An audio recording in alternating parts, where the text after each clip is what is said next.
Hello, hello. Testing, testing. 1, 2, 3.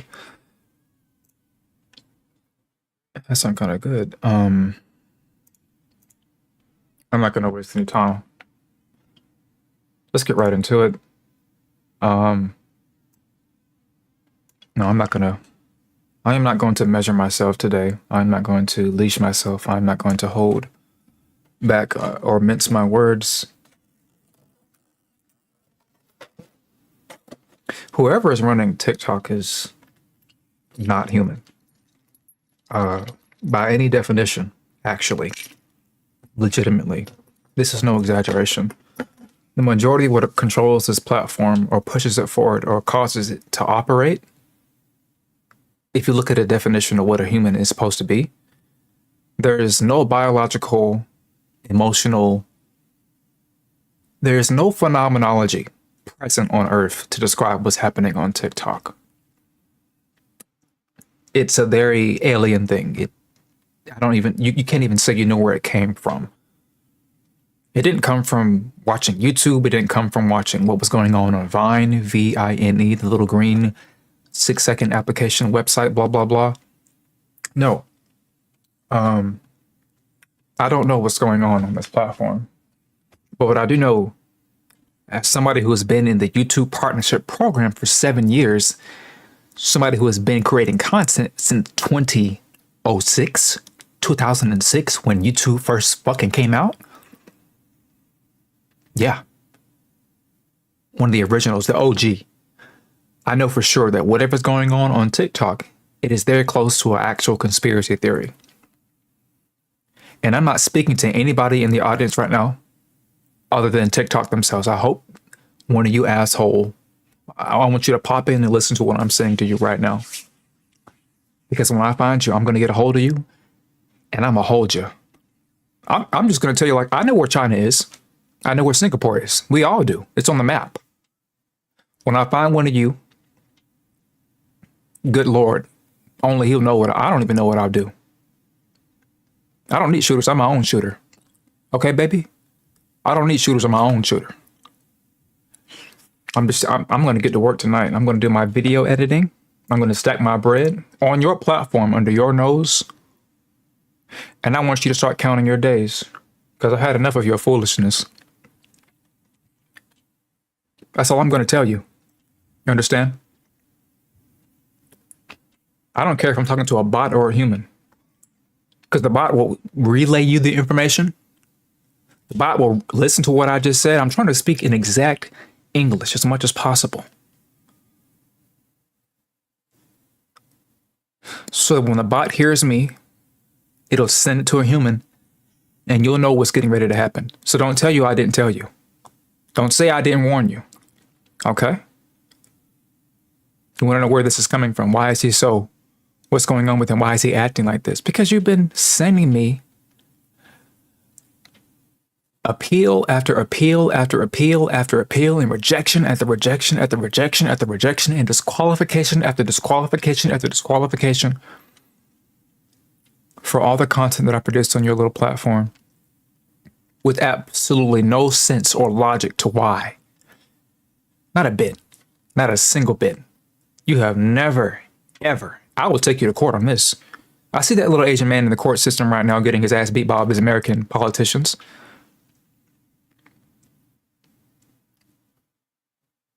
I see it. We all see it.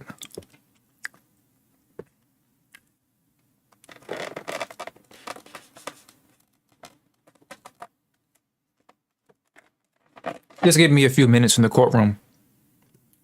And I promise you, I know the American law. I have been dealing with YouTube for the past 7 years. I know the American law. I would tear that Singaporean apart.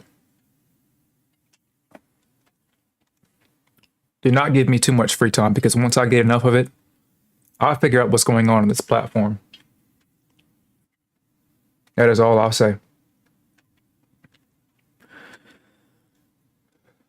Let's get to the next topic. I've said all my piece on that. Simply put,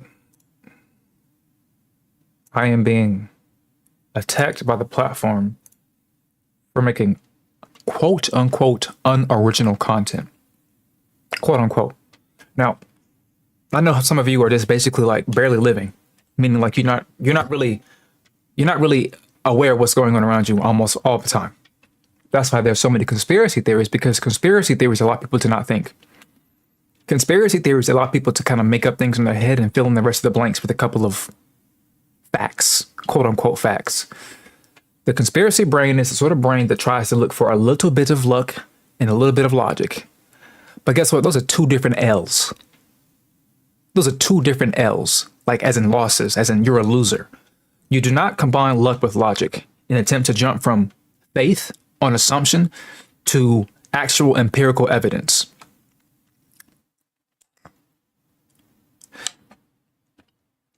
The conspiratorial brain is the same sort of brain that comes up with Greek gods in mythology. It's the same exact fucking brain.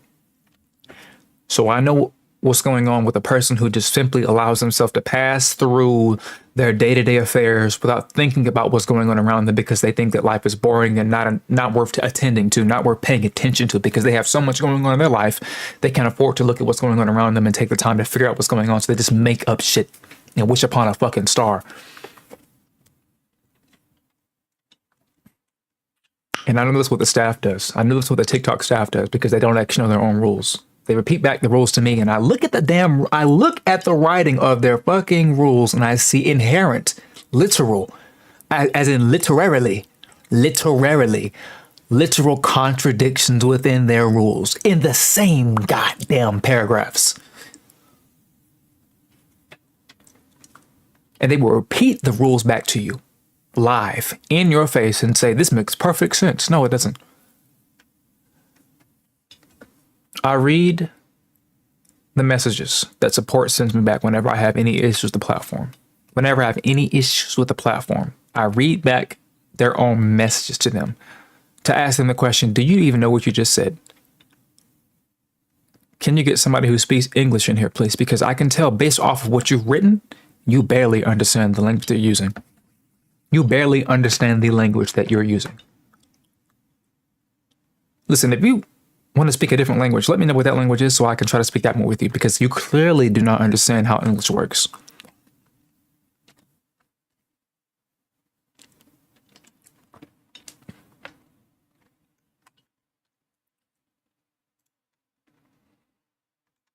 I've been studying English for too long to have somebody pretend that they know what it is. So I know what I know when I'm dealing with a support agent who is just reading off of a pamphlet, and they're praying to God that I'm stupider than what they wrote down in the pamphlet or in the support community guidelines, etc. and so forth. Did you turn the PC on? Is your refrigerator running? Blah blah blah blah blah. All I'm asking is, can you please give me an actual fucking person to talk to?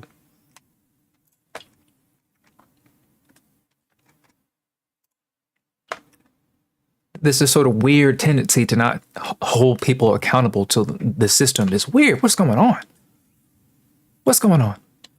People give YouTube so much shit, but they're nowhere near as bad as TikTok when it comes to handling any support related issue. It's extremely arbitrary. Everything they write down makes absolutely no sense. For the rules, we can go through all of it bit by bit, and I will tell you every single contradiction embedded in each line of text they write out.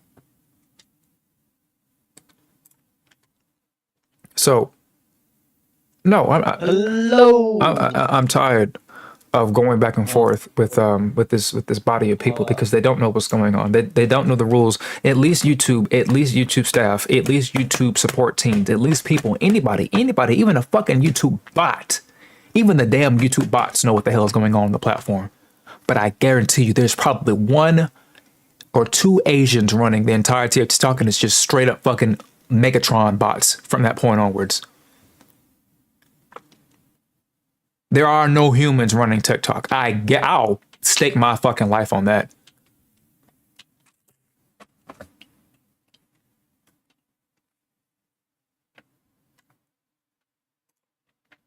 Why do you think there's only one person in court right now battling for TikTok's life?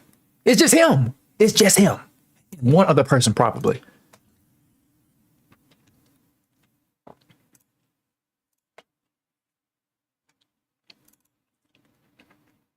You have never walked up to a person and said they work for TikTok. You will never be able to walk down the street of California and meet somebody who works for TikTok because they don't exist.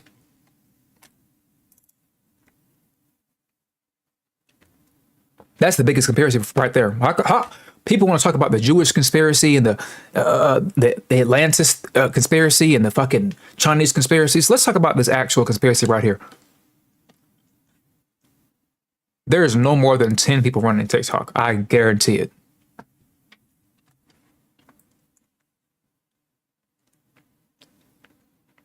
Why do you think they keep getting people coming after the platform trying to shut it down?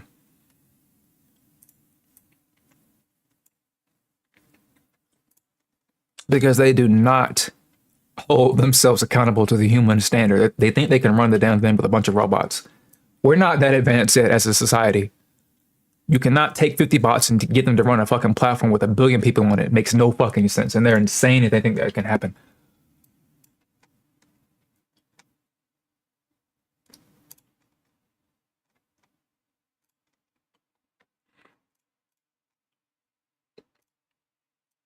Like I said, none of this is aimed at anybody listening to the stream right now. This is I pray to God that somebody, one of the 10 people who work at TikTok, I want them to hear this live stream.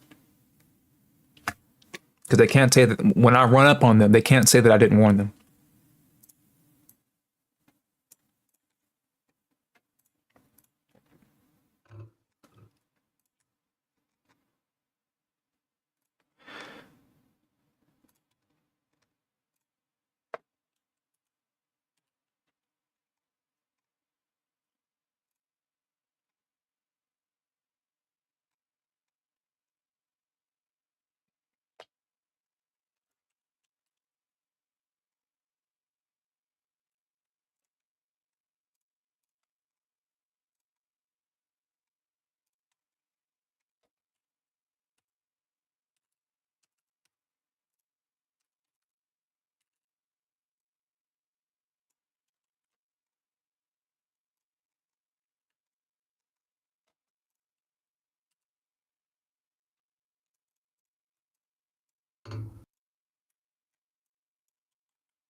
One of my biggest problems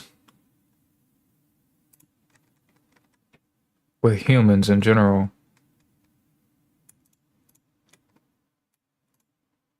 is that they notice very well that something is a problem, and the percentage chance that they actually do anything about the problem is vanishingly close to zero. Humans are designed to point out issues, because if they don't, they die. All humans are born prematurely. There's something wrong with humans at the very basic level. Humans come out far too early when it comes to birth. They come out far too early. If you look at any other animal in the animal kingdom, the baby can come out and they can pretty much do way more things than a fucking human baby can do. Notice that when a chicken hatches from an egg, it gets up from the fucking egg and it can move around and stumble around. Can a fucking baby that comes fresh out of a vagina do that? I don't think so.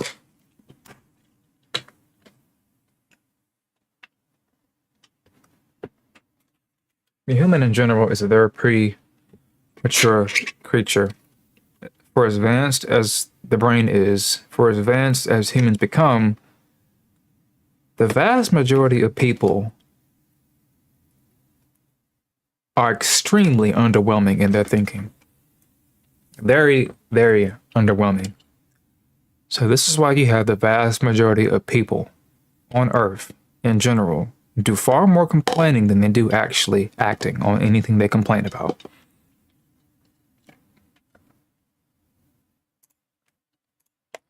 Another thing that's impressive about people that's actually not that they're impressive, it's actually they're creepy and annoying, is that they make a game out of everything. Half of this is a good thing because you need games to pretty much stop yourself from wanting to destroy the entire world around you, unless you turn that into a game itself. But the reason why you would want everything to be made into a game is because, well, what I just said, it makes you less likely to not have a reason to live. People don't like the concept of the only way to move forward in life is to gamify it. People don't like that concept. People don't like the concept, for example, that religion is basically the gamification of faith. I'll say that again for the uninitiated.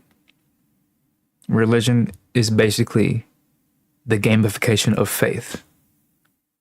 Because it's not enough to say that I have faith that the sun will rise tomorrow. Well, you don't even know what the fuck that means if you don't know what, number one, science is. Because you need to know what science is to figure out what the hell the sun is. Because there's no way to experience the sun from that great amount of distance unless you do actual science to figure out what the fuck you're perceiving. But religion comes along to say you don't need to figure out what the sun is because guess what? Your sky daddy made the sun and he just says woo woo and then it fucking raises from the fucking ground or whatever. So that's faith. And when you say there's a man with a white long beard, who you can never see, by the way, ever, not in this reality, not on Earth, you're playing a game. That is a gamification of faith. Why is it a gamification? Well, because when you take a very simple concept like, I wonder why there's this big, bright, yellow, whitish ball in the sky, and you scratch your head and try to figure out, I wonder what it's doing up there. Well, I know it's kind of heating the planet because whenever the sun is up in the sky, that is very hot on Earth, and whenever it's down, the sky is dark and there's not a lot of heat around. That's an easy thing to kind of assume, but like you still want to figure out why is that happening. The scientific thing to do, obviously, is to actually sit there and run fucking analyses, get mathematics out, run equations, try to figure things out in a way that is actually productive, something you can wrap your hands around. You can't wrap your hands around most of what religion is.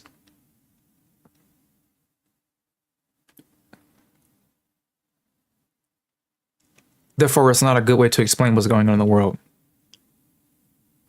This is why it's a gamification, because what religion is doing when you try to explain faith. It takes one idea. Religion takes one idea. Or should I say it takes one answer and it uses that one answer to explain everything. This is actually not even a game. I'm actually kind of half wrong. This is actually a very bad game, technically speaking. Because if a kid comes up to you and asks you, what are we going to eat today? I'm hungry. My stomach is rumbling. And you as a mother turns around to your kid and says, God will figure it out. What kind of game is that? That's the game where you always lose when your kid ends up starving to death because you relied off of God figuring it out. And then you'll take the same answer again.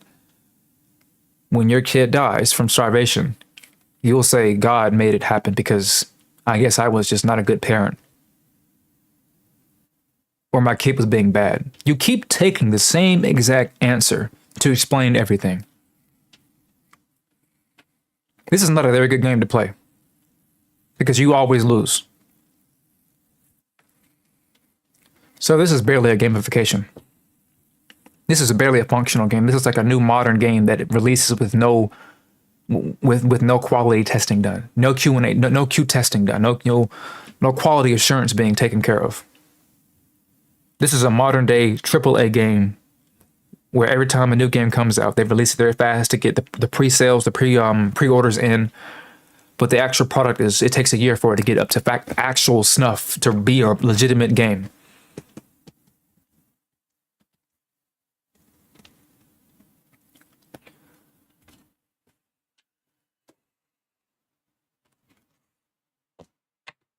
So I respect that, at least with YouTube, it takes forever for things to actually come out and get fixed. Because you know about every single thing that they know about. There's nothing that YouTube does where they're letting you know straightforwardly that they are working on it. You have no idea what the hell TikTok is working on at all, ever. The majority of the time, an update comes out and you have no idea what it encompasses. Nobody in this chat, nobody who's ever been in any chat of mine, from YouTube to Twitch, to Twitter, to Kick, to Rumble, Odyssey, not a human on earth that you can turn to right now and ask them the question, have you spoken to anybody on the TikTok support team? You don't know a soul. Because they make themselves extremely inaccessible. In the event that you actually find a support agent from TikTok, I'm willing to bet a large amount of money that it's not actually a person.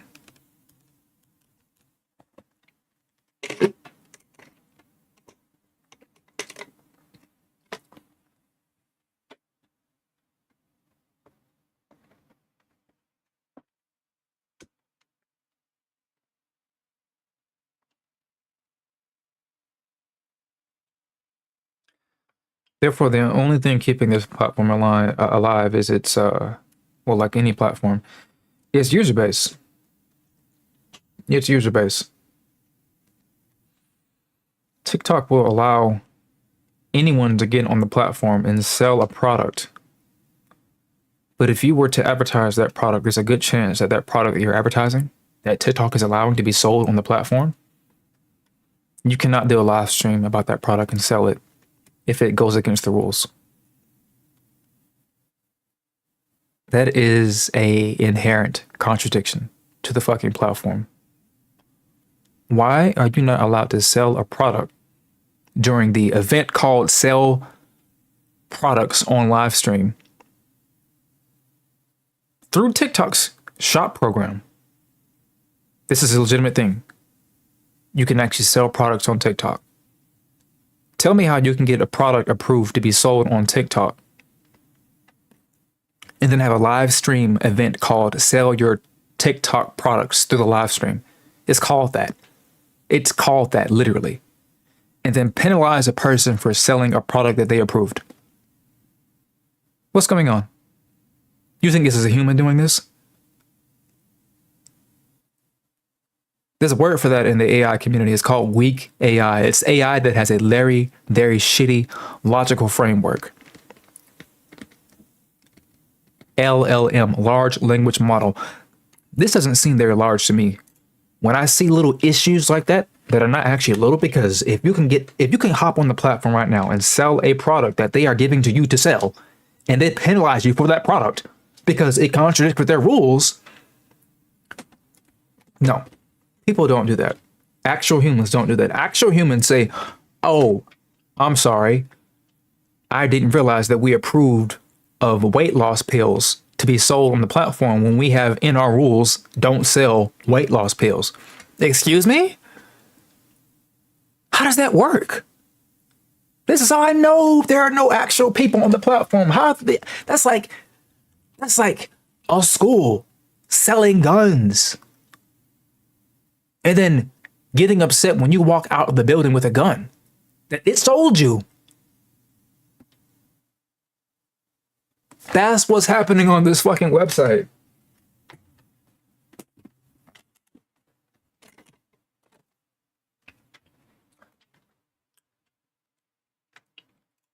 So what am I talking about when I say that I don't like how people complain about things and then not do anything about it?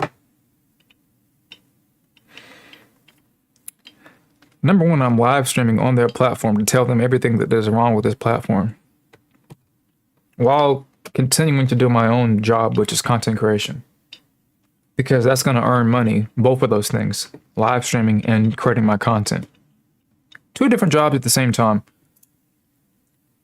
See, what a guy does when he is live streaming video games, he's only doing one job technically. He's just streaming. He can't get paid if he gets off the stream and plays the game. His job is to stream the game. But when I get off live stream, I'm still going to get paid when I create my content because that's my actual job. Therefore, a gamer is only doing one thing when they get up on stream. They're just streaming. They just happen to be playing a game because they're using it as a tool to make money. But that tool does not work when they get off stream because they can't make money unless they're an esports player. They're not making money when they get off stream. That's not how that works. So what I'm doing as I edit my videos to put on ad revenue on Twitter and YouTube, because they get ad revenue on both of those platforms, I'm actually stacking my income by 3 times.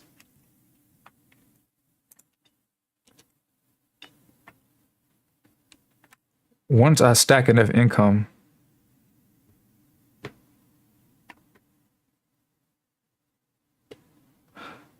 I'm going to start writing reports in the law system of America to open up TikTok's infrastructure to figure out why that they allow things to run like this. And if we can't figure it out, then I will help America shut TikTok down entirely. It shouldn't be able to run anywhere. Not in China, not in Singapore, nowhere. Because it has inherent contradictions built into it that they do not have the responsibility to take care of and fix. I'm telling you right now, almost nothing else on the internet that is popular, from Twitter to YouTube, that is like this currently, where there are inherent, at the surface level, contradictions in the system. This is a travesty.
Hold on, let me reset this stream.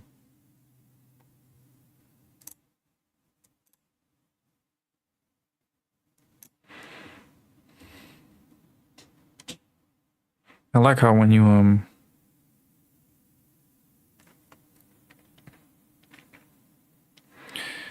the TikTok live stream only lasted for 32 minutes.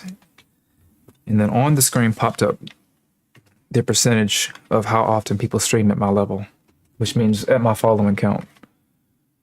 Only 32 minutes went by and I was streaming for longer than 82% of the streamer base for TikTok. You know what that means? It means that anybody on this platform that streams for around the same level of attention span of the general audience on the platform. And by the platform, I mean the current era in general. Era, as in current time period. Nobody is safe. Era means everybody alive. That's probably not going to be dead in the next 10 years. That's people who are in their early, not even early, people who are in their late 50s who are even affected by this short attention span thing. You think it's just people in the Gen Z, and the only reason why you think it is because you're plumb retarded. You do not spend time with people. You think family is people. You think coworkers are people.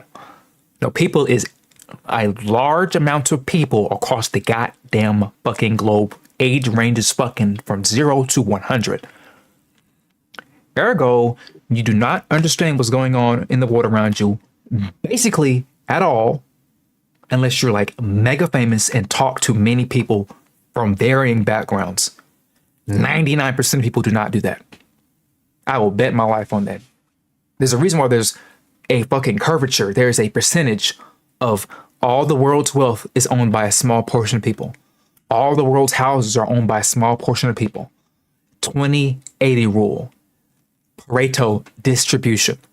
The vast majority of work being done is being done by a small amount of people. This is called a 80-20 rule, a Pareto distribution. This is why more people suffer than there are people who are not suffering. Because things naturally go into this position where the majority of things that are happening to most people, and the subset of a small percentage of people are experiencing the things that nobody knows about. Nobody knows about being absolutely filthy fucking rich. You might see that guy on the internet somewhere, but you don't actually know that person exists in any real tenable way. What does that really mean? It means that the only reason why you know who Elon Musk is because he won't shut the fuck up. If every single person who is rich actually stopped making themselves publicly available, you wouldn't know that there are only about fucking less than like fucking 50,000 people who are actually rich. Do you know that 50,000 is a very fucking small number compared to the 8 billion people on this planet? They virtually do not exist. You will never bump into somebody who is actually in the 1%. You will never bump into somebody who is in the 1% of the world's population. World does not mean the Western world. World does not mean the Eastern world. It does not mean America. It does not mean Canada. It does not mean China. It means the entire fucking globe. 1% of the world's population. And you think you got things figured out. You don't know shit.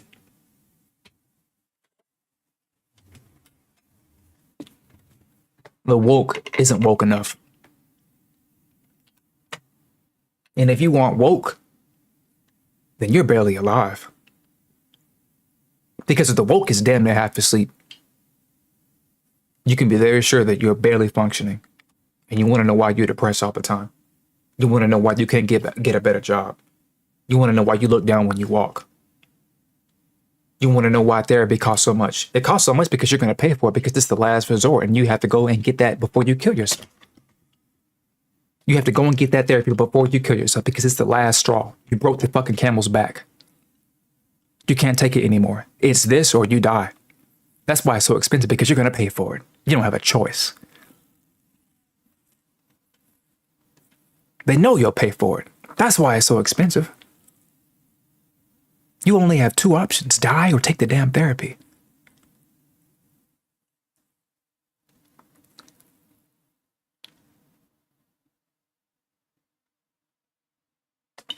So stop deluding yourself into thinking that you have the solution or that you already know what's going on.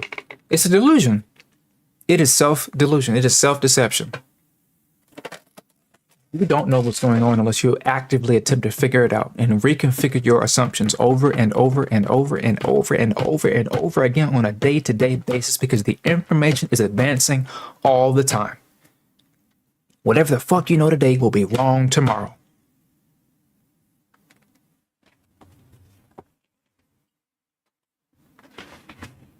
You want to know why it is that deep? It's because whatever little notch you make in the ground to make it just deep enough, I guarantee you 10,000 people will come behind you and dig that hole a little deeper. And it will be deep as soon as you turn your head around. But you won't even turn your head around because you're too lazy to do it. You keep looking forward and pretending that the only life to live is the life that you delude yourself into. I'm tired. I'm tired of people playing the wrong games. Everybody wants to make up some sort of game that has no fucking actual end game in mind. There's no end goal. It's inherently suicidal. It is a zombie apocalypse. Stop waiting for fucking Left 4 Dead to come out into real life. Stop waiting for the fucking zombies to come and attack everything. They're already fucking here.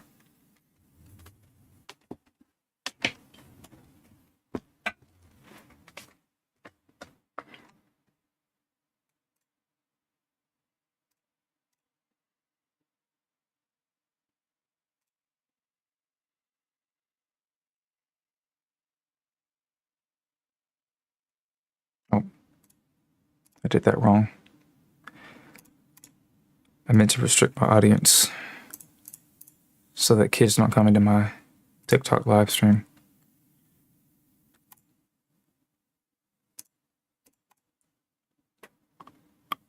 I don't have words for children today. I need to shut my live stream up.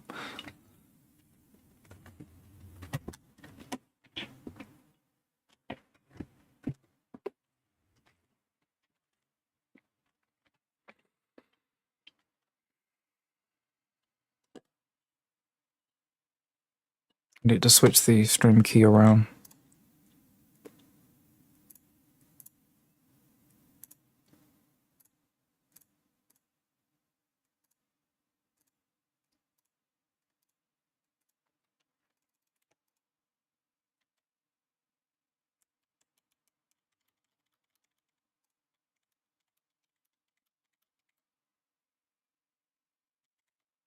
Yo, by the way, you was cooking when you put me on the science gate.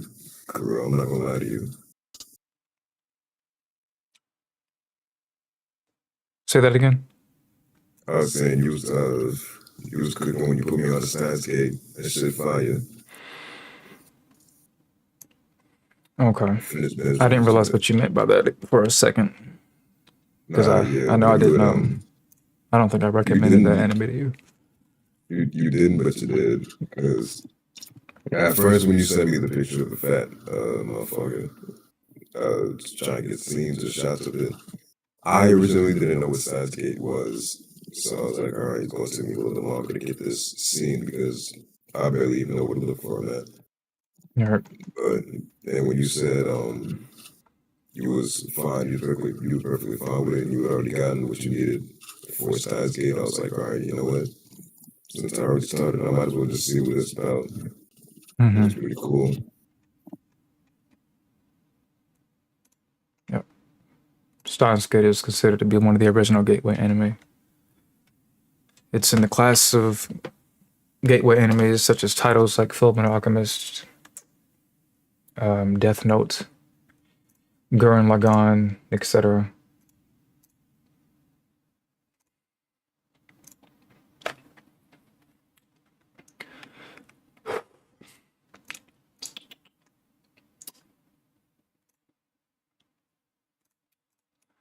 So, Ryan, yep, I'm glad I made the stream only 18 plus, because now I'll get people who actually know how to fucking talk. Yeah. The only way that I don't make it big is unless I die. That's basically the only way. I'm too I'm quiet most of the time, but I'm very displeased with how things are ran across the globe in general. There are a lot of things that I want to say. I can't say them right now that I'm live on TikTok because I know that once I mention a certain person's name, the system will blink itself. But let's just say that there are certain things done in the 20th century that we need to bring back. That's all I'm going to say. Because some of you have gotten a bit too lax, a bit too comfortable, and you haven't really seen anything. And you need to study history a bit more. And you don't need to look very far to see that most of what was happening just a few years ago will happen again if you don't get yourself straightened out. Everybody has to participate, or things will fall apart in front of you.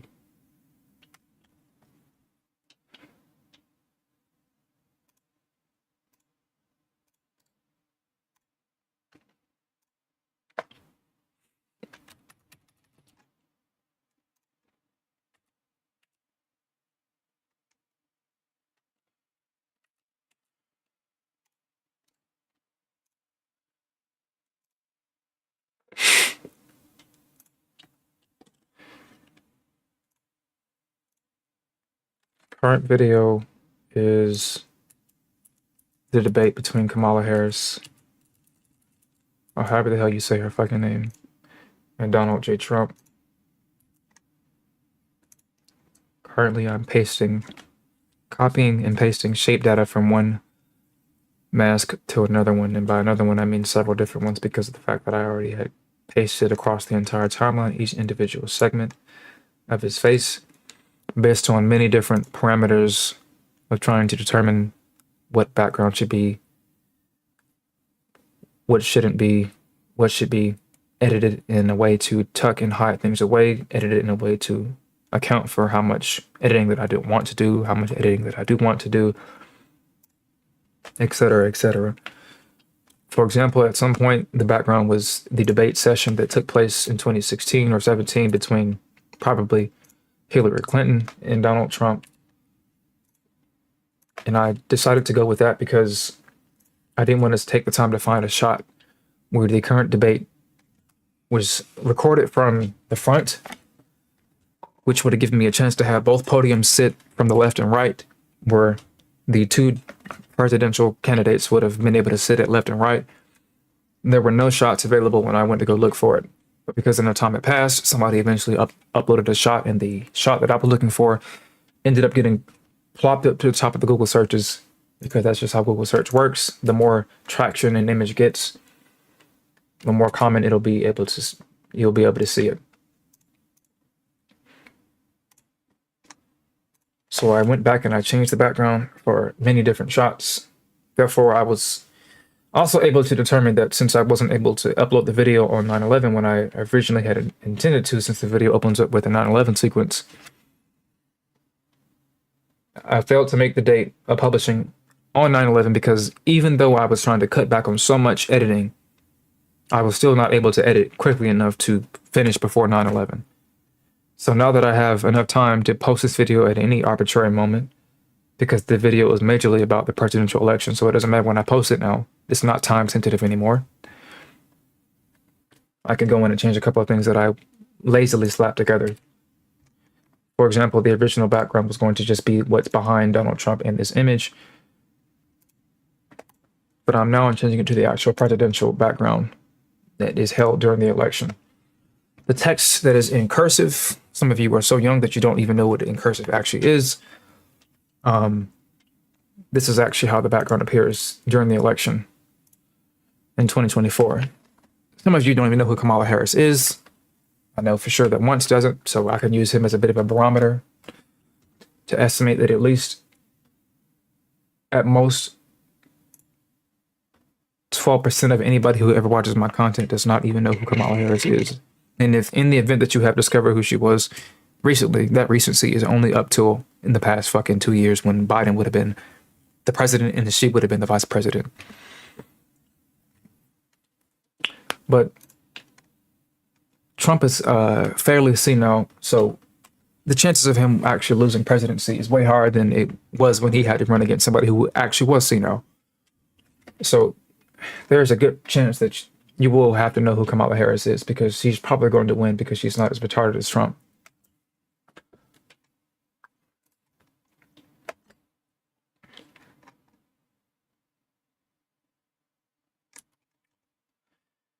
This video frames, because people are going to do this without thinking, because people just don't think.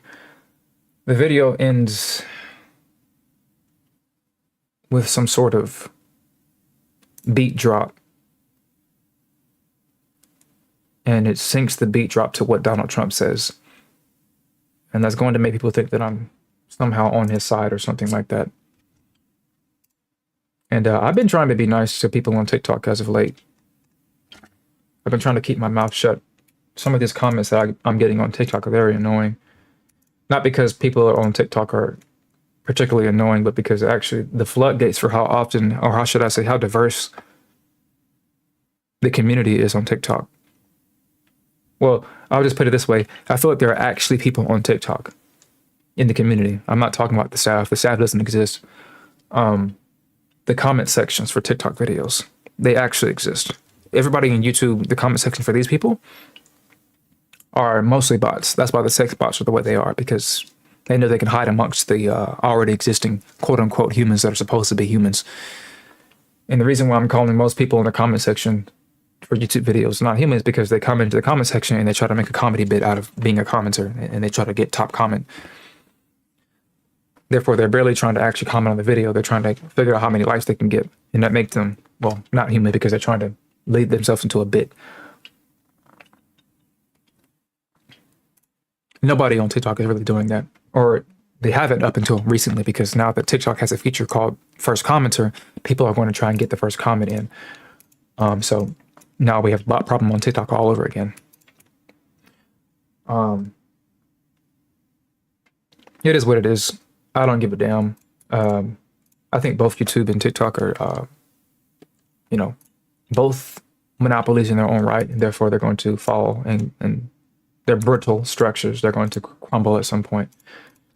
The only reason why YouTube has ran for as long as it has run is because it's the longest running thing ever known to man when it comes to video. Online, at least. It got in there early. The internet was still very young when TikTok first made its inception. So it's grandfathered in, and people think that it won't fail. But if TikTok was actually fucking good, and it's a little better than YouTube, to be honest, if TikTok was actually serious, they could actually get rid of YouTube in a couple of fucking years. If they actually fucking locked the hell in, but they won't do that because of things that I just won't mention now that I'm live on TikTok. But just give it some time and you'll see what I'm talking about. Maybe you won't, because like I said, a lot of people are just asleep and they just pay attention to whatever's going on in their farmland until somebody comes in and burns their farm crops down and asks why somebody burned their farm crops down. And you won't have noticed that somebody told you that somebody was coming to burn your farm crops down, but you didn't listen because you thought it was just a hoax.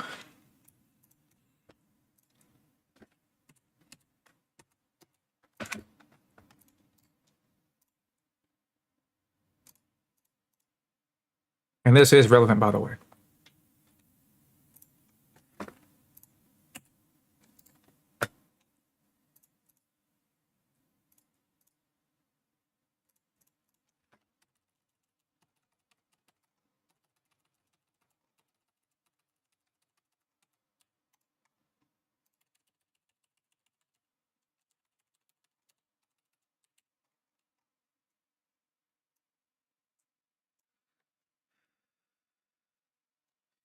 He said, you'll miss my content if they ban me.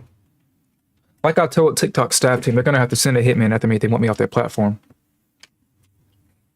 I wrote explicitly. I don't know what's going on, but if you actually want to get rid of me, you're going to have to do a lot better than what you're doing right now. I was on TikTok when nobody knew what it was. Twice. So I've been banned twice already. You can't get rid of me unless you kill me.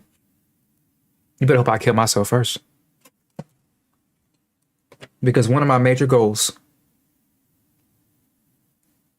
as a philanthropist And I need to be a philanthropist before I hit 45 because Elon Musk is around mid 50 right now. And he's off of a bean. He's lost most of his sense. He's gotten far too old. It seems that nobody, Jordan Peterson, it doesn't matter. Once you cross a certain age and you don't take care of what's going on in your brain up until that point, you will lose most of your sense overnight. Overnight. People think that Elon Musk is actually completely like below the IQ of 85 because of the foolish amounts of decisions that he's made within the past 2 years. And it's all because he has become a petty. He was already petty. The issue is that he allowed his pettiness to get inflated by like at least 4 different variables because he purchased Twitter and he allowed everybody to see all of the attention on the platform went straight to him. Because, listen, the person who owned Twitter before him, which is Jack Dorsey, was not on Twitter every day like how Elon Musk is on Twitter every day. Built into Twitter's algorithm is the process of seeing a lot of his tweets unless you block him. This is a new feature. Listen, when you got on Facebook back in the day, no. When you got on MySpace back in the day, this is before a lot of your time. Your only and first friend on MySpace was a man called Tom, which is the person who invented MySpace. But you did not see messages from MySpace. Tom was not messaging you. He did not give a damn about you. You were not friends with Mark Zuckerberg on Facebook. He did not add you. He did not message you. You did not see his content on your timeline. You won't see it today. I don't care if you get on Instagram or Facebook. You will never see Mark Zuckerberg's content on your platform, on your timeline, in your inbox, unless you are fucking famous. But for some reason on Twitter, you can wake up right now in any random part in the world and on Earth, and unless you have Elon Musk blocked, he will show up at some point throughout the week on your timeline. This is a petty, narcissistic, peak white male who is trying to manifest his destiny to take over the fucking world. But he won't be able to do it because he has lost most of his fucking neuronal activity. I do not want this to happen to me. And the easiest way for this not to happen is to simply show up and be around my fellow man and woman. Once you lose your human connection to people, you stop being human. And that's what TikTok is, at least on the staff side. But that's going to trickle down into the comment section eventually. And I've already seen it by mentioning to you that they added a first commenter little button that pops up when you send the first comment into a TikTok comment section, and you get a little woo, a bunch of fucking shit pops up on the screen and just fucking get your dopamine engines cranking out.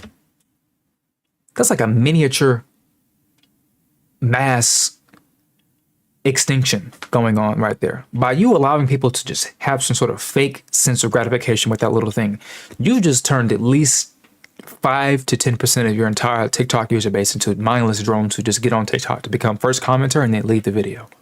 Do you not know that actually takes a big hit at the retention for your fucking retention across the platform? This is insane activity. These are the same tactics that Elon is trying to deploy that is vaguely ruining the platform with people who are going to do things the same way that a bot would do things. There are literal incentive structures built into our current technologies that incentivize people to doing the least amount of work, and it rewards them for it. Do you know what happens when you reward people for doing basically nothing? They learn how to continue to do fucking nothing. This is a miniature purge. This is not a conspiracy theory. You can look up the fucking psychological science on this. Everything that I'm saying is literally tied to the increase of depression in most recent years. The past 7 years, the past 10 years.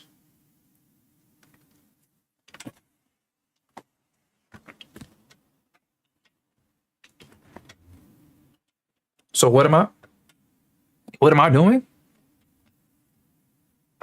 Obviously, I'm masking an anime version of Donald Trump's face, but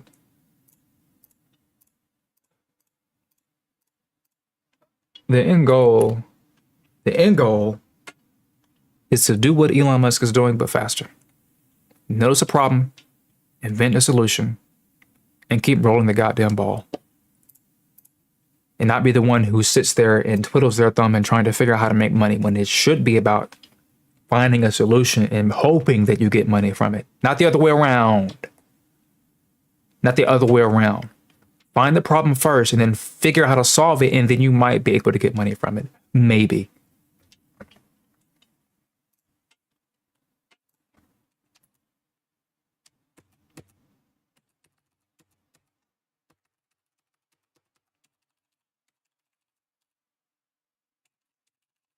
The fuck is this song?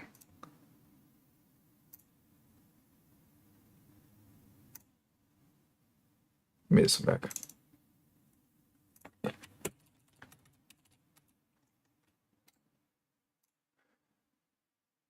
So don't let them know your views.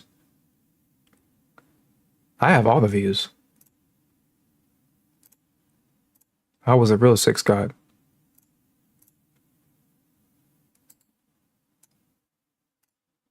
I'm a writer. I'm supposed to possess every single view that you can possibly have, because in order to be a writer, you need to be able to self-insert as different characters. So that means that you have multiple views by default. There are no such thing as good writings or good stories where there's only one character in the damn story. A writer is able to make multiple characters because he can insert himself into different roles and perspective in life.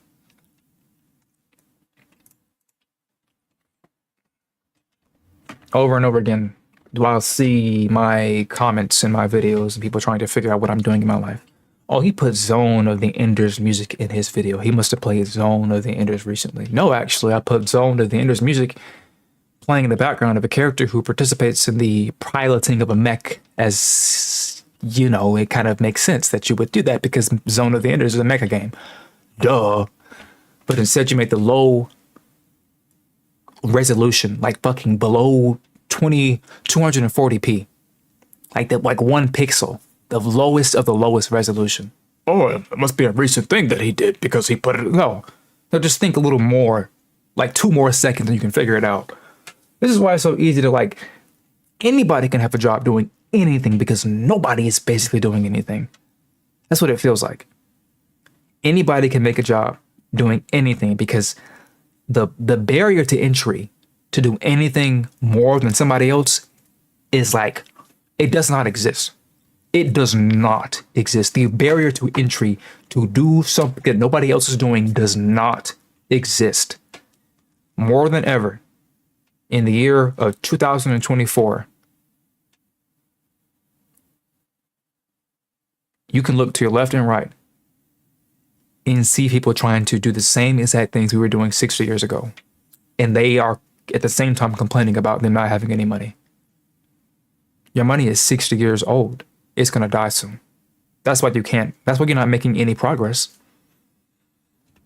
You're basically using the same tactics that cavemen were deploying, and you expect for your fire to light when you're still using a fucking flint. Get with the damn times.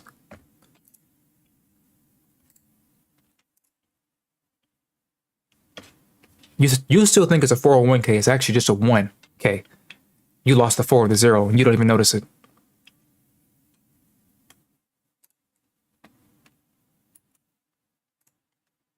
And you've been lied to about the crypto. You think that it's not going to have any value in it. Do you know what we had before capitalism? It was feudalism. Do you know why money isn't actually equal to the amount of gold that's in the bank anymore? It's because Ronald Reagan took us off the golden standard. What makes you think that the value of money won't shift over time when you see a word called inflation being thrown around constantly? I don't need to have any sort of political views. I just point out the facts. I don't have any political views. I have information in front of me, and I can read it to you, and I can point it to you, and we can go to the codification of the legislation of the United States of America, and you can point out exactly what's going on in the First, Second, Third, Fourth, and Fifth Amendment, and it's the same shit across the board.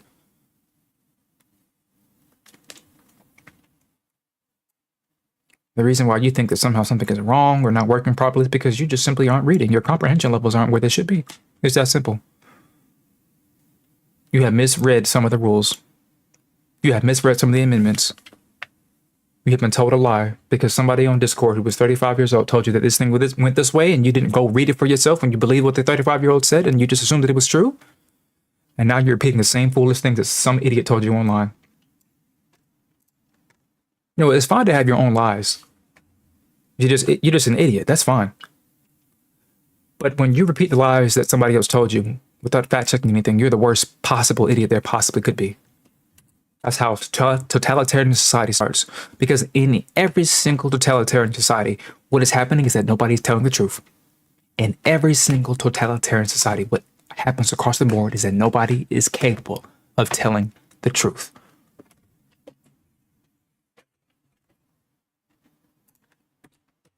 Mass delusion.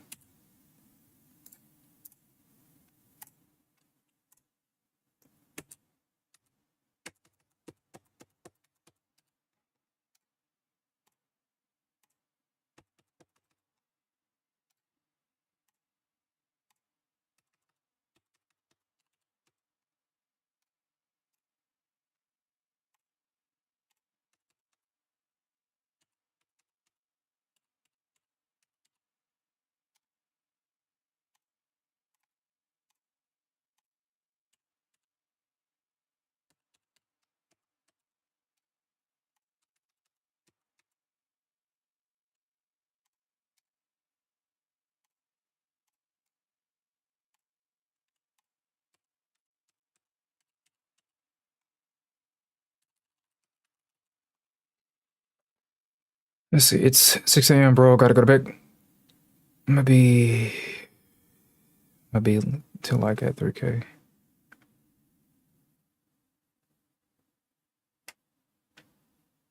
You can like the live multiple times. I thought that was just something broken or something.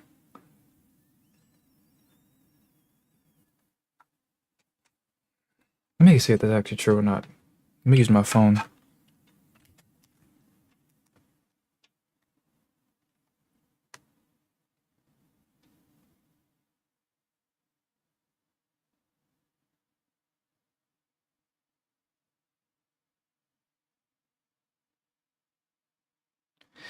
I don't like... What makes me so furious about how TikTok is ran is because the actual technology itself is very impressive. It's just the people behind it that are just beyond... I shouldn't say beyond. Beneath contempt. Not even worthy of contempt.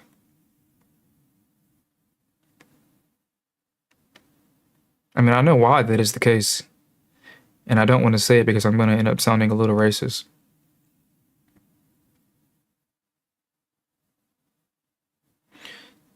See, you can't do capitalism properly without a little bit of democracy in there. And you would not experience anything democratic about how TikTok handles their policies. So that's a big issue. I don't understand why you think you can use capitalism as an actual junction point without the democratic principles that create capitalism. You just don't. It just doesn't work. So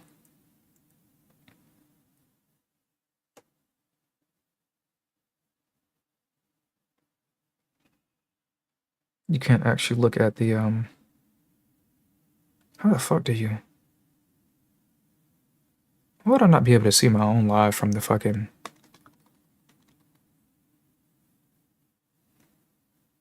That feels deliberate.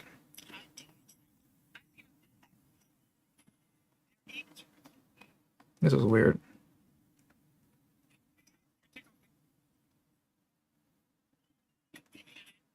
Also, I think TikTok is also a little racist too. When TikTok used to think that I was like Arabian or whatever, Middle Eastern, because my name, I suppose, Karosai, is a little, some type of Asian. They would send me all content in that region. Now they send me all content from black people because they found out that I was black. I don't have this issue anywhere else. Not on YouTube. Look. This is my YouTube feed.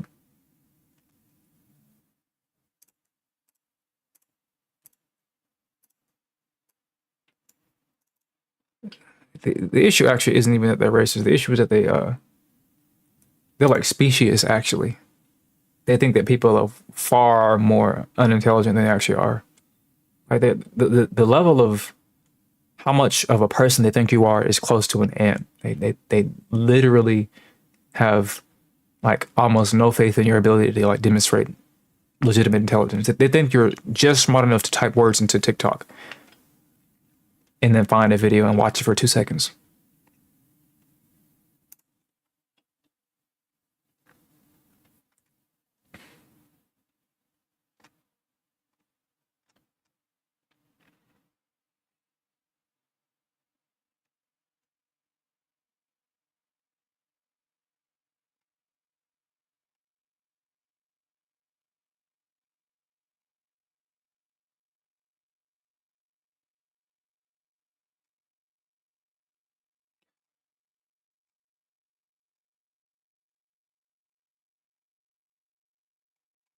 You see how this is like all stuff that like you might think that I probably don't watch, but it actually is.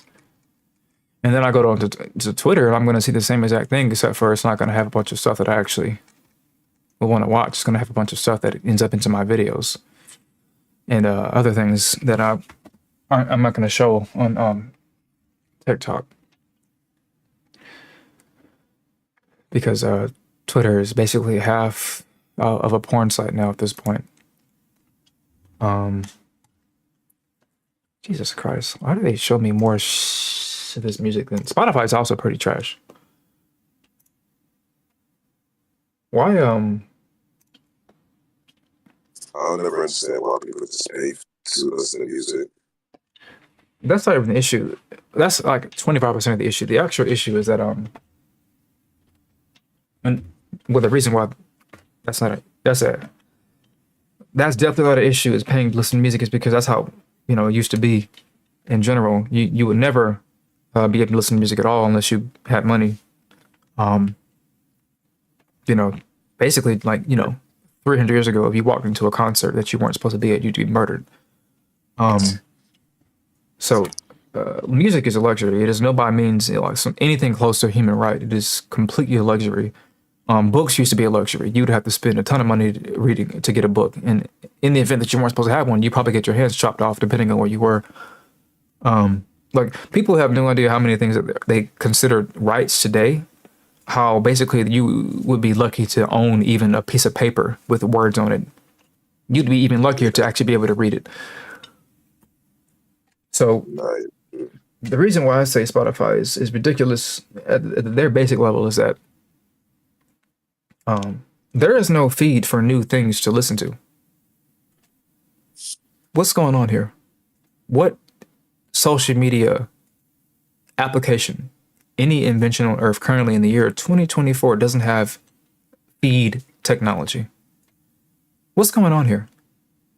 The epicenter of music does not have a basic feature that goes out of its way to find new stuff for you to listen to based off of what you've already listened to. This is what I mean when I say that there are basic things that anybody can look at and say, oh, I should probably see if I can fix that. And that they just don't do it. You want to know what they do instead? They go back to beating off for 10 hours straight. There's a word for that. It's called gooning. I'm tired of people bastardizing language because they think every word means everything else. There is a big jump from moving from simply being horny and being a gooner. When you are a gooner, it means you are a soldier of being horny. It means that you are willing to die behind your will to masturbate.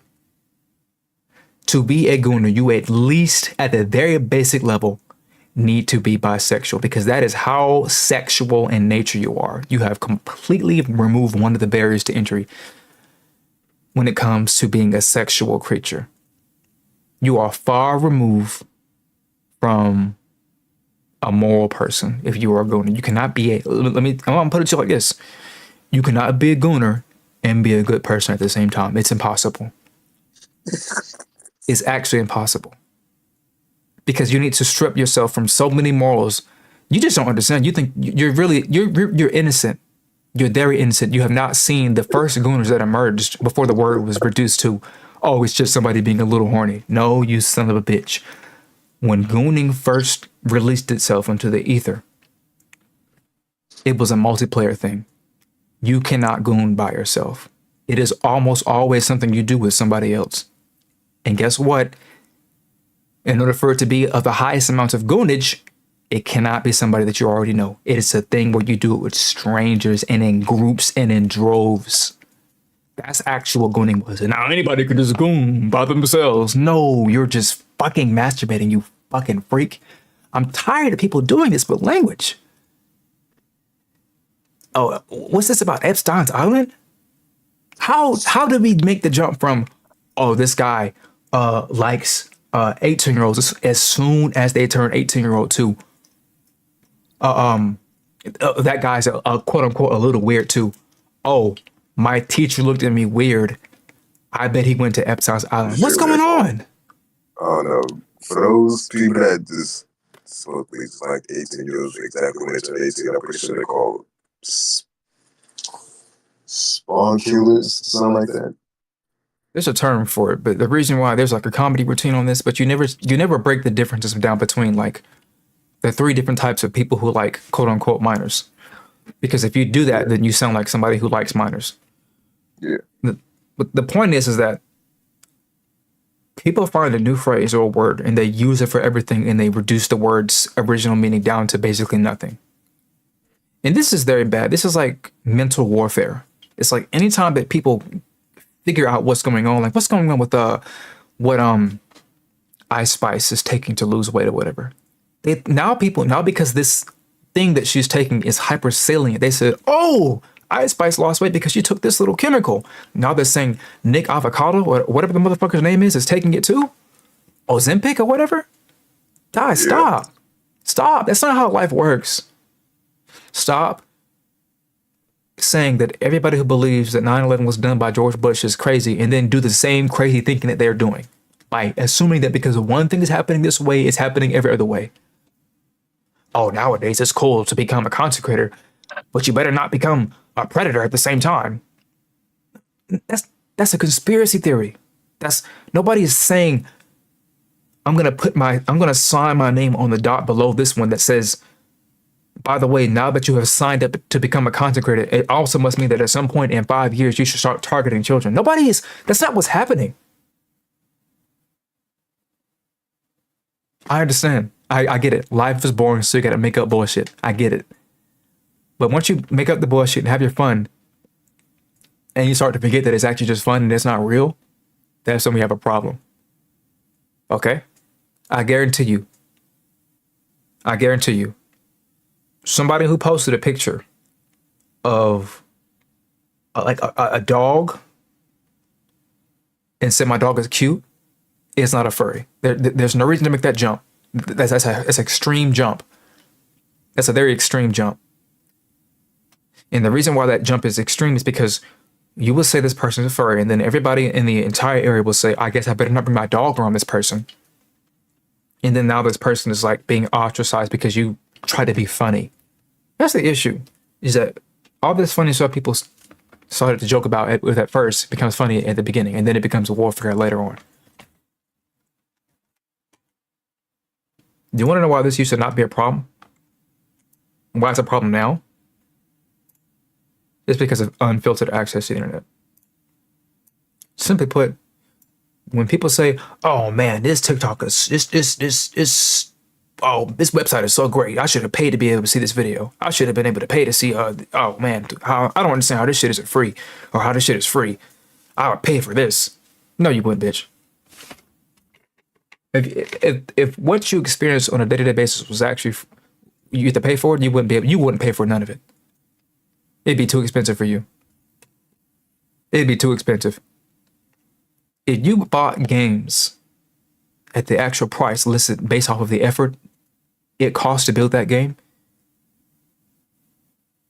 you would have never played a game in your life. You would have never played a game in your entire life. Because it'd be out of your pay grade. You better be glad that nothing is actually worth, at dollar level, what is actually worth based off of the actual effort put into it. You can thank capitalism for that, by the way. Things being made affordable is a capitalistic feature. It's because of market economy.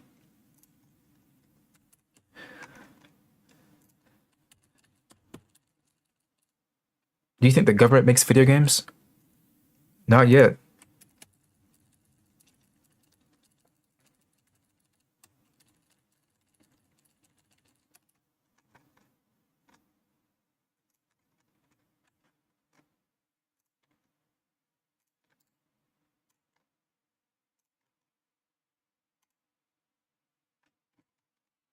Anyways, what are you doing here once?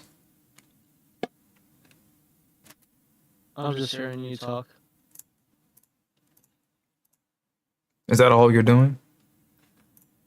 Yeah. And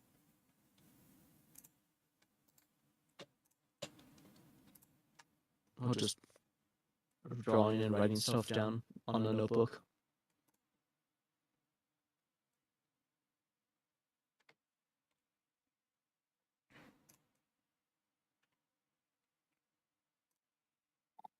What are you writing down? I was writing just some videos or thoughts. Like, I want to finish this video as soon as possible.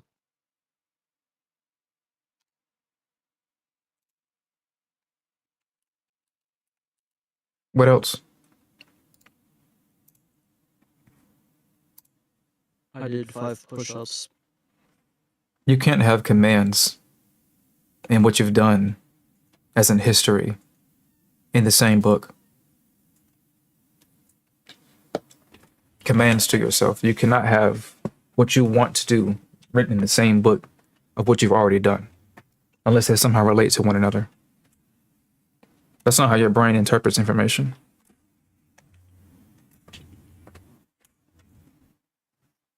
Number one, you can't just give yourself commands anyways.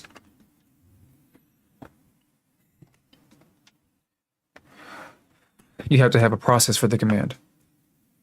That's not how computer language works, for example. You don't tell a computer, in your design, you are to turn on. No, there has to be a system for it to turn on. That's basically based off of the circuit board, the power supply, the wattage of the power supply, etc. There's a system behind every single thing that happens in the world around us. There is no system behind I should make a video as soon as possible or finish it as soon as possible if you haven't listed it off. So you cannot just compel yourself by writing things down. What you did effectively was just write down a reminder. But there's no alarm clock attached to that reminder, so you won't forget, you won't remember to do it just because you wrote it down. You basically just increase the chance that you might remember it by like 2 or 3%.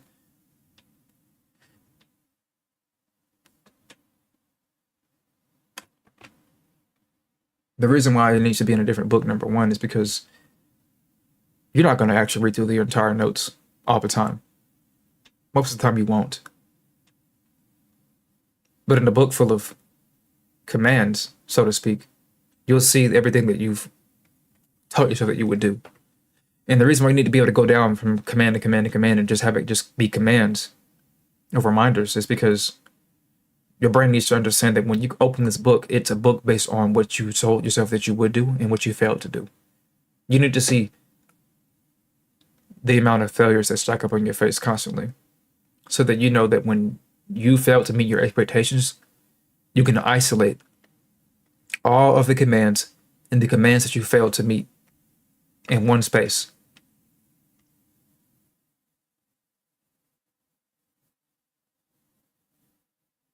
This is called compartmentalization. You have to compartmentalize different individual systems, different goals, different habits in an organized way for you to see it and review it in a way that makes sense to your brain.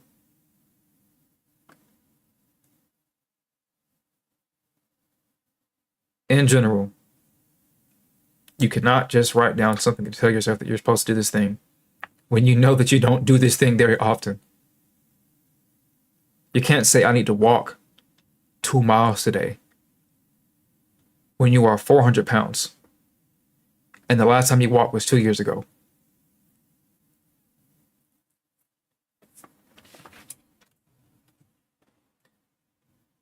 This is a very apt comparison between what you wrote down, because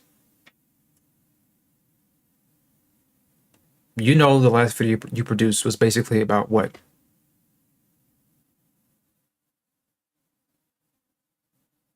A drawing part. And when did you post that? 2 weeks ago. That was 2 weeks ago. So do you think 2 weeks is as soon as possible? No. Right. So where's the system that's going to help you do that as soon as possible, which is not 2 weeks, but more like 2 days or two? I can go down your whole channel, and I'm pretty sure I won't find any videos that take 2 weeks to make. Not even a week. That's true. Not even 2 days, actually. I think I'd wager that the longest time you spent on a video is probably around 6 hours. And that's not in a single day either. It's 2 hours on Monday, and then you skip Tuesday. You don't work on anything on Tuesday, and then you come back on Wednesday and you put an hour in, and then you come back on a Friday and put in 30 minutes. It's 6 hours across 2 weeks.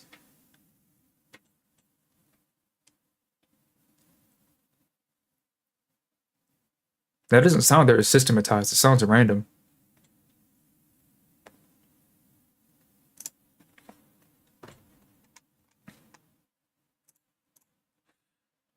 Basically, in a phrase, your notes need notes.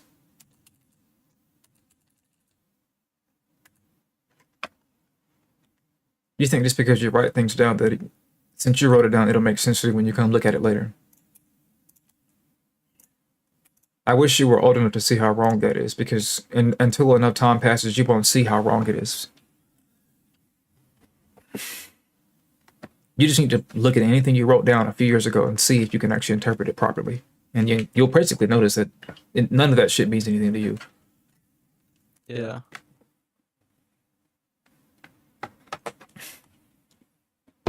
Unless you have a system for your notes, unless you have made sense of your notes after you've written down anything as far as notes goes, you're just playing a sort of game that makes you think that you're actually making progress when you're really not in actuality.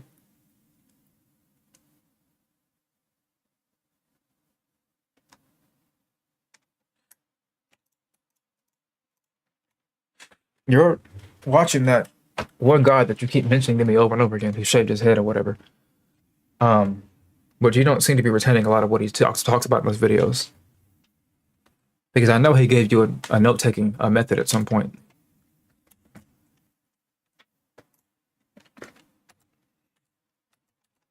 But just writing things down in general is not how people take notes if they actually want to remember anything and then act on their notes.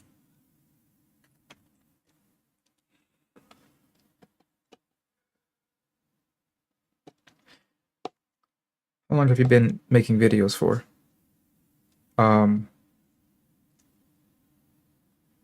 Since July. That was a question that was asked to me.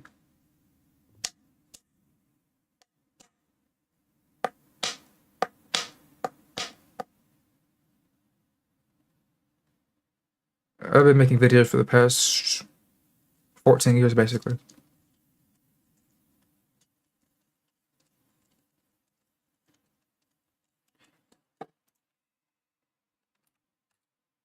As I said before, some of my first videos were on VHS tapes.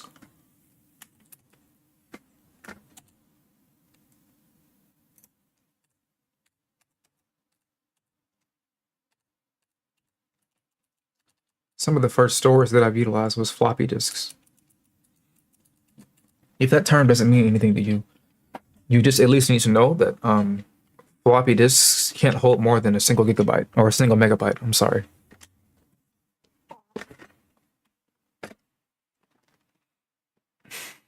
Floppy disks could only hold things in the KB, kilobytes. I'm almost certain this is before MP3s were invented. Therefore, not a single MP3 could be put onto a floppy disk. Not a single MP3. It's too big. That's the that is the computer era that I came from. This was back when it was more expensive to have a computer than it was to actually, than it was worth. It was more of a waste of space than it was actually a useful thing.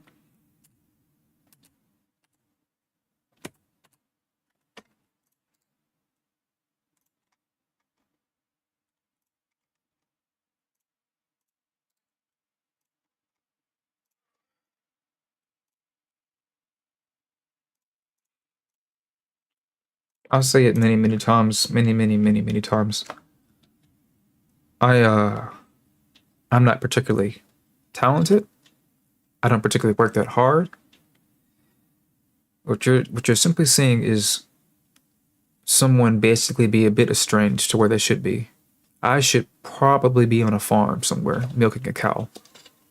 Or like in a factory, working 40 hours a week, dying slowly. But instead I'm in this weird creative space where I'm using the methods of my time period. The habits or the mentality of my time period in a way that is very foreign to the space that I'm in.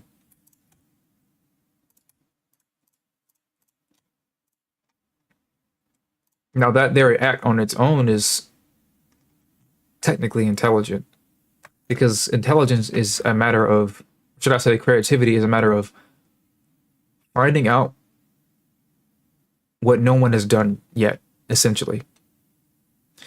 And if you find out what that thing is and then you double down in that thing and then try to make enough space for you to take over that thing, which is basically buying a niche or owning a niche or developing a niche,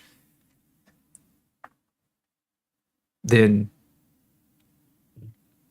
that will appear to anyone else who's looking at what you're doing as something that is foreign. That's why people think that I work with animation. They think that I'm actually drawing things. They think that I'm just a voice actor.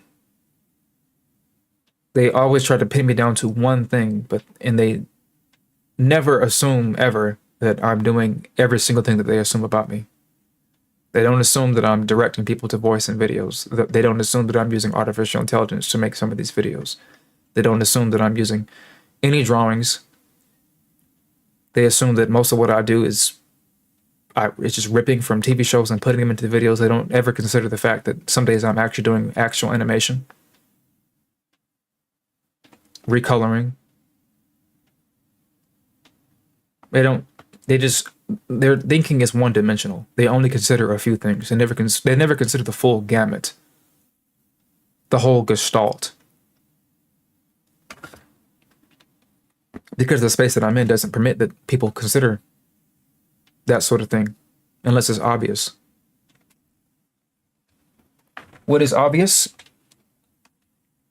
Having a camera and recording yourself, standing on top of a building in the middle of New York and being very loud. That's all that is obvious. Because you consider yourself, I'm not a loud person, so how come he could be loud?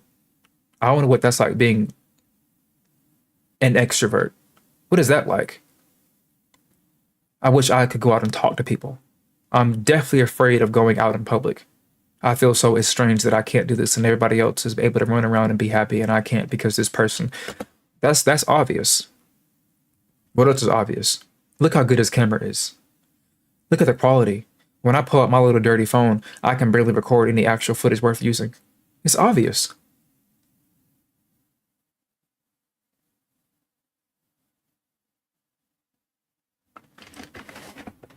My work is inherently unobvious. In fact, that's what it's supposed to do. It's actually supposed to trick you into thinking that it's not, well, I don't exist. That's what the work is designed to do. I intentionally don't show up in my content and only make mentions of myself in a very weird and arbitrary manner. Because I am trying to deceive people into thinking that the anime content that I create is actually made by the actual studios themselves. So what do you see when you read the comment section on TikTok more so than YouTube? People asking the question, is this actually real? People never ask that question on Twitter.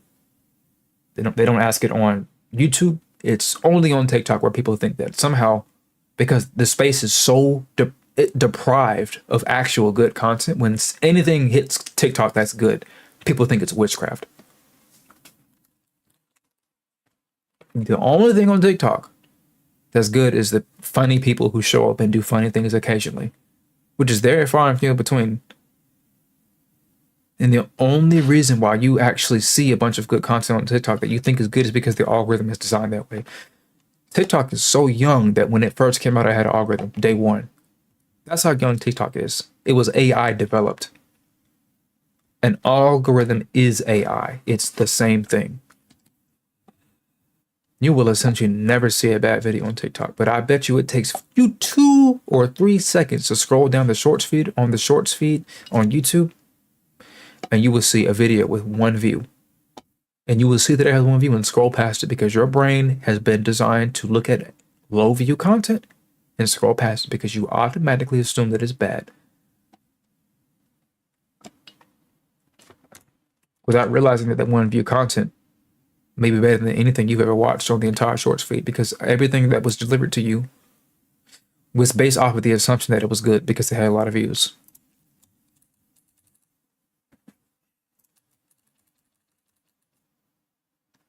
I just posted about this recently, actually. Thank you for showing me a problem in my notes, Carissa. Yep. I'm gonna like say what I think I've captured from what you told me. It's like to systemize my notes, meaning to give a reason why I wrote the notes and to see what the next step is. The next small step is from the no I took.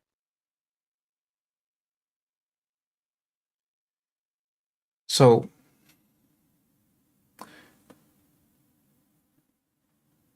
the issue with any system in general is that once the system becomes convenient to use, you become susceptible to the system using you. This is why people say system is rigged against you.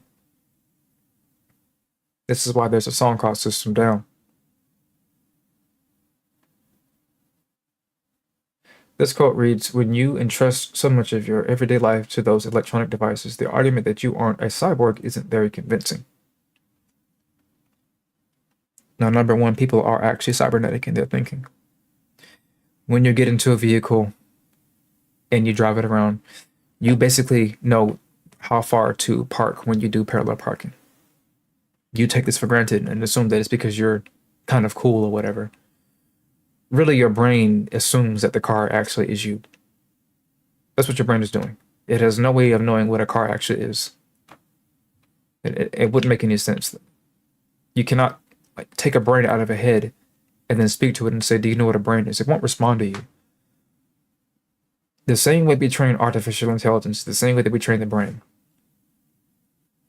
Your brain has to go through the process of figuring out how to parallel park by literally being mindful about the distance between the next vehicle behind you and the one in front of you, and then figuring out how far it takes for your car to do any sort of parking where you determine, based off of what you can see visually with your eyeballs, the hood of your car, and then using your rear view mirrors to look at the back of your car and to basically guess in your head the optimal positioning to get your parallel parking precise. The only way this process happens is if your brain gets used to being in that vehicle. That means it assumes that you are a part of the vehicle. It is a cybernetic functionality. Cyborg is part machine, part man. Anytime you pick up anything that does not belong to you and use it to the point where you don't even realize that it's even really there, it becomes a part of you. When you first got into a car and learned how to drive it, you thought you were going to die. You thought you were going to crash. You didn't know this. You didn't know that. You had to figure this out, figure that out. After you're driving for a year or two, you can fall asleep in the car and be fine. You start tasting and driving. You start driving with one hand. You start having full-blown conversations. You start looking behind at the back seats and talking to people. Some people don't even use their rearview mirrors. Some people don't even, you can get so good at driving to the point where you can just feel that the car doesn't exist and it's just you turning a wheel around. This is a component of the brain, the ability to adapt profusely with anything that it picks up or perceives. The issue with this is that once that thing that you're cybernetically being infused with starts to break, you think that you're breaking as well. This is called the phantom pain syndrome. It's when your phone vibrates in your pocket, but it's not actually there. And you know that you felt this phenomenon before, so this is the most common example to use. I feel it mainly when I so usually I play FPS shooters, and in the FPS shooter, when I start shooting, I physically start moving my whole body. If that makes sense. The phantom pain syndrome is a medical term invented to describe people trying to do things that they can't do anymore because they don't have those body parts anymore. It's actually called the phantom limb syndrome, technically. Oh. It's both, because you can actually be pained where certain parts of your body don't exist anymore. But it's phantom limb when you're trying to reach out and grab something with an arm that you don't even have anymore. Because essentially, your brain is still under the assumption that you still possess an arm. It works in reverse, therefore. It works in the way where you try to bind yourself to a new device, and it already assumes that obviously your limbs are something you've already learned how to use, because you spent 5 years trying to figure out how to work your fingers and work your legs and work your arms. You don't recall that, but at some point when you were basically 1 year old, you sat there and you tried to pick up a bottle and you couldn't do it for basically fucking months and months and months on end. And then eventually you said, okay, well, the bottle needs this amount of pressure. If I hold it this way, it'll do this. If there's no juice in the bottle, it means that it's probably empty. I don't even know what the word empty means, because I can't really tell if it's empty or not, because the bottle is not opaque enough for me to see through it. So you're going and running through calculations constantly to figure out what's going on around you. But when you stop doing that sort of thing and you start to assume how things actually are without doing any more thinking, everything around you now has the ability to use you.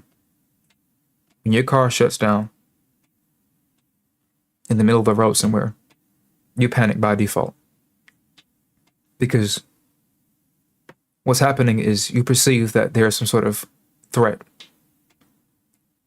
The same way that people used to run around on the African savannah away from saber-toothed tigers, the same feeling that they have running from an actual predator is the same feeling that you get when your phone dies. Because you have invested so much time into learning these technologies and these systems that when they stop working, you think that some part of you stops working. And then cortisol is dumped into the brain. Cortisol is a stress hormone. That is the same hormone that is dumped to the brain when you have to run from a predator. It is the same chemical that dumps into the brain when you fail a test. Somehow you relate failing a test or getting fired from a job to being chased by an actual predator that is going to kill you. You put those two things on the same exact level. This is how people are trained. This is how people are raised. Because your mother can give you a certain look, and she can put you in the same exact fear center as a deer caught in the headlights of a vehicle.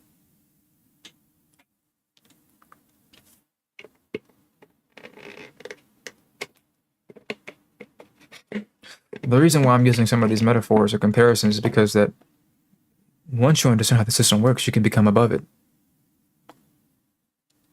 You can interpret it.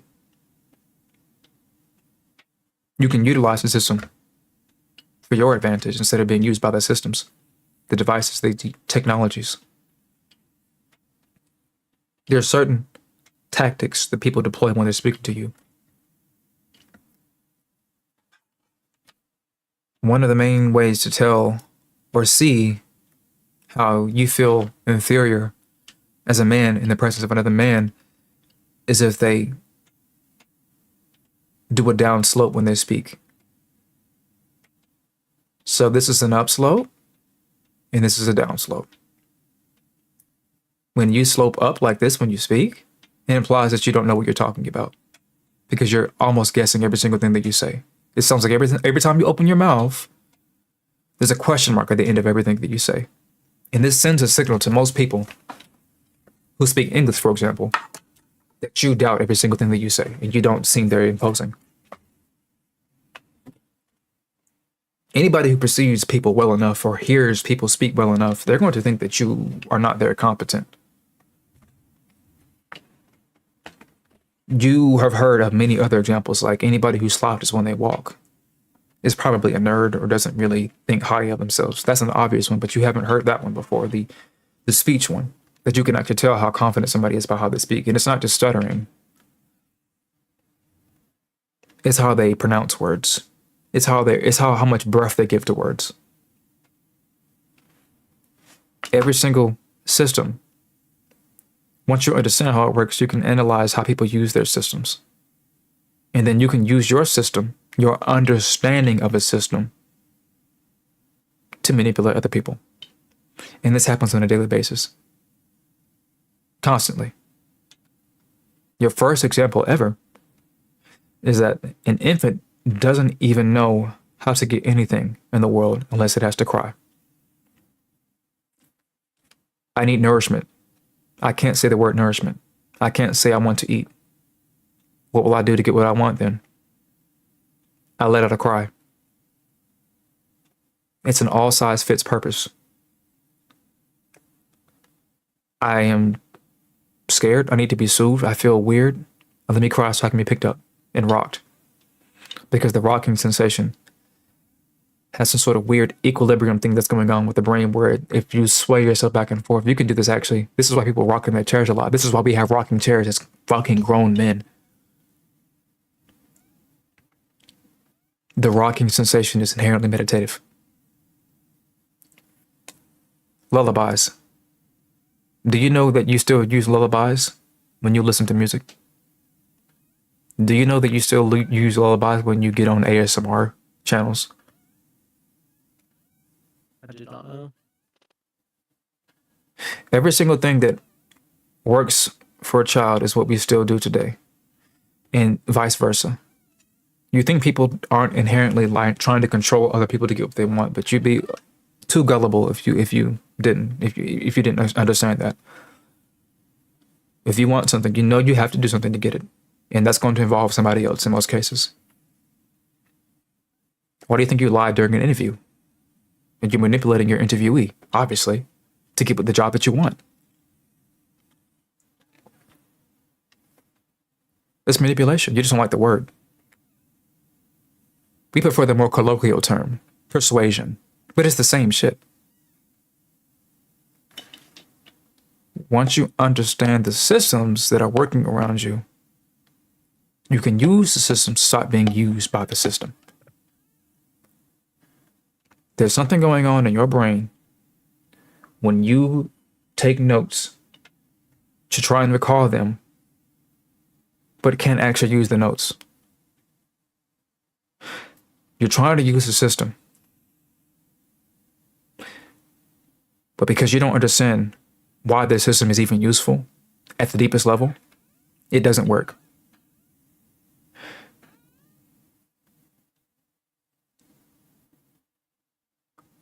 I'm not going to take notes because I want to remember things. I need to take notes because I need to prioritize what's in my life that's important to me. That's actually the truth. That's at the bottom of the barrel. You're not going to write things down unless that's something you should do. You don't need to write things down unless it has immediate application to you in the near future, because your brain does not have that sort of power to constantly refer to information that you can't use immediately, unless you have broke it by training it on a bunch of data that is not useful. So stop writing down a bunch of facts about World War II unless you plan on going to fucking war tomorrow. Or you need to pass World War II's test in history class or whatever. Everything has to be deliberate.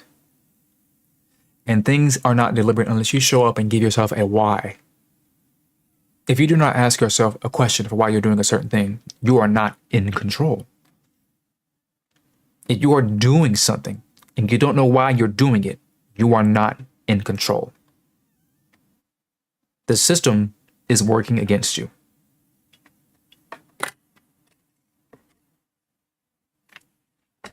You know how this is actually called the Socratic method. The vast majority of people you walk up to and you see them doing something, it does not take more than a few minutes to get them aggravated by asking them why are they doing this thing, and they will keep going back to the same idea over and over again until you get them to admit that they have no idea what they're doing.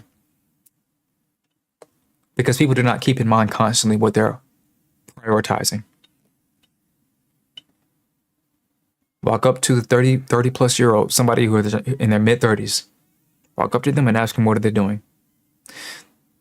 There's a good chance that they will tell you that they forgot once you get down to the 50th why.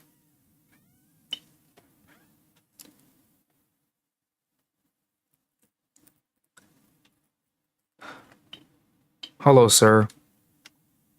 Why do you work at Walmart?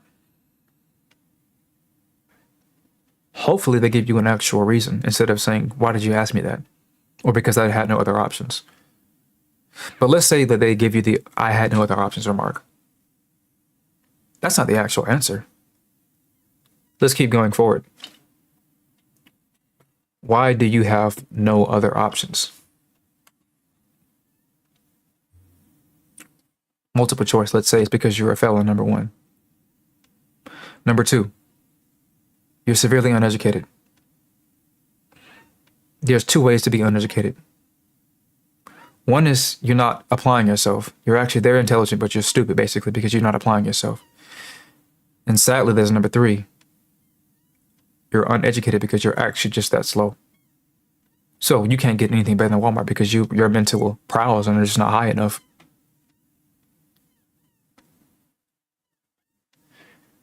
And then there's number four. You have a low self-esteem. You think you belong here. You're afraid to challenge yourself. And you're easily conditionable by the standards around you. Your father was a Walmart worker, so you should be too. You prefer shadows to light, so you'll sit in your father's shadow instead of being better than him.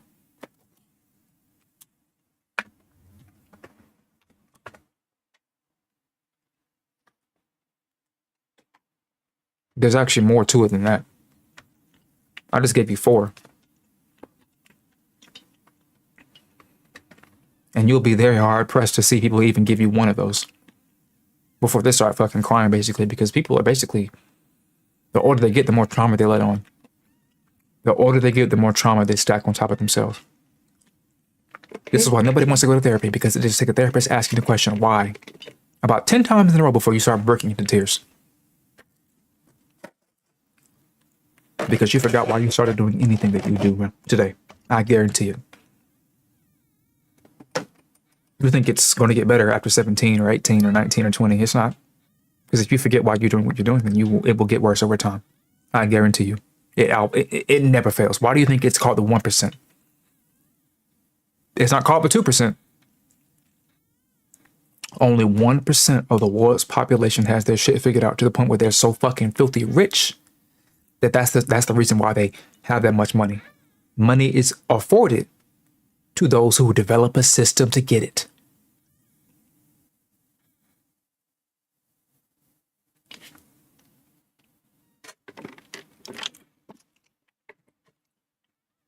But if you clock in and clock out of work, guess what that is? That's called a job. It's a system. And it's using you and not the other way around.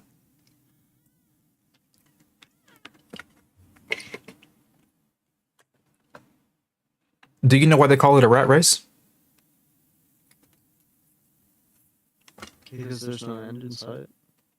Why is that?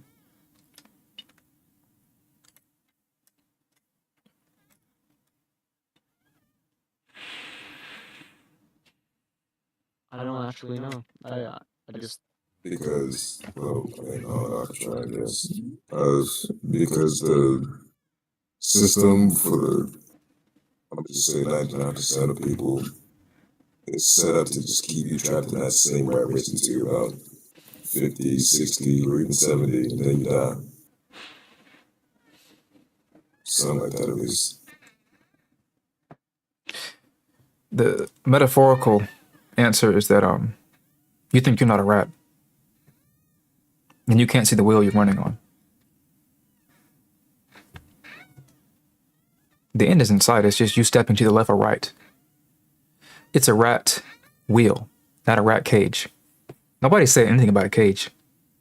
You're not trapped in that wheel. You can get off that wheel at any time. But it takes a system to get off that wheel. And it takes a hard look in the mirror to see that you're a damn rat. But you will keep deluding yourself into thinking that you're something more than that. You don't get to be more than a rat until you get off the damn wheel.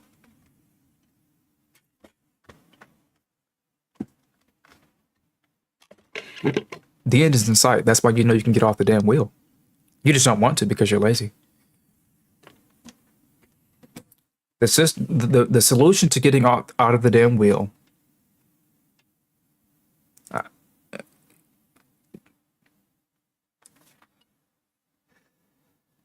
is always in front of you. Always. What do you want right now?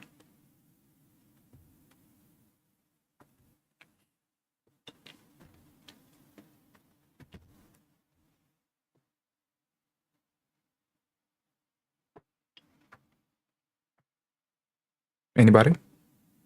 I don't know unless you're actually asking or just. Yeah. I was gonna say I don't know, but I honestly just wanna live my life to the best. I'm gonna be a little bit vague when I say this too, but I don't know the best way I can put it is just, I guess you could say, be somewhat of an artist. And when I say artist, I don't mean like, obviously I don't mean a motherfucker that just like draws or paints every fucking day, like Da Vinci or shit. But it's like doing things that I'm interested in, but being able to do them so well that I'm basically making a profit off of everything that I'm doing, like content creation. Of maybe at some point in time when I can afford to, I'll make beats or make music. When I make music, but I make beats. Of pick up drawing again, because I used to draw back when I was like younger, but when I moved, I just stopped doing it for some reason. Along with, I'd say, along with editing as well, video editing as well. Probably get to a point where I'm like freelancing for other people, for other content creators, or making music videos for whoever.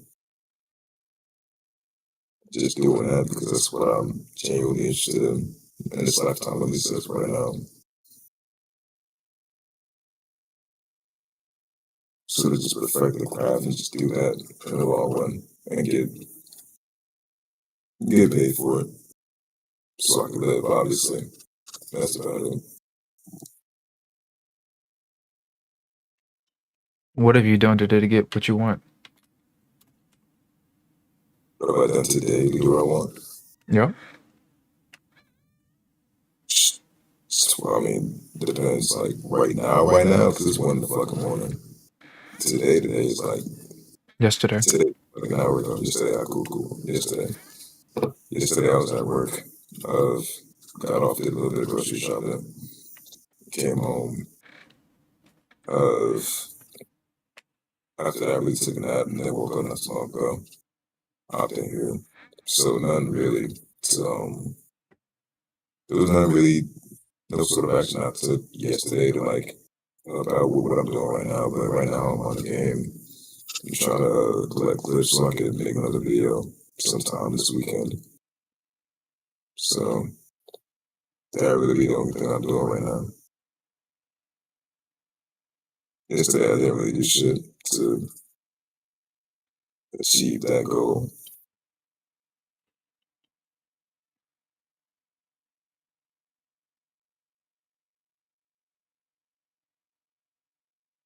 So how do you know you really want it if you don't spend every day working towards it?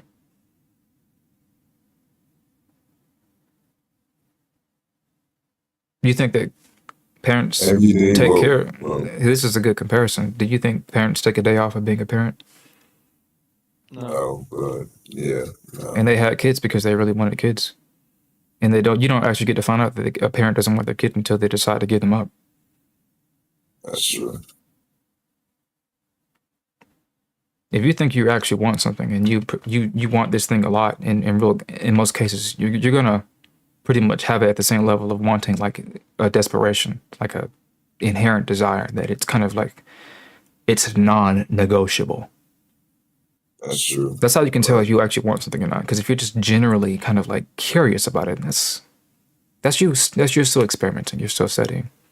But when you get to the point where you're fanatical, and people look at you and you're a little weird about the thing, you're kind of moved beyond the realm of curious, and you've moved into the realm of this is basically your life, and that's how people are with their business and their kids, and this is why people go to the war, and they die.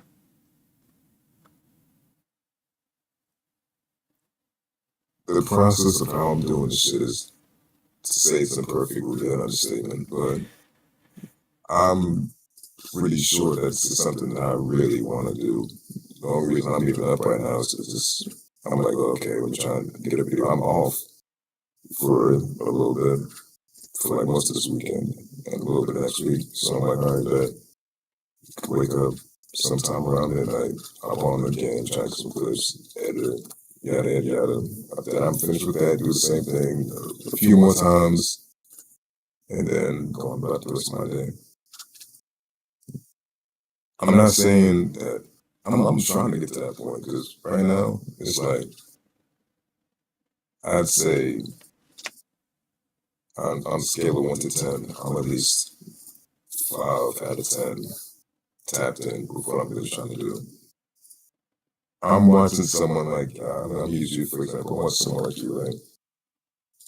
Going, I never even fucking fathomed the idea of just going in while you're at work and editing while you're at work and live streaming at the same time and doing that shit for at least like basically your entire shift, and then coming home and doing the exact same thing for a few more hours, then passing out. I'm a night, well, okay, I know you won't like turn that over, but like I'm someone that just stays up in the middle of the night for long periods of time and shit, and I'll work on something like that on a project or something if I really care about it. But that's some new shit. I never heard it doing some shit like that. That's I'm what the like, brain man, does. I'm like, The brain yeah. starts to give you cues as to what you should be doing. You don't start to think about what you should do anymore. It just happens. It just automatically makes sense to you. Once your brain becomes set on an objective, it will set everything else aside that does not have anything to do with the objective. Parents take care of their own kids, not other kids. They might want to because they're a parent, so by default they're designed to take care of creatures that are not able to take care of themselves. This is why it's easy to drop your kids off at your mother's house as a father who is the son of your mother. So it's your kid's grandmother, and she has no problem doing it because not only are they biologically related to her, but she has already spent 20 years raising you. Now she can raise your offsprings as well because she's already learned the trade. It's embedded in her. Not even at the biological level, but the epigenetic level, meaning that she learned these things past the point of her development of being an actual person who grew up from the age of fucking 0 upwards to 60. There's 60 years worth of experience in the real world, and let's say millions of years worth of experience in the animal kingdom of having learned how to be a parental or maternal figure. Which is all to say that the only way to learn anything is to basically learn one thing at a time, and then take most things that have nothing to do with that thing and then move them far, far away from you. Because you are a radar, you are a landmine, you are a proximity mine. Anything that comes near you, you will detect it, and it will take your attention away from your focus. You are not so advanced as to laser in on one thing and then having other things in the general area that have nothing to do with you and somehow not become distracted and then not have that affect you. There's a concept called there's a concept that is basically how your attention isn't just reduced because you are distracting yourself constantly, but it's because you're actually building up a cache or a cache of other things that you've been thinking about and that they were doing. And it weakens your ability to focus throughout the day because you're doing too many things. This basically means that if you know you need to take about 6 hours to do this thing, but you get up about 6 times to go do other things, you turn 6 hours into about 12 actually. Not because you're taking a long time to do it, because you're chipping away at the willpower you need to do that thing in 6 hours. And your brain has to reset and reorient itself to accomplish the task all over again each time that you get up and sit back down. This is why when you try to finish different shows, notice how you probably won't finish any of them if it's around 5 shows. It's because you keep switching your focus to look at different narratives. So you end up not finishing the 5 shows at all. None of them, not even one. Because you split your attention too far. And it takes a while for your brain to reorient to just one thing.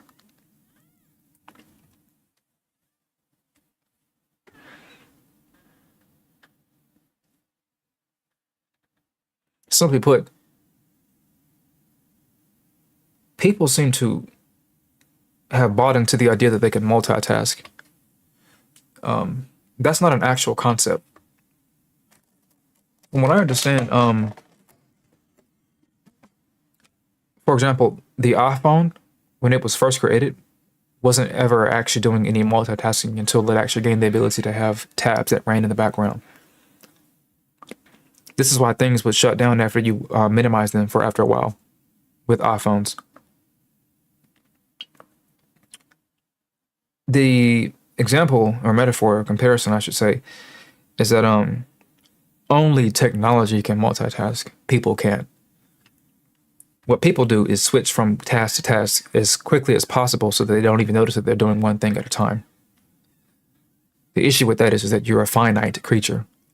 Finite is opposite of the word infinite. You only have so much energy and so much time. So when you switch task to task, you're actually chipping away at your energy bit by bit by bit by bit. The more you give yourself to do, the more you give yourself to be aware of, the more you give yourself to feel about, the more you give yourself to think about, the more you give yourself to talk about, the more people that you give yourself to know and to care about, the more you exhaust every single facility you have to tend to all of those things. Why do you think people hear a lot of rappers say that it's lonely at the top? It's because you can't take anybody there when you go there.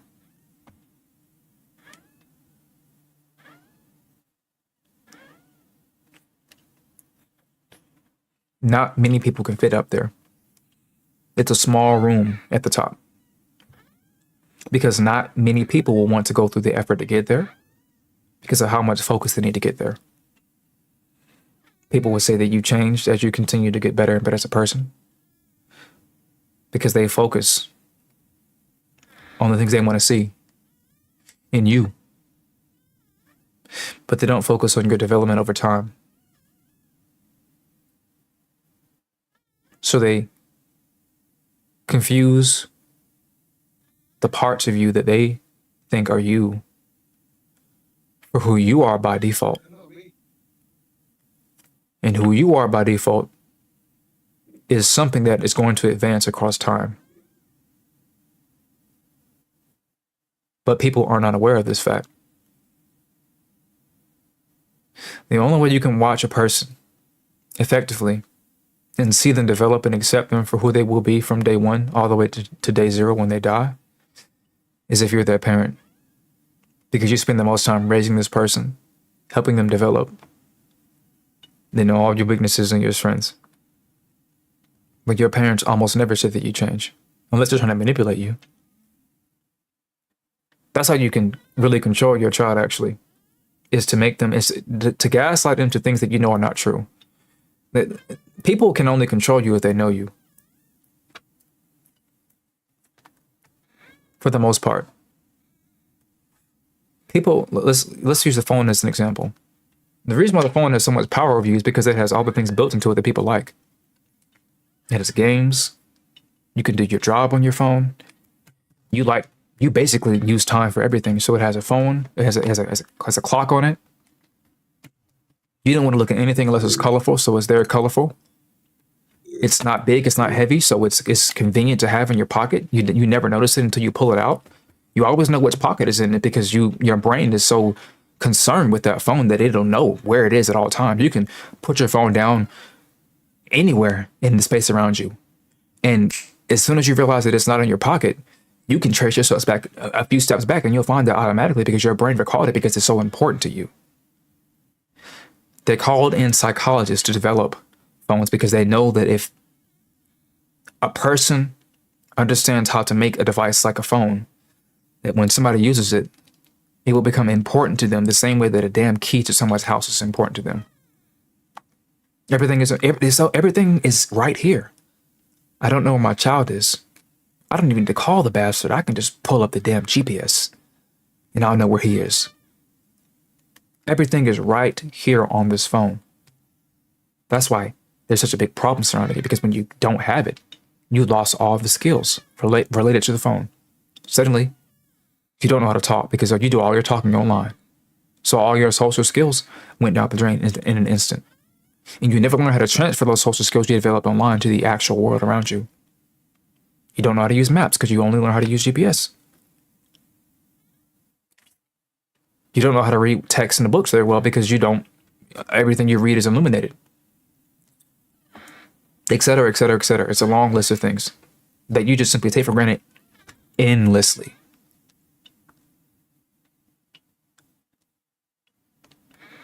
You have to learn at some point that in order to develop a skill, you have to sacrifice a ton of effort, not to develop the skill, but to ignore everything else. Ignore everything else. People think focus is about trying to look at something and then pay attention to that for a long period of time. It's a bit deeper than that. It's two parts. Pick something to focus on. And when you're not doing that thing, what are you going back to constantly? Ask yourself, is that important? If it's not important, then why the hell are you doing it? And your response will be because it's a coping mechanism. It helps me stay afloat whenever I am not doing the thing that I know is more important. And then I'll ask you, is the benefit of alcohol outweighing the positive side effects to alcohol and its coping powers? And then there's no way you can argue that it has that sort of positive effect on your life.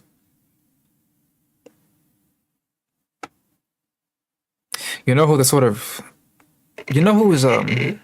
tricky to handle, to take care of. This is a tricky one.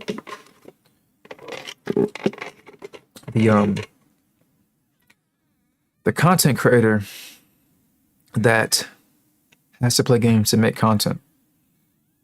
I found this one tricky Nah, yeah, it's fucking horrible. Because this is the But same type of person who has to sell cocaine and not smoke it at the same time. yeah, You're not supposed to do your own product.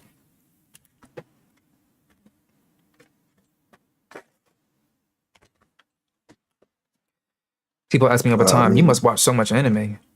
Yeah, I used to. If I sit there and watch anime all day, I won't be able to produce anything. So by comparison, the amount of time that I spend making content is vastly, vastly much higher than the actual time I spend watching the actual anime. People cannot fathom the idea that I just basically don't watch anime compared to how much content that I make. But what makes it more extreme is that by comparison, I still watch anime more than you do. I still put in about 40 hours of anime watching a week compared to the 2 hours you spent watching anime. I mean, yeah, but that So what am I really cutting out of my doesn't life to get all that time in? out of us shit. Everything. Yeah, Every single thing. I don't have a car. I walk everywhere. And you say, would it be faster? No, it wouldn't. Run the It's math. pretty healthy. Run the math.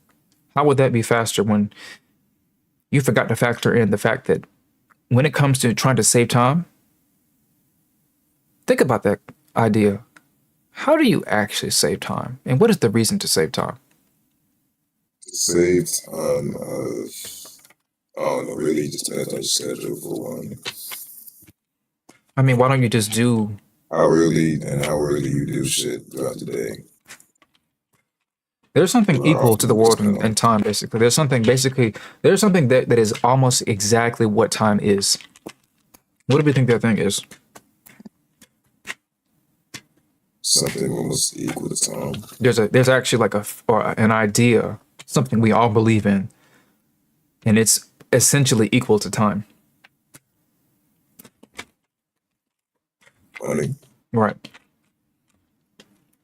If it costs you a ton of money to repair a car, keep up the car note, et cetera, et cetera, et cetera, to put gas into it, to do repair, everything.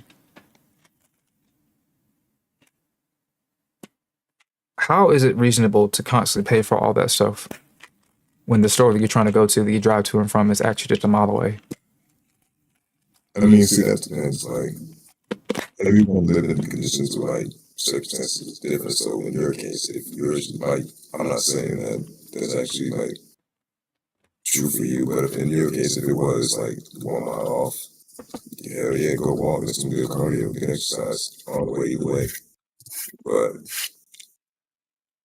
you know, if if wherever you're trying to go is far out, obviously you won't need a whip unless you just like walking for hours on end. But To it's not where really about the car. it's not, It's about the mentality. yeah. Where are you applying that sort of saving mentality?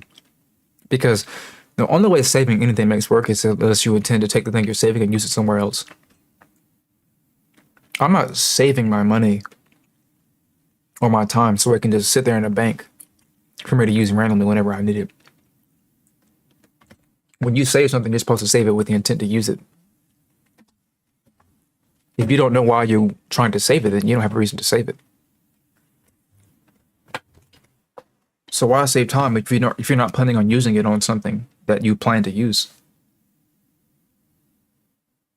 The reason why I cut back on so many things is because I know that the only way to get what I want done, everything that I've cut back on has freed up enough time for me to utilize that time to push my goals forward.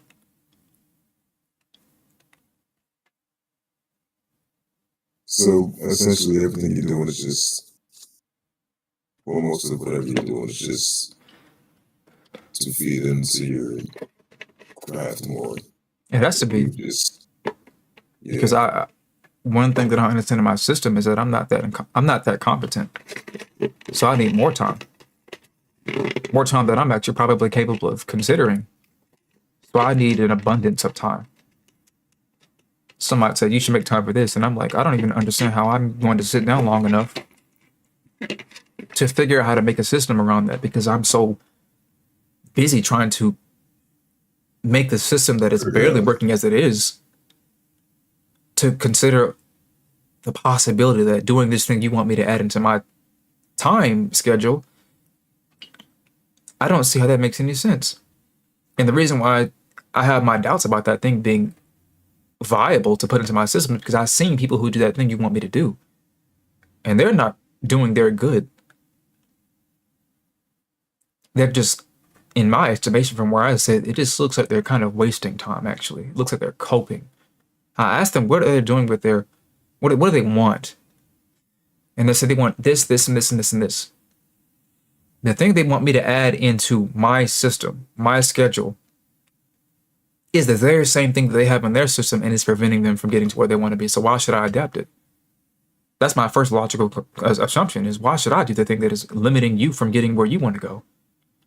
It's going to do the same for me. That's why I don't do it. I had to dig a little deeper to figure out how useful it is. Maybe I'm thinking about it the wrong way.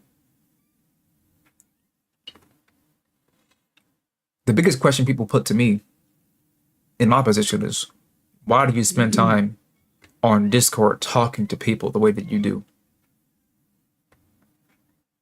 That's and as far as I'm concerned, it is a very religious concept, but it is omni level thinking. It's very basic father type shit. The reason why I know that I need to talk to people as a baseline is because it doesn't matter how stupid I am. It doesn't matter how incompetent I am, how wrong I am about how I'm doing or managing in my life. I know that at least 20% of what I'm saying will be useful to at least 30% of people in general. If I can provide some sort of assistance to the people around me, I am playing my part in reducing the overall suffering of humanity in general. And no man's mission is beyond that.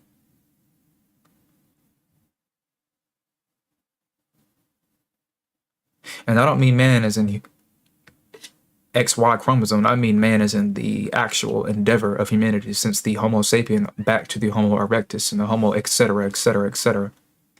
Everything's conscious experience is designed around the will to reduce suffering. And the only way to reduce suffering is to gain knowledge. In order to know how to reduce suffering, you must know what suffering is. And you must know it well to the point where you get to the limit of suffering, which is right on the edge of death. And to get familiar with the concept of death. So familiar that you work within the outer limits of it. People who talk about hustle grind culture, they barely mention that. They barely mention that in order for you to actually work in a way that makes some real sense, there has to be a decent amount of risk involved. Because there's nothing about parenting that implies that every single child that a parent raises is going to give back to them. That's the first investment any human makes, is when they actually decide to have a child and they invest basically 18 years into a child and they want to recoup that. But that's a gamble because you can give birth to somebody who's going to end up destroying the world one day. That's a huge gamble. You basically want to have a child because you don't want to be lonely. You want to pass off your knowledge or your likeness in the world. You want to see yourself be copied across time or whatever.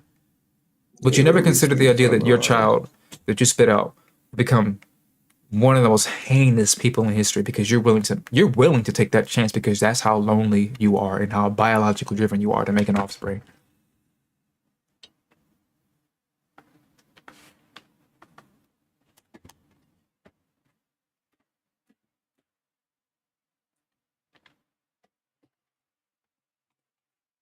This is something extremely important to consider because this is half of the reason why birth rates have declined. It is a number of reasons why the birth rate has declined in many different nations. people don't see the future very clearly anymore. So they may not really see a reason to make a child because they don't want to send their child into a future that is not their known. Very innate, and their innate response. The idea that why would I want to send my child into a future that I think does not exist? Very innate. Why would I want to, as a man, create a child when I know that I'm a miserable man who won't even take care of my child? Number two, why would I make a child when I don't like women? I don't want to put up with a woman for me to experience a possibility of fun with my child. I don't want to have to put up with a woman just to make a child. The list of excuses is almost infinite. Here's the best one. Here's the best one. Why would I have sex when I can watch someone else have it? I get basically the same experience, it feels like. So deep. That's the most common one. Nobody talks about any other issue affecting birth rates other than porn. That is the main talking point. I mean, yeah, that's true. Some motherfuckers is gonna be like, you know what? Going out, getting a woman, getting her pregnant, doing all this and that. That's a lot of work. I got my left hand right here. Again, to circle all the way back to the beginning, you're being used by the systems. Instead of watching porn and saying to yourself, what does this guy have that I don't have? And then trying to go out and get that thing that he has, and then dealing with rejection. Because I can give you an example about rejection, how to deal with it properly. Sure. Very easy one, actually. Go out and actually try to get rejected.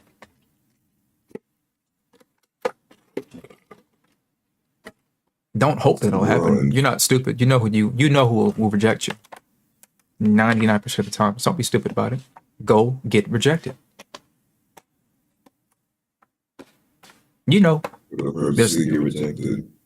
on purpose. And keep doing it over and over again.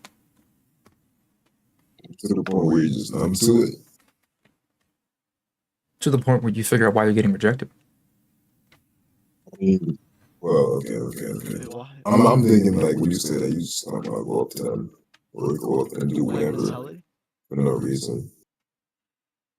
The reason to figure out why you're a reject-worthy sort of person. People can tell you up and down why they won't like you, or why they don't want to be with you, but in reality, what you're going to figure out across time is that there are certain patterns to notice. But see, you won't actually notice any patterns if you don't put yourself into the position to even observe the patterns. Right.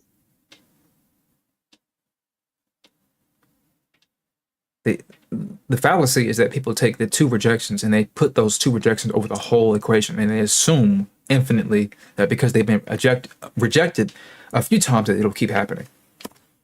So they never actually take time to do the scientific process of doing a study and observation.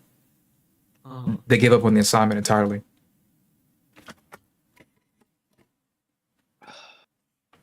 Yeah, I said at the end of the day, it's just trial and error. So, But it's all errors if you don't put in the trial. right. Miss every shot you don't take.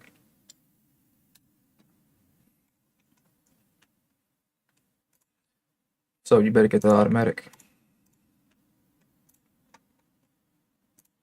Observe. Ask a question.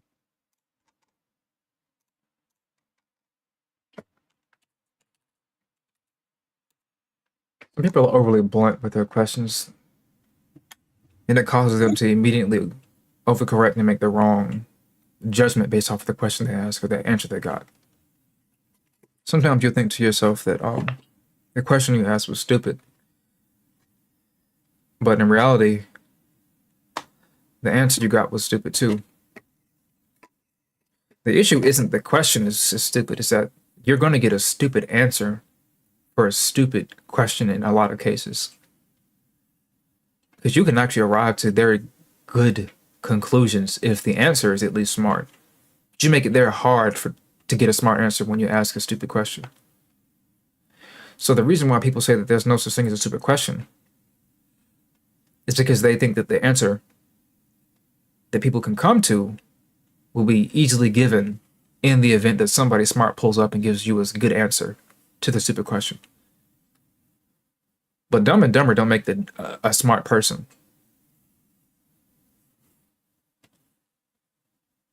So people ask the wrong questions to the wrong people.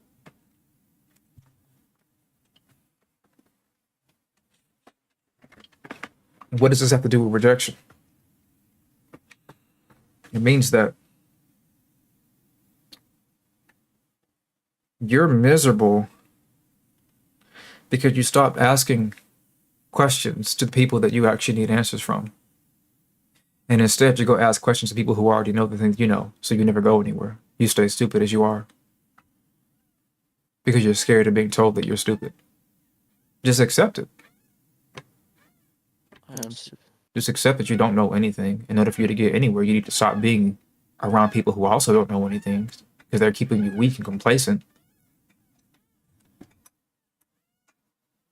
And you know that, essentially, at some fundamental level. Especially when you're young.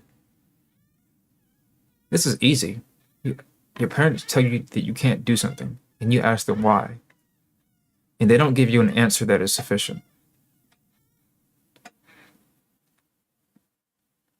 The question why is actually one of the best questions you could possibly ask.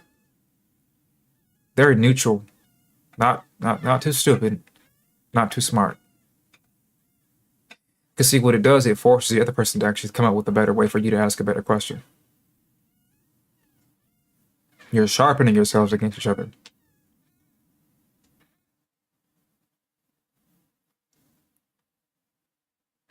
So you get to a better question when you stay in the why phase. Because you need to figure out what it is that you're actually curious about.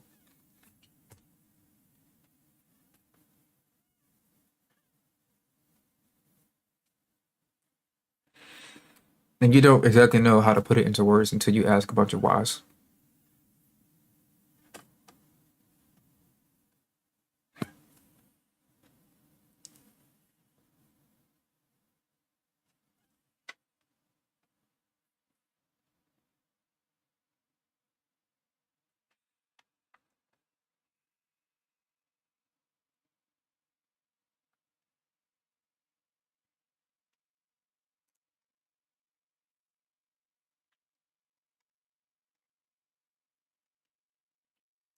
One of the main ways to figure out what it is that you want in life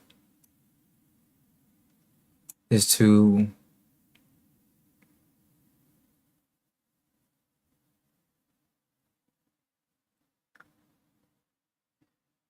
get away from people who tell you what you think you should have. Because they're going to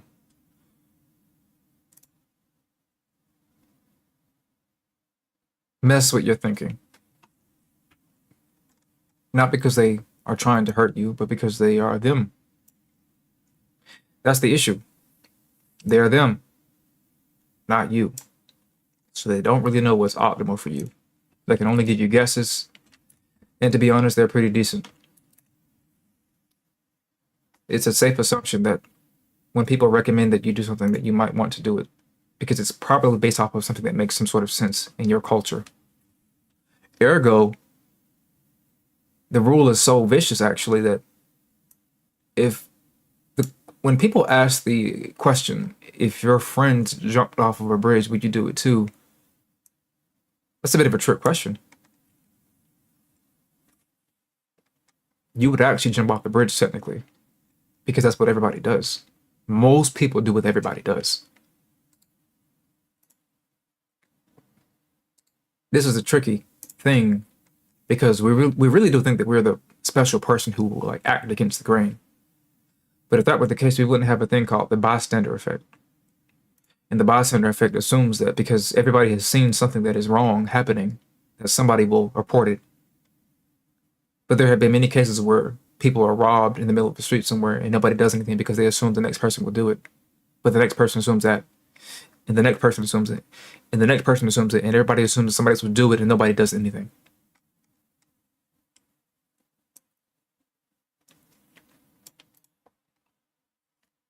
Again, these are all examples of how people are not thinking as clearly as they think they are. They're not actually being a conscious agent. Everything is happening to them subconsciously. They're not actually here in the moment. This is why people have bastardized the idea of being woke. Because to truly be woke, you must actually be conscious the entire time. Everything you need to do, everything you do, everything you decide to do, everything you decide you want is efforted consciously. Everything feels as if you have to struggle to arrive to an idea. When things become subconscious, that means they become habitual. And when things become habitual, you're no longer thinking about these things. But if you have to think to do this thing constantly because you haven't actually mastered it, that's a conscious thing. When you start to learn how to walk, you are in the moment trying to figure out how to put one foot in front of the other and balance yourself constantly. Now when you walk, it is a subconscious phenomenon. But you can make it conscious again if you actually put yourself in the mental state of saying, I notice that I'm walking. And I want to be very, very present to the sensations that cause me to walk. And suddenly, you're conscious of you walking. Hold your breath. That's not something you can do subconsciously in most cases. You have to be conscious when you hold your breath because when you breathe, that's an involuntary function. Involuntary functions mean that they happen without your consent, basically. You blink because your eyes get dry. That's an involuntary function. Your heart beats. You can't stop your heart from beating. That's an involuntary function. Now, the heart is a bad example because you cannot consciously beat your heart, but you can be aware of the beats in your heart suddenly because you can just sit there and be silent and observe the beats in your heart. This is called being present, mindful. When you bring your attention to the present moment, you can increase your levels of consciousness. And when you increase your levels of consciousness, you actually wake up. You actually are now what people should mean when they say woke. It's not jumping to conclusions. It's not being overly general. It's being hyper specific with a magnifying glass. In a book full of knowledge, and another book, trying to figure out what's going on around you because you're not too sure and you're trying to figure out what's going on in front of you because you're not taking anything for granted. You speak, but when you speak, you say, I'm not too sure if what I'm saying is actually true or not. I'm just trying to see if what I'm saying maps out against reality to see if it gives me some sort of leeway. I want to see if I push up against something, what is the effect of it? And I have to immediately assume, but I don't know what the effect is because I need to glean some sort of results from what I'm taking. I am using an action to figure out what's going on around me. I don't know if I don't know what a stove is or what it's doing. I have to use one of my 5 senses, or if not all 5 of them, to figure out what the hell a stove is. Okay, it's kind of heavy. When I push up against it, it has this much amount of mass. It must be full of things, therefore, because when something is heavy, it has something inside of it, perhaps. I check inside of it. Oh, it's completely hollowed out because it's something you put things into. So the material for the stove must have been what makes it heavy. Oh, it's metal. What kind of metal is it? Etc., etc., etc. It's just a process of asking questions. Why did you reject me? I don't know, you're not my type. What's your type? Somebody kind of funny. What is funny? What do you find funny?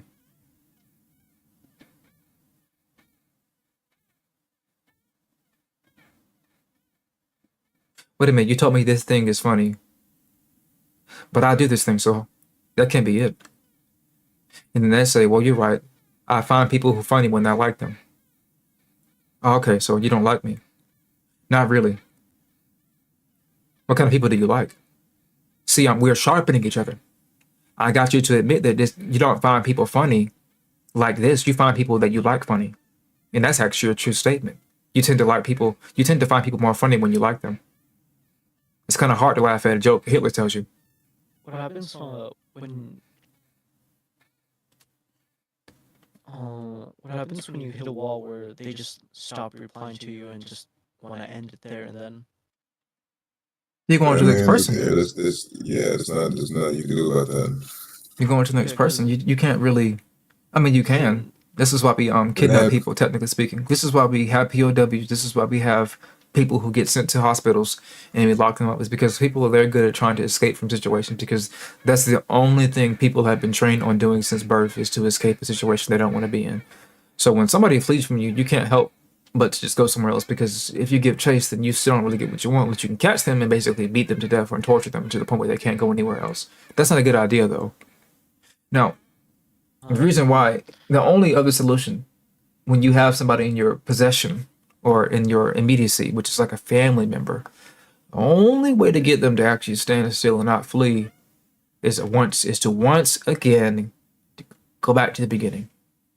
You need a system of conversation that prevents them from escaping.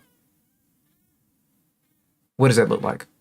Well, for the most insanely psychopathic, uninitiated person, or should I say initiated person, if you don't want someone to run away from you, you threaten to hurt yourself. That's one of the most surefire ways to prevent somebody from disengaging in a conversation with you. And it works about 7 out of 10 times. Now, I don't recommend that at all. But the idea is that we know what people value. Essentially, nobody really wants to be accountable for the possible pain of somebody else. So it's the easiest thing to jump to.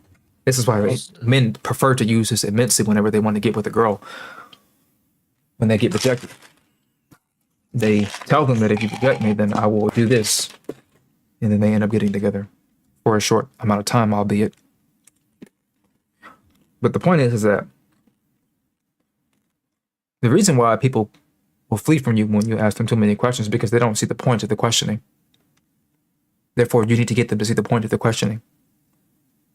Therefore, the only person who's getting anything out of the conversation when you ask questions is you. You're being selfish. When you ask questions, you need to give something to them in return. They won't say a damn thing to you. Not really. Nothing special. Unless they want to, out of the kindness of their heart, but most people just aren't that kind. And it's not because they don't want to be, it's because they don't know how to be. Actually, people think people are kind by default. No, everything is an effort. Every single thing is an effort. It takes effort to be mean, and it takes effort to be kind. Because ultimately, it really is you who decides to follow through on some of these things.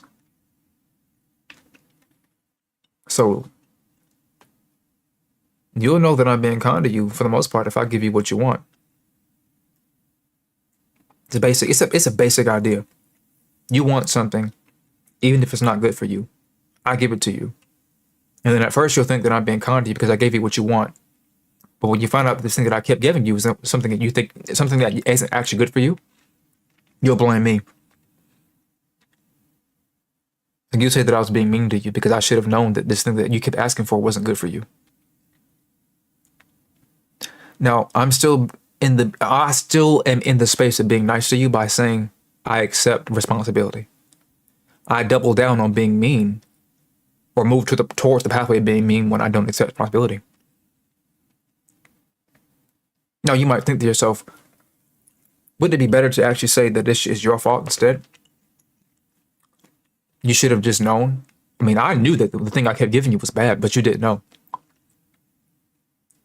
No, don't do that. Don't try to be the quote-unquote better person by pretending that you don't have anything to do with the situation. Admit that you actually played a part in giving this thing to them. You have to take responsibility as much as possible. Because to take responsibility means to assume authority. And when you assume authority, you assume power. If you tell yourself that you have nothing to do with a particular situation, you weaken yourself bit by bit. I thought the idea was to have control in your life. Wouldn't it make more sense to therefore bear with more responsibility? How do you get what you want in life if you aren't willing to accept the outcome of situations? These two things do not compute. If you can accept the outcome of a situation, you never get to the point where you understand why something happened. And that means you can't actually change outcomes because you never get to the point where you assimilate outcomes. You don't get to the point where you figure out why something happened in terms of its effect. You just understand causes, but you never actually get to the effect point.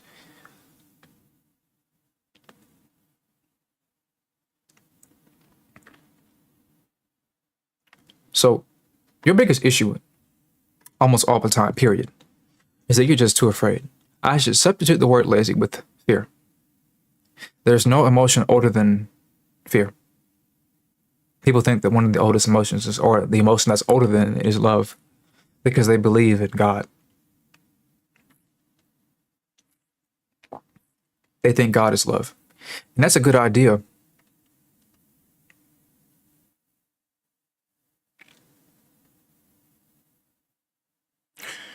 Until you think about the idea of consider that perhaps God feared the idea of him being lonely more than he loved the idea of being with his people. And then you need to ask yourself, what's the difference? This is a good thought experiment because it means that you're trying to figure out what came first, the chicken or the egg. And in this situation,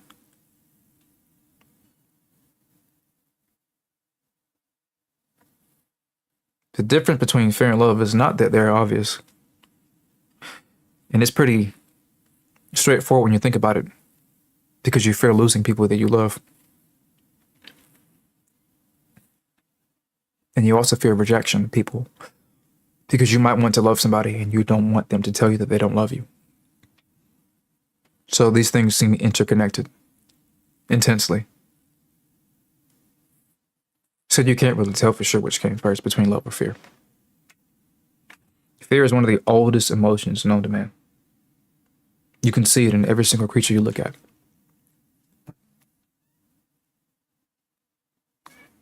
You can startle a cat, a dog, any animal. You know what fear looks like when you observe it. It's hard to tell if an insect is actually experiencing fear when you make some sort of loud or hard or any sort of interaction with it, because they don't seem to have the same system that we have to detect certain things in the environment. Well, I blow air on ants and they start moving a lot. But that's us. That more than Why likely you that's us blowing on projecting. ants? You're doing the thing like you're just blowing, like, you know. It's like So I'm actually interested. Why are you blowing air on ants? Like, why is that your form of attack? I was experimenting, not experimenting. Yeah. I had time, and I Yes, accidentally blew air on it, and I did it to multiple ants, and they started scattering, and it was really entertaining. It's Interesting. it's more of a Yeah, sensory so- thing than a fear thing. We don't have any way of knowing if ants or insects fear like that. Oh. But yeah, I just kept doing it. Not again any- and again. Not any way that makes real sense. When we look at some of the most oldest animals, all we can really see is that there's something that is probably close to dopamine in certain insects. The further you go down the animal kingdom or into the insect kingdom, or the hybrid between an insect and a crustacean or whatever.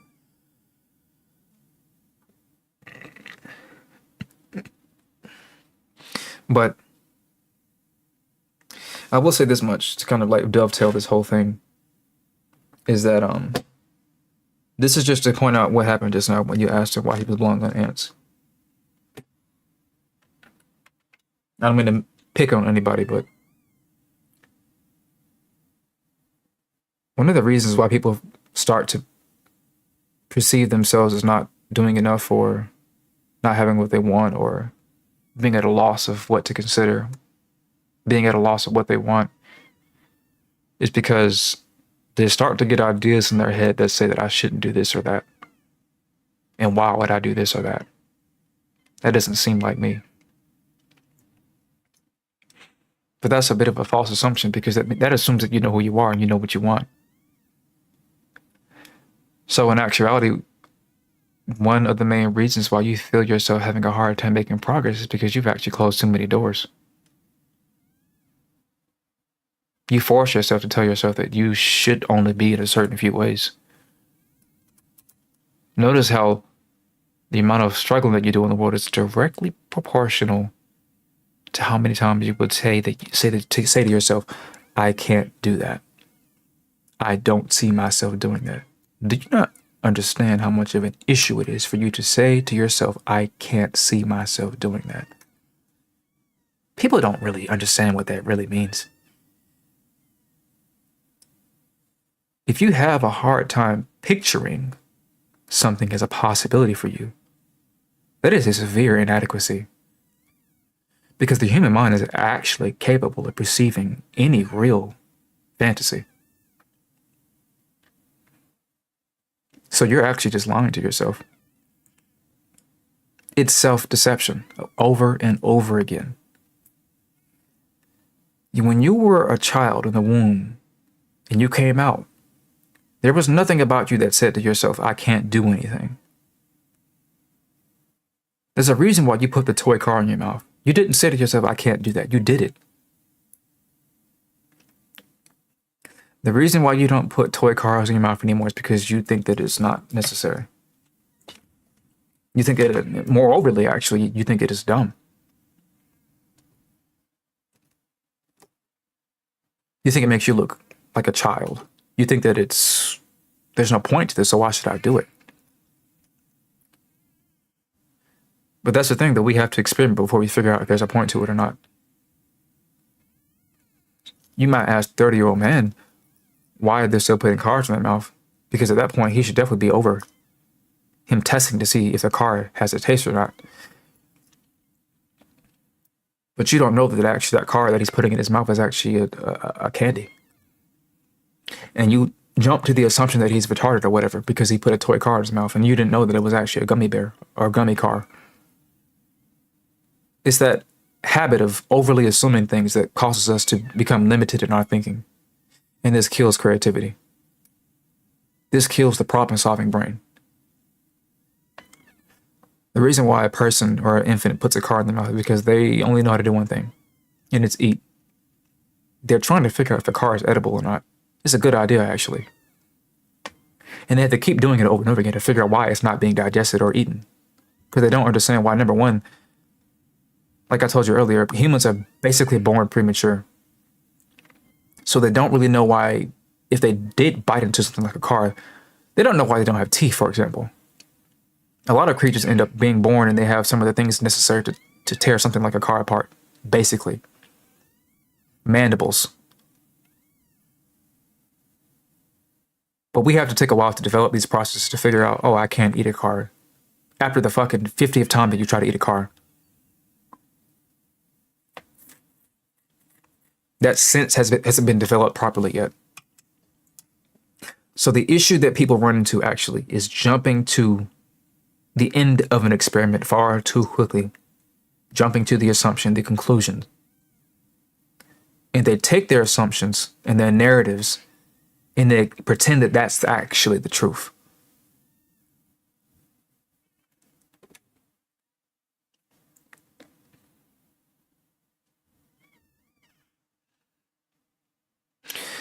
The reason why you might blow on ants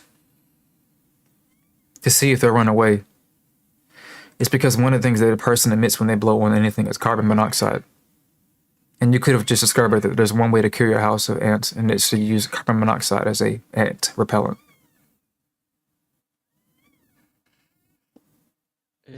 But if you assume that the ants blow away because of force coming from your breath, then you close yourself off of the possibility that one of the chemicals that comes from your breath is other than carbon monoxide and something else, actually. You just completely ignore the possibility of the other things that may be the case. Well, So when you run experiments, you say that, oh, it may be the force. It may be the distance because I have my head this close, and they're actually running away from me because they see my giant face up to it. So it's actually a thing where perhaps the ant can perceive a human, and I'm so close to it, it's running away. Oh, it's not the distance actually. I'm actually a creature that puts out nearly, if you round it up, 100 degrees worth of heat, so the ant can detect the heat from my body by me being so close, so it's running away from the heat. You see how that works? You see how I just consider all these different possibilities because I don't know anything about ants. By me being in this humble state of not knowing, I can run down the list of possibilities.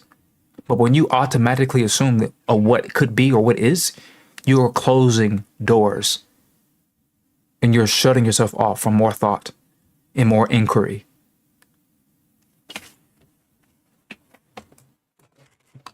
was it wrong of me to assume it was by force? Because like, I had the past experience of tapping an ant with my finger, and then they start moving like the same way I blow onto the ant. It's only wrong to have one assumption.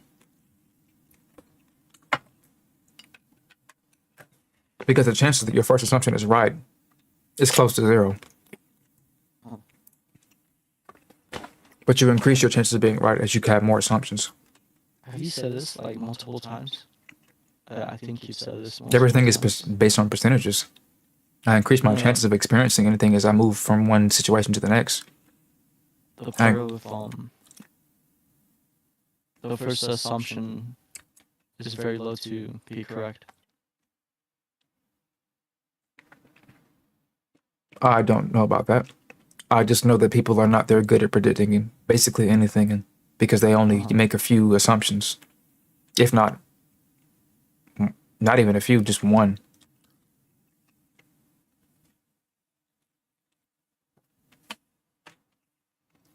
Why is it called his story and not she story? Women's give birth to people, so why is it not she story? It's because people assume that man came first. Why would man came first if women make men?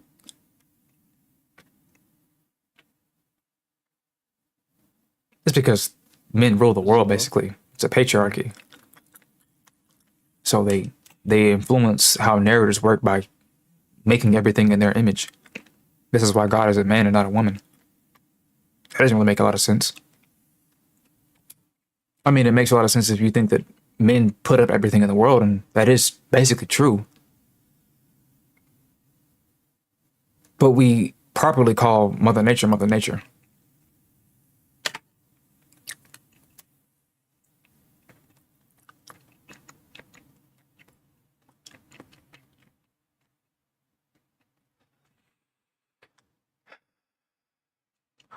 I'd ask the question, if we met a year from now, what would you be celebrating?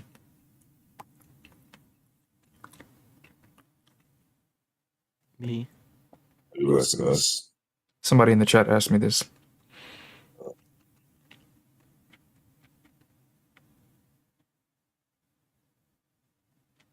Nothing. I'm not a celebratory person. I don't see any point in celebrating anything. At least not presently.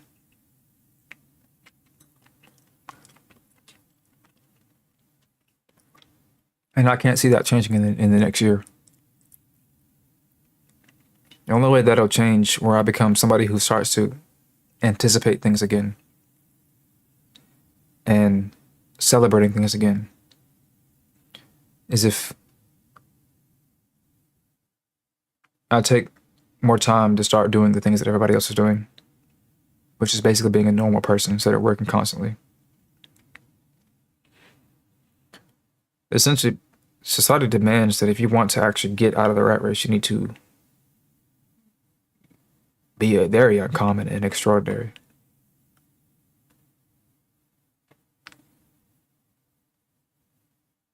Because that's what you are when you're 1%. You're 1% of the population. That means you're not common.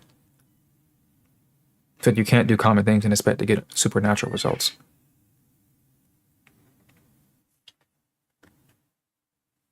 People say, how come you don't just do the things that Mr. Beast does? Well, I'm not Mr. Beast. Mr. Beast is common to him. And everybody's looking at what Mr. Beast is doing and they're trying to copy him. So what's common about that?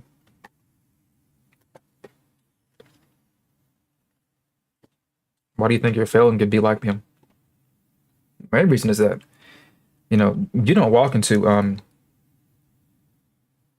any grocery store, any gas station, any food place and see a picture of PewDiePie, Markiplier, or Ninja.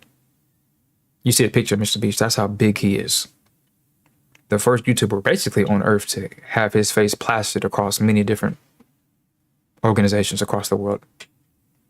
A direct line of communication with Elon Musk. He's a very big YouTuber.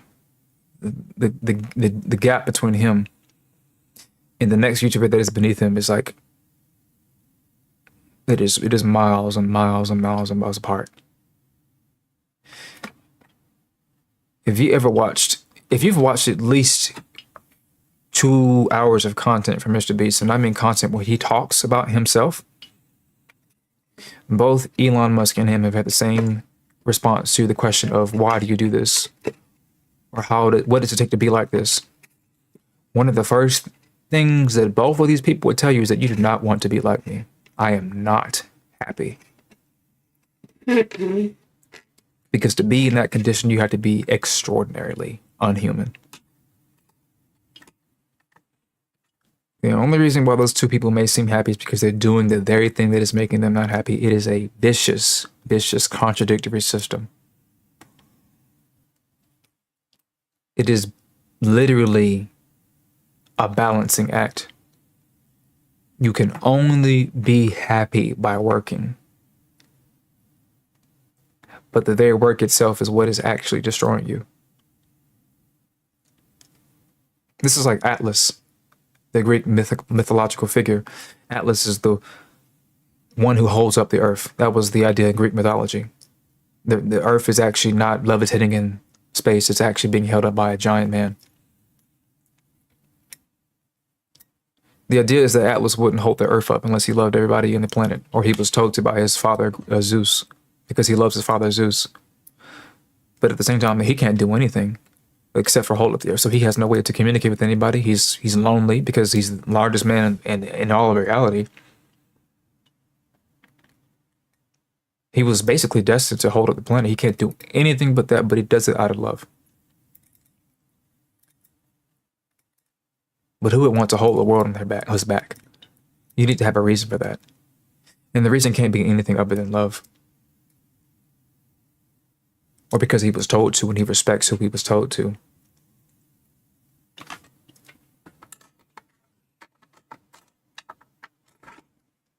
I can't really stress enough how powerful your desire has to be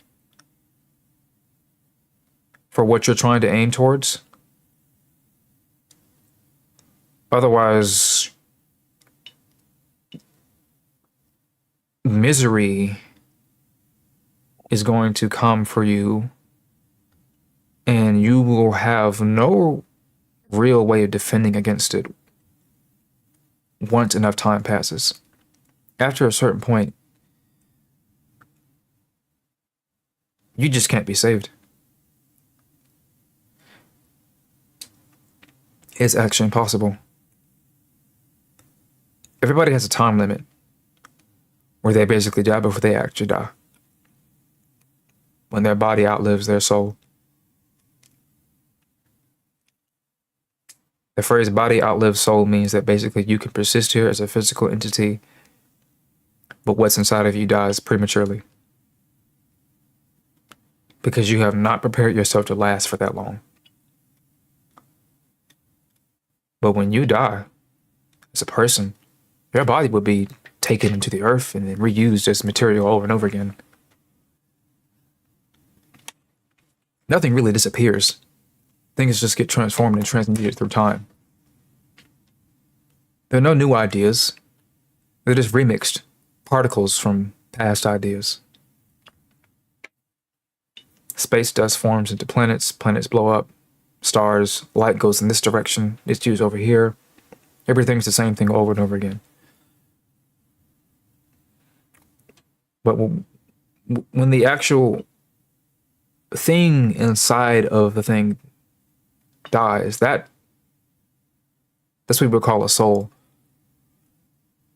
And that thing is pretty easy to kill. It's pretty easy to kill. Your body, I can chop your head off, throw it off somewhere. Animal eats it. Animal is now like more likely to live to the next day because he had him a meal. Your head. You just giving life to life. That's fine. But people who walk around not knowing why they are walking around, not having a will to help out with the people around them, not caring about their kids, staying in the same place, being miserable, depressed, never wanting to have anything, that person is basically very close to being dead. That's why it's so easy to make the jump from I don't feel like doing anything to I don't feel like being here anymore. It's always those two steps. You never jump from I'm the happiest man in the world to I don't want to be here anymore. It's a slow process. If you ever seen anybody happy as hell but one day and then tomorrow they're gone, they weren't actually happy when you saw them that day. It was a facade.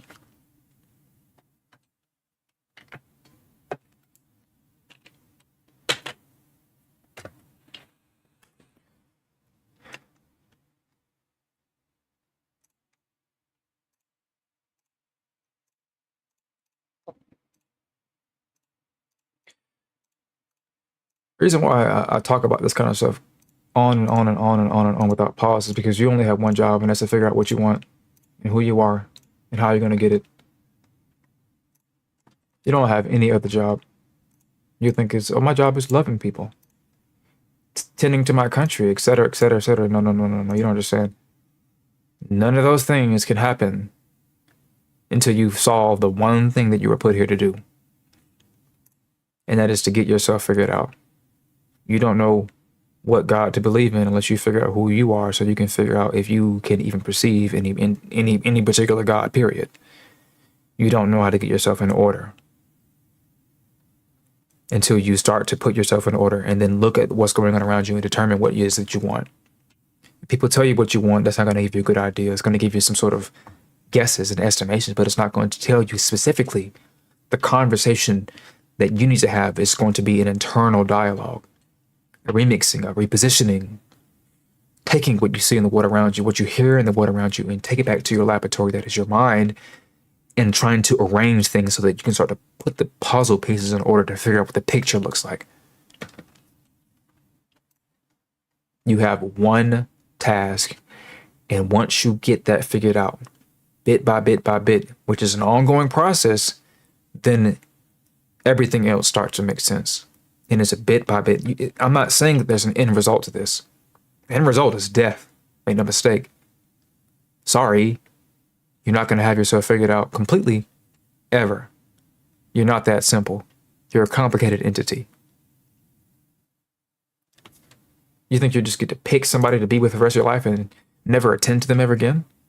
All right, honey, we're married. I'm going to go cheat on you now because I don't have to care about you that much anymore. No, that's not how that works. When you get with somebody, you keep tending to them like a garden. Otherwise, the roses will wilt or wilt. The plants will die. You stop watering things. You're the same way. You need to be watered on a daily basis.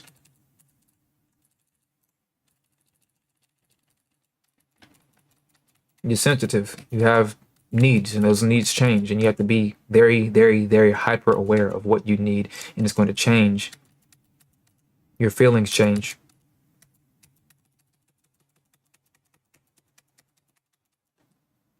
You're a complicated garden because sometimes it may seem like you need water to grow, and sometimes you actually, some weird chemical you need fucking, I don't know, phosphorus to grow because it's a new cycle. That sort of thing. When you can't use the same solution to keep solving this different problems.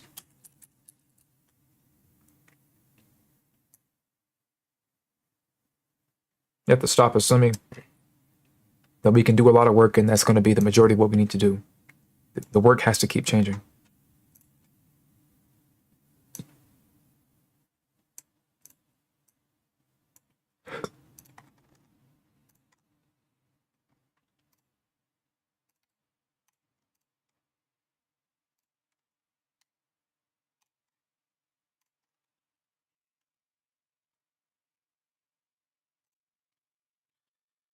Anybody in the year 2024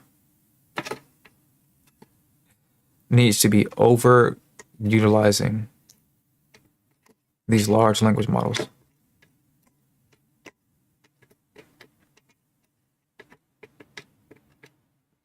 This was a gold mine right now. For the first time in human history, you have the ability to jump towards a solution almost instantaneously.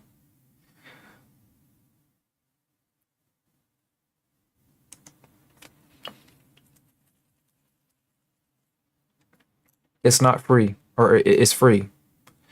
That's the reason why people don't use it that much, because when people see things as free, they take it for granted. Like reading and writing.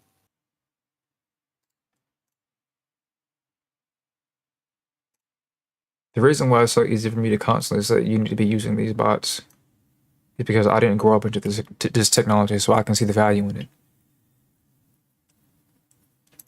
If you're younger, you look at it and it's like, this is just like Google, but a little faster. This is a weird assumption, but it's natural to you because you barely use Google to begin with. So the issue in general is that you just don't learn, you don't see the value of researching outside of school.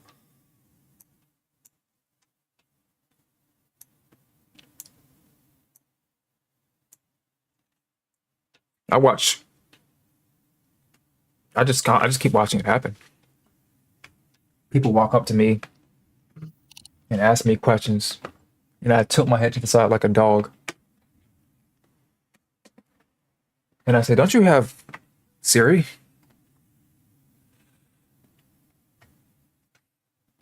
You can get an exact and concise answer within a few seconds if you just talk to that damn robot. 99% of the time, these large language models will be smarter than any person that you know. By default. That's why people don't want them to come out and replace people, because they know that it'll happen. It's inevitable. They don't want us to lose that human connection. But we already lost it. So it's a Noah's Ark situation. The flood is coming. You need to get ready to be the one to be picked to be put on this ship. So you need to utilize this technology now.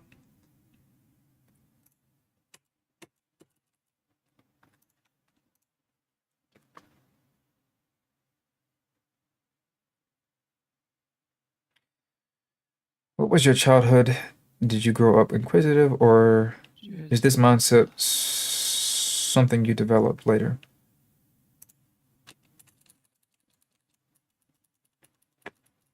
One thing I always mention about this sort of thing, ever since I figured it out, is that everybody is always inquisitive and curious at a very young age. If you're not, you're actually like, something is wrong with you. You're very sick. You're very other than what something that you should be. Like the past, like listen, if you are not a curious child, that is almost always a signal for alarm. Because curiosity is a necessary element for survival. That means you were born without the primary component to survive.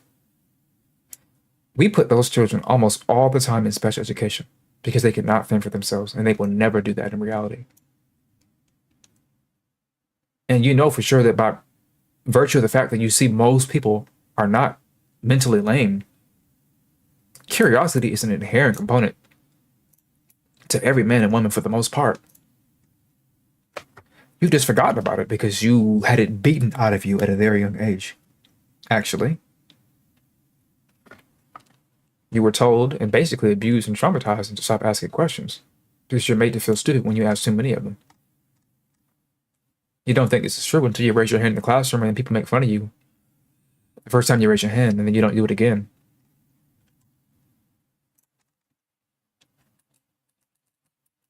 Listen, if it didn't happen at home, it's gonna happen in public somewhere. At home, it's stop asking me these damn questions. And at school, it's you ask a slightly funny, quirky question in school, and then the girl you like snickers at you, and then a guy comes up to you and says that was a stupid question. And now you're trained to not ask questions anymore. Therefore, your curiosity drops over time. And if curiosity decreases, so does creativity. Because you can't be creative if you're not curious. And you can think you can be curious all you want to, and that might make you creative, but it actually takes two parts. You actually need to be curious and then act on your curiosities.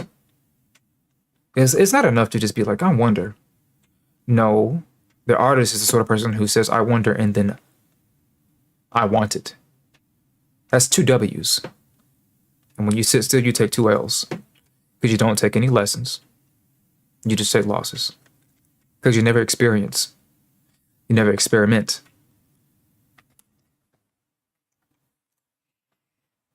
I was told endlessly. Endlessly.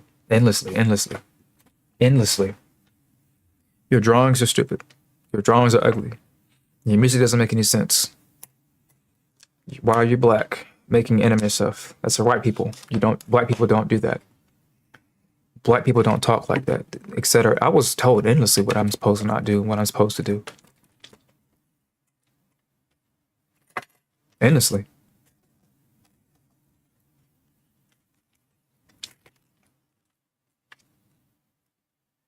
Well, the intelligent thing to do is not to ignore people.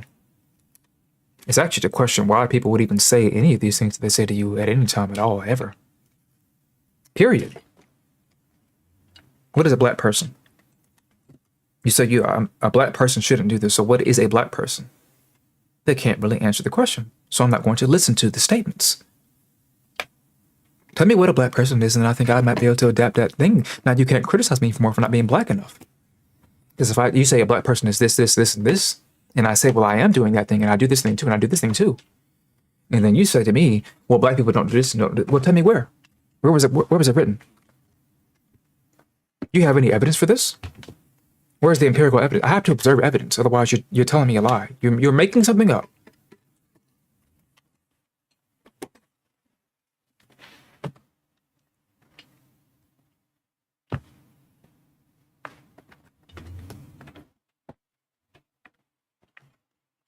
The mindset is to ask people, or have the idea in your head at the very least, I'm not so sure what was told to me just now was actually the truth or not. And to keep that in your head for a long time instead of assuming that whatever was told to you was the truth.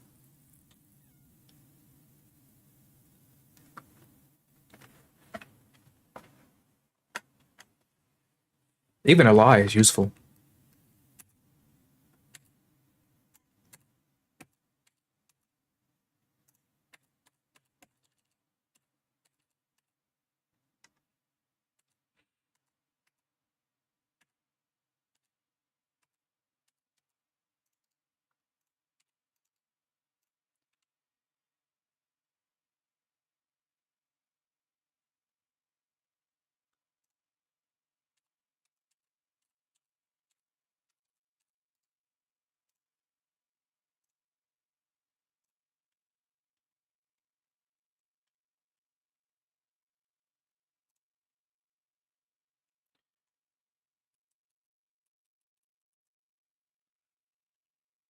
We need schedules.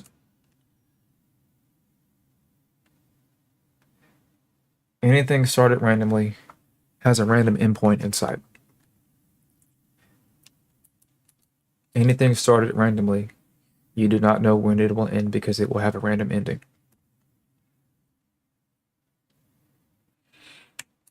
You say, I just feel like doing this thing today. You don't know when you'll feel like stopping either.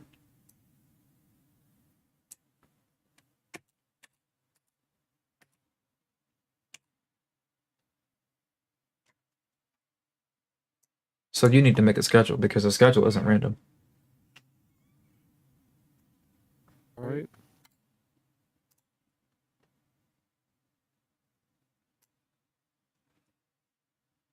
If it's not really on the schedule, you shouldn't really be doing it unless you have a plot on the schedule that says do things randomly. And that shouldn't take up much time of the day. This was related to the. Note taking. Okay. I was just making sure because sometimes you do read comments, and I can't see the comments unless I open every single social media you have. Or you ask me which comment are you referring to? Or if I'm speaking to a chat, are you?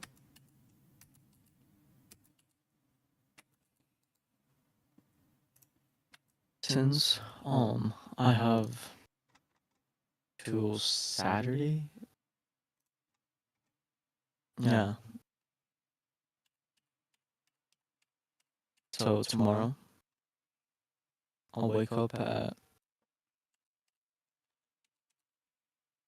right now at this moment. I don't have school because of the pollution of the fires, and so I have Friday tomorrow off, and so I could. Well, I wake up at 10. Yeah, I wake up like at 10 because I sleep till 1. And so I can start brainstorming ideas till 11, and then that should like be 10 minutes, right? Brainstorming for 10 minutes. Let me write this down.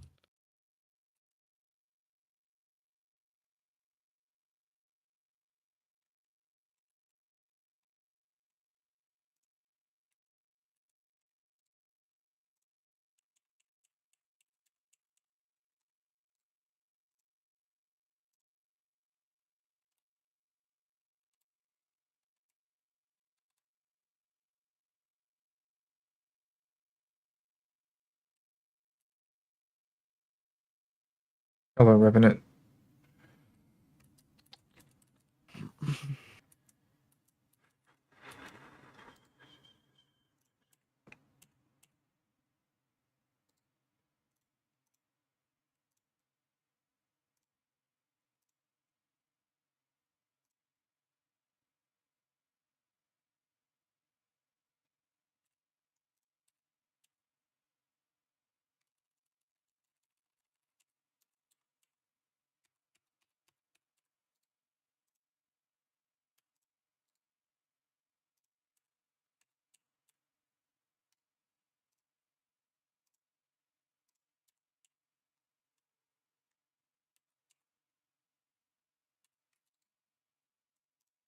After the brainstorm, I should probably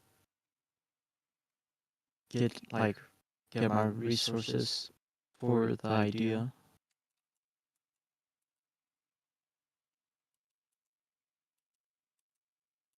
You think you're gonna wake up and brainstorm?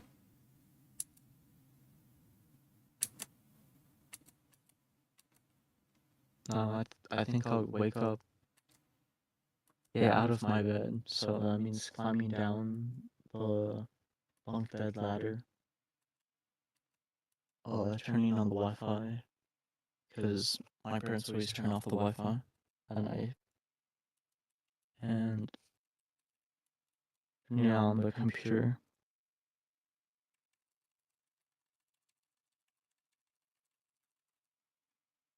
Then logging in, opening my browser, Discord, and DaVinci.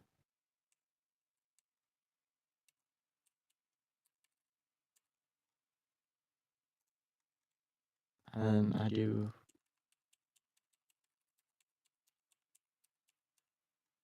I go on my browser and go on YouTube.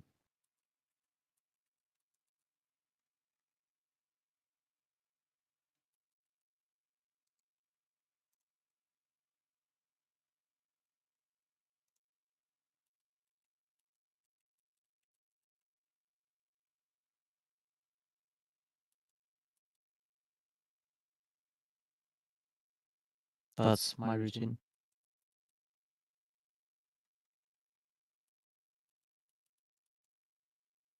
Is it really? Yeah. What about breakfast? I don't. I eat until I feel hungry. I mean, you eat when you feel hungry. Yeah.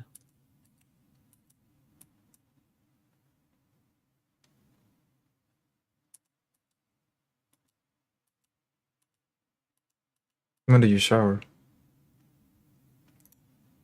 Um. Right before bed. Is it also when you brush your teeth? Yeah. Well, that's after the shower.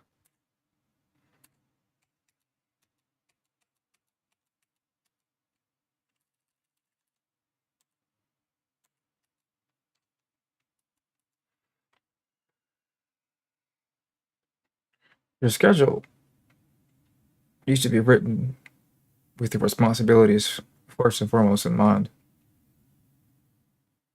and what you know you will do, not what you want to do. What's in your schedule has to be what you know you are bound to, and then you fit in the blanks with the stuff that you think you might want to do.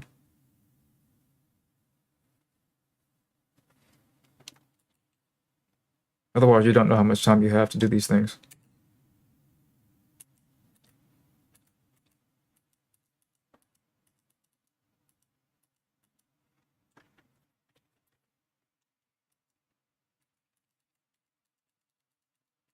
So one of the things that needs to be implicit in your scheduling, even if you are somewhat young,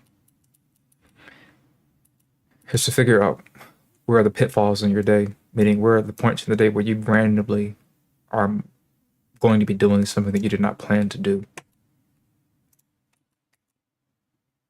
And that really is only going to happen when your family is involved.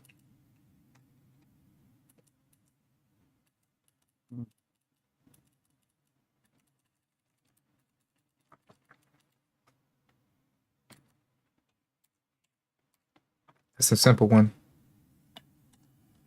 Let me rewrite the stuff then. One of the first things that anybody who is trying to plan out their day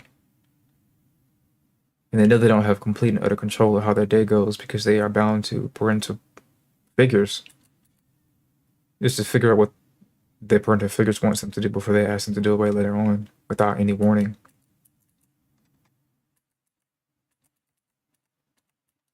This is the child's version of time blocking because you can't actually tell your parents, I'm not available between these times.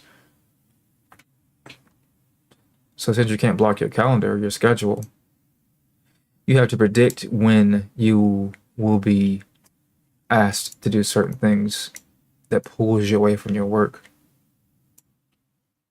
or what you're trying to do.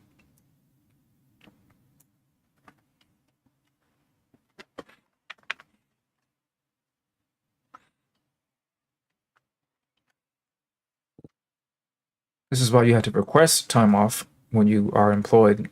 You can't just take time off unless you don't want your job. So the same thing has to happen with your family Uh-huh.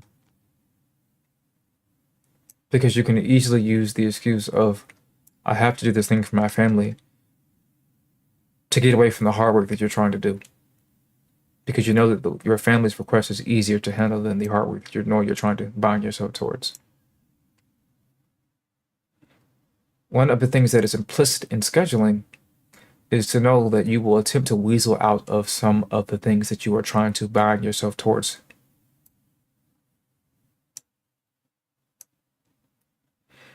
A schedule is about trying to figure out how to have an optimal day. It is not a tyrannical ruler that is trying to tell you what you should be doing and what you should not be doing.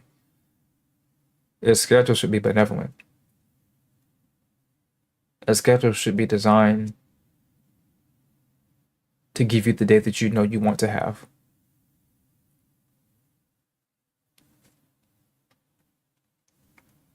It's not a prison.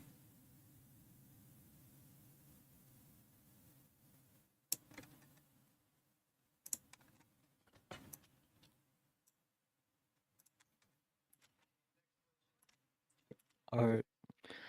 Let me try this again.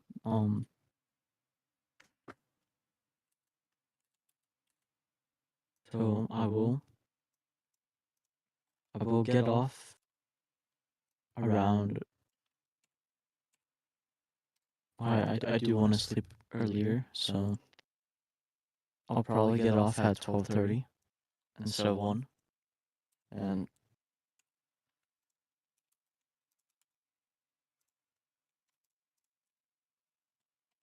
to get the You're more likely to repeat behaviors when you know why you're doing them.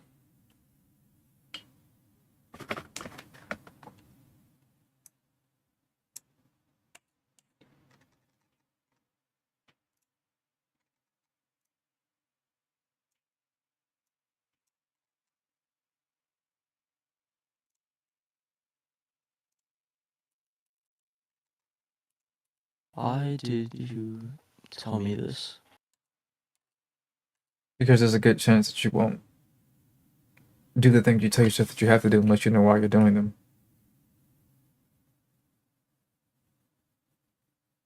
Your father knows why he chooses to take care of his children a certain way.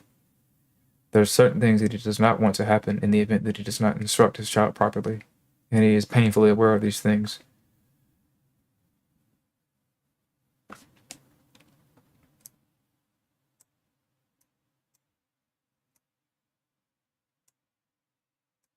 The reason why you would do anything needs to be very obvious to you.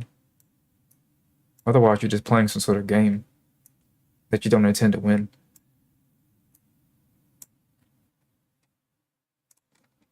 Well, usually,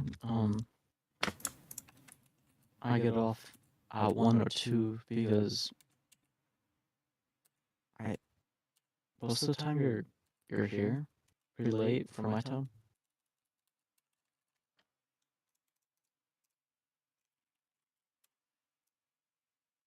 And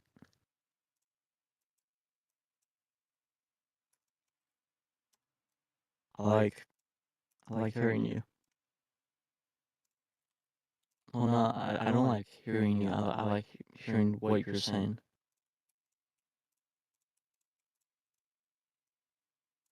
Because I feel like it brings some order to my life.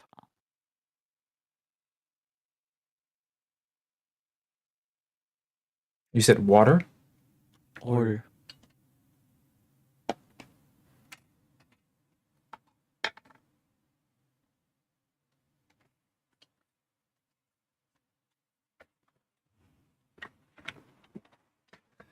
I said order. There's a guy that I use a lot to study from. His name is Jordan Peterson. He has a bad reputation for having gone in the direction that he has went down, politically speaking.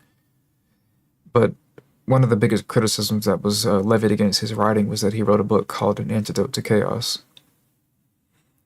Because he compares chaos to feminine. If you look at that in a contrived way, you can easily say that he is trying to say that women are chaotic creatures and you need an antidote to cure women. It's a very extremely contrived way of reading the book or reading the subtext of it. The book is actually white. He made another book called An Antidote to Order. So he has 2 books, An Antidote to Chaos and Order. Because once you have too much of either one of these things, you are imbalanced. The reason why I said the first book, which is An Antidote to Chaos, is white, is because the second book, An Antidote to Order, is black. And both of these books represent the yin and the yang symbol. And you're supposed to walk the road in between chaos and order.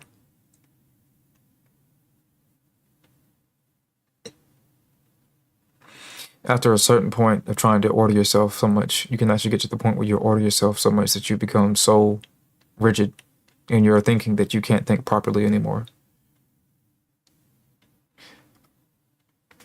That's tyranny. That's thinking to yourself that you need to think a certain way and never allowing yourself to be open to any other possibilities. That's too much order. So after a certain point, how much order is necessary before you start doing anything? Probably after this talk. Just something to consider. Mm-hmm. People are a bit pornographic with how they participate in things. They have such an abundance of the opportunity to get what they want that they take for granted that they're supposed to do something after they get what they want. You want more order in your life. Well, to what end? What is the objective? Otherwise, you just want order for the sake of it. And it's pornographic. Oh.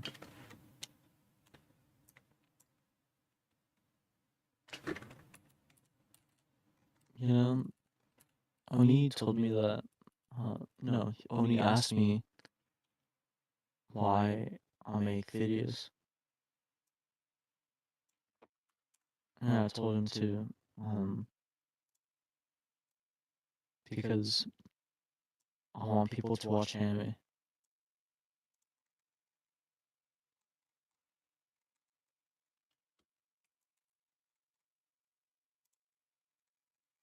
But no, still don't know now. Yep. Because the obvious thing to do, if you want people to watch anime, is to review them. So why would you do what I do instead when it takes more effort and you know it takes more effort? That's called cognitive dissonance. You know the easier thing to do is between reviewing content, reviewing anime, because you just talk about it and upload it. There's nothing simple about what I do. It takes almost everything to even figure out what it is that I even do. You can ask 10 different people who quote unquote know me, and they will probably all give you 10 different answers.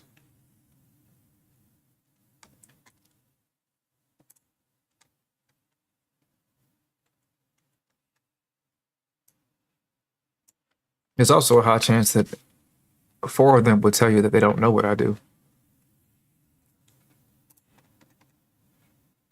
It's not obvious. But anybody getting up in front of a camera and saying, I like Naruto and you should watch it too, is the most obvious thing in the world. Compared to, how is he getting anime onto YouTube when every time that I upload anime it gets taken down by a copyright holder? There's nothing obvious about that.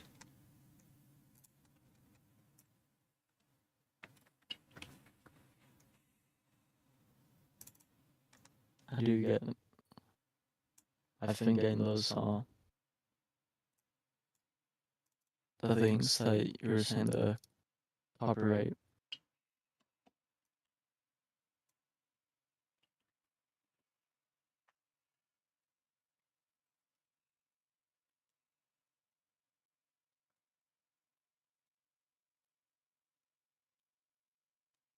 Wait, did you ask a question?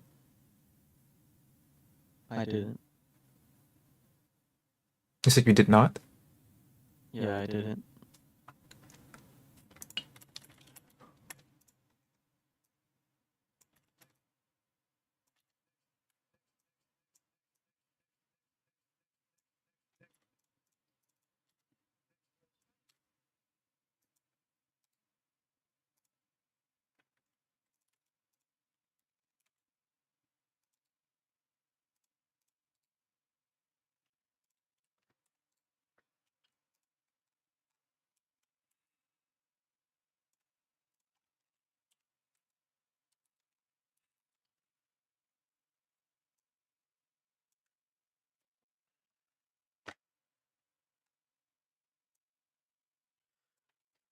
Moderation is the word. And it's actually a two-pronged word.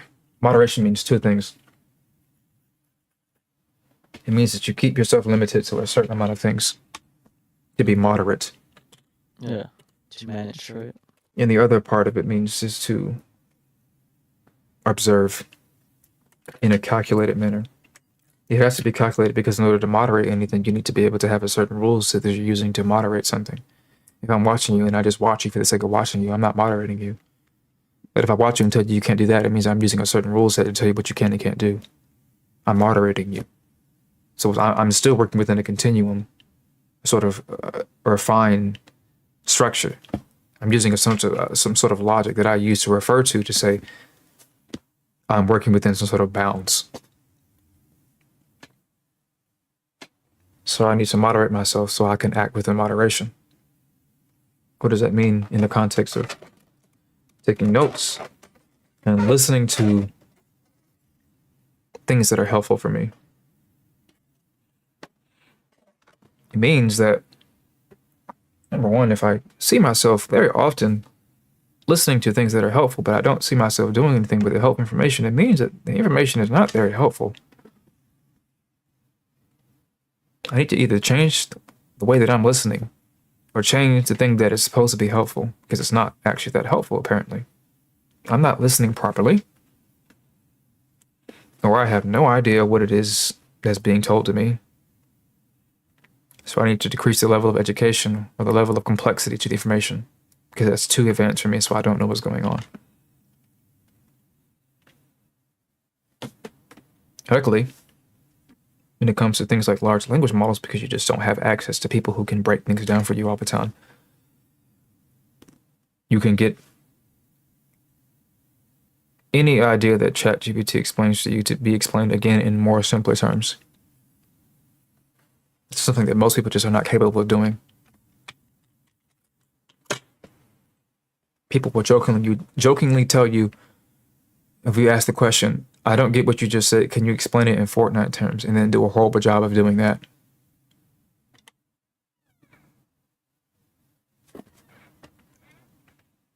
How many times has anybody ever explained anything to you with one of those examples and you actually understood it properly? I would think that it just wouldn't happen very often. You say that you don't understand something and you have to say, I don't get what you just said. Can you put it this way instead, in these terms?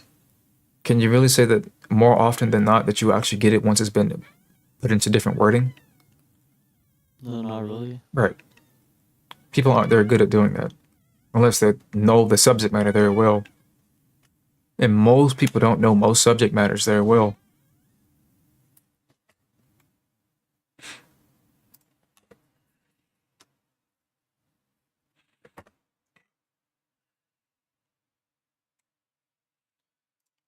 Let's try something really quickly. Do you have Twitter? Yeah, How many tweets do you have? I think one, just one. Right. You don't use it enough then. Why would you use Twitter?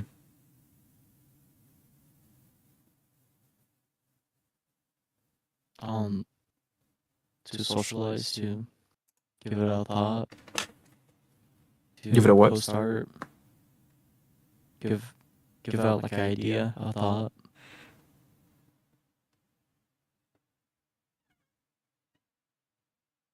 Right now, I've been looking at art and liking art.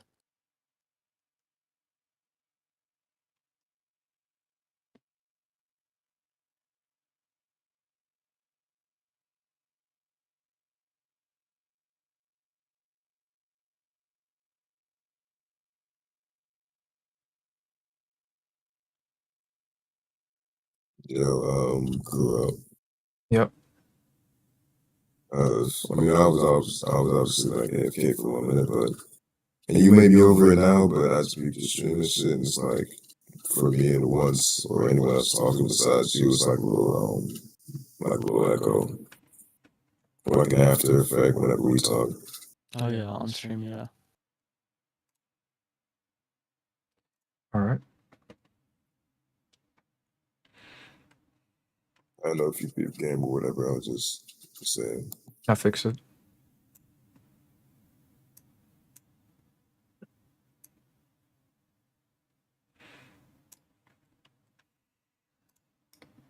Um,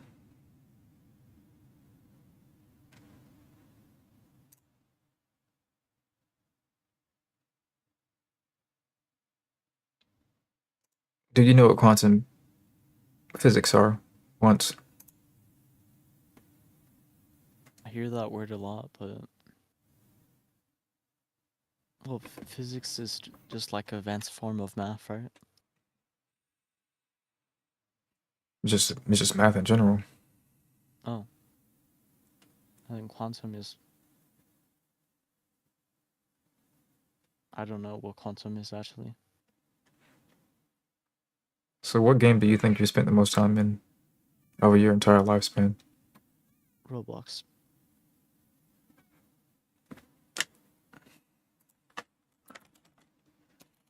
Even though it's not a game, it's a platform, but it's Roblox.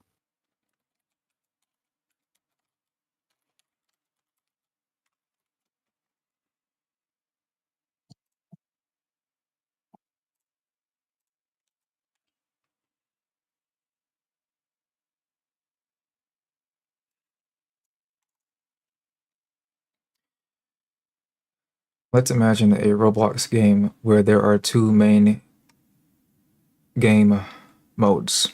The classic mode, like the real world physics, and the quantum mode, like quantum physics. Here's how we can break it down in Roblox terms. What is superimposition? In quantum mode, imagine you are a mystery box in the game. In classic mode, if you have a box, it either contains a treasure or nothing. You can just open it and see what's inside. But in quantum mode, the mystery box is both full and empty at the same time until you open it. It's like your Roblox character can't tell what's inside until they actually interact with it, like opening the box. This is called superimposition. The idea that something can exist in multiple states at once until observed. This is also called Pandora's box.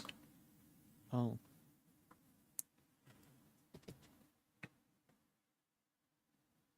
This sort of thing that I just did just now is only really capable. A person can only do this if they know two subjects very well. They need to know the method, they need to know the terminology of the thing that they're using to explain the other thing. So they have to know both Roblox and quantum physics fairly well to explain it.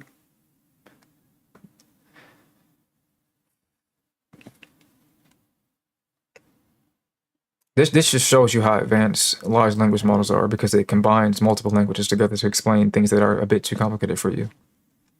I still don't get the classic mode. Like, isn't the classic mode just after you open the box in the quantum mode?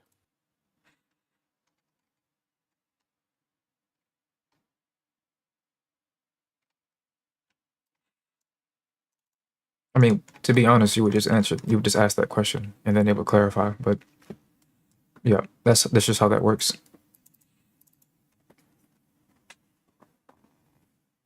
Like you get to a point where you reach exhaustion with most people, where they have a hard time breaking down a concept to you because they run out of terminology, and then they start saying, "Well, fuck it. Here's this example instead."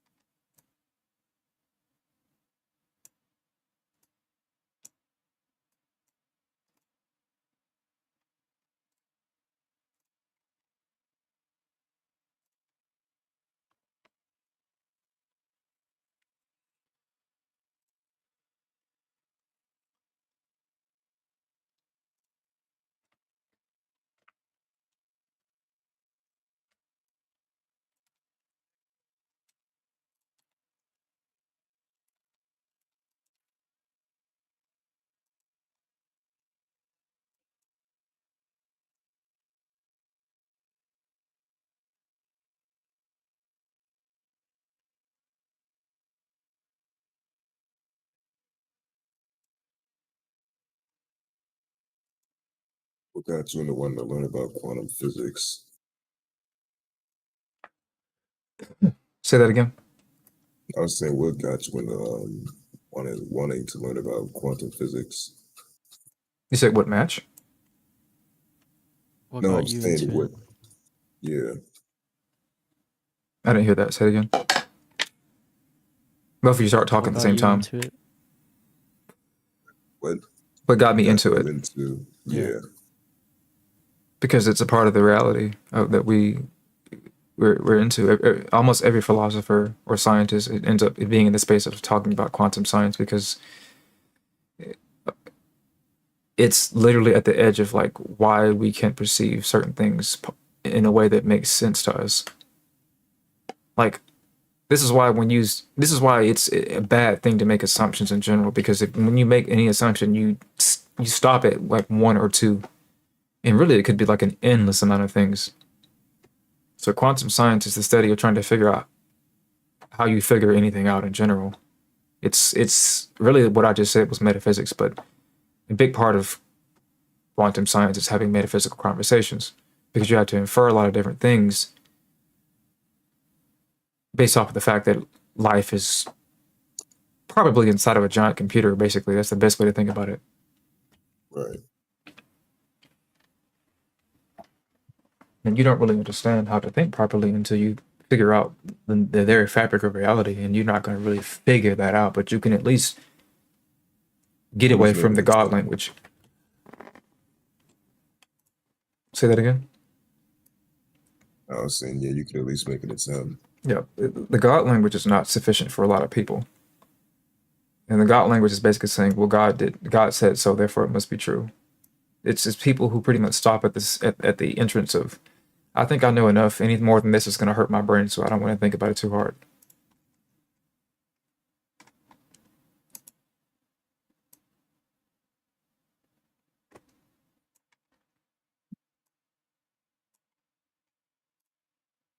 Or just it's just scary, because the more you dive in some of these things, the more there are a lot of quantum scientists who seem to have, by all intents and purposes, gone a little crazy because of how much they have to think outside of the box in order to figure out what could be out there or whatever.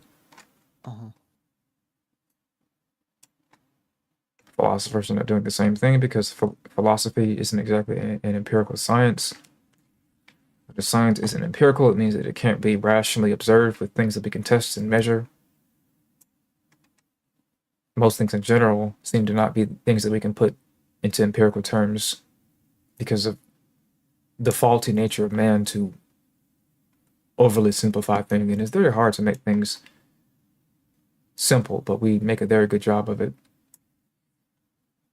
We'll say things like just basic stuff.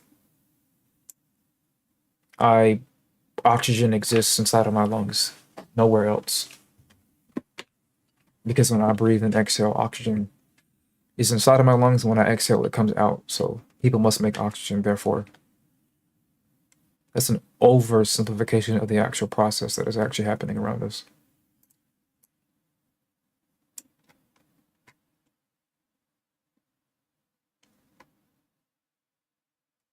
Another thing is that you go to a general practitioner when it comes to doctor stuff because you don't know for sure what the actual issue is.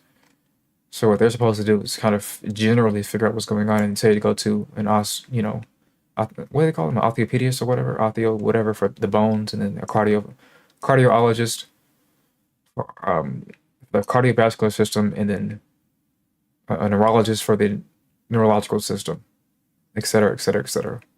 But if you go straight to a neurologist for a bone issue, he's probably going to try to fix you at the neurological side. He's probably not going to know enough about the bone side of stuff to tell you, I don't know what's going on. I think you need to go to a bone doctor. He's probably not going to tell you that because he's not a general practitioner. He knows about something hyper specific, neurology.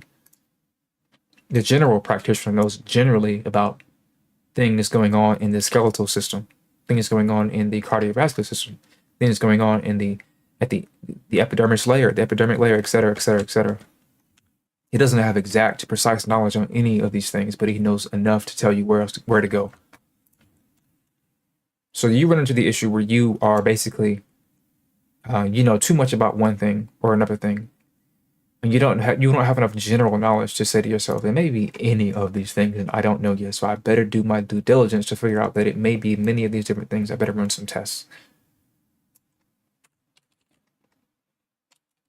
What the God, what the to put it simply, what the God language does is say you don't know what the answer is. Just leave it up to faith. If that's not sufficient for a lot of people, some people are very insanely inquisitive. They have to keep asking questions, and when your faith tells you to stop asking questions, people who can't help but ask questions leave the faith.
One of the variables for slightly higher intelligence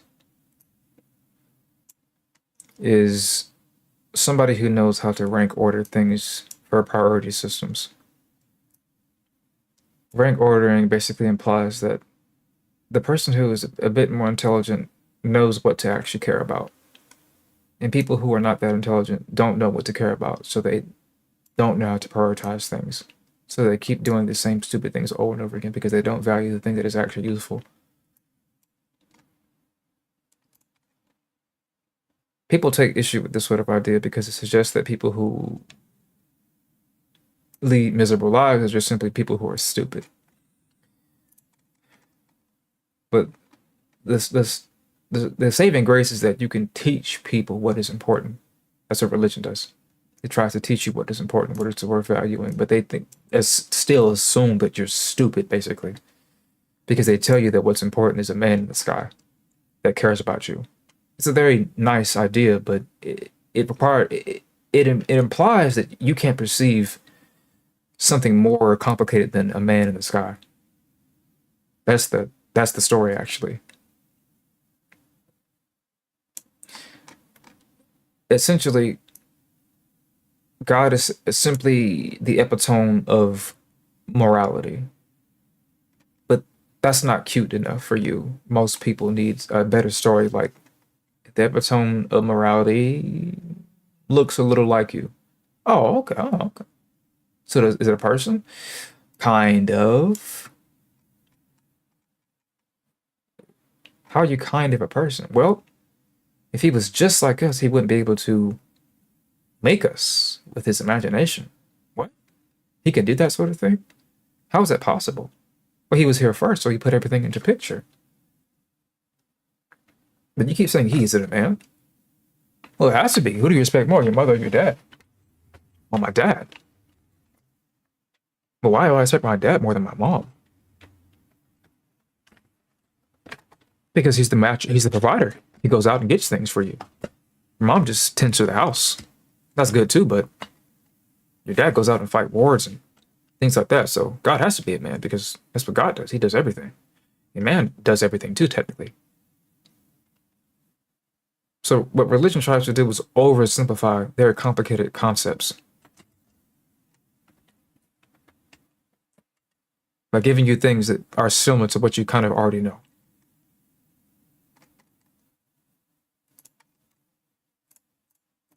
By comparison, quantum science is saying things like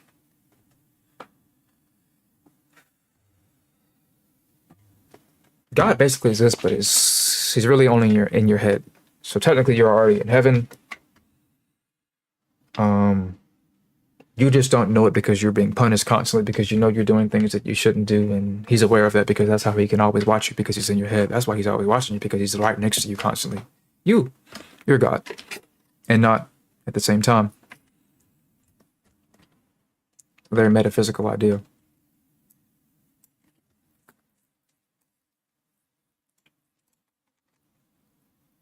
As you know, people can hear that a couple of times and think to themselves, I have no idea what that means.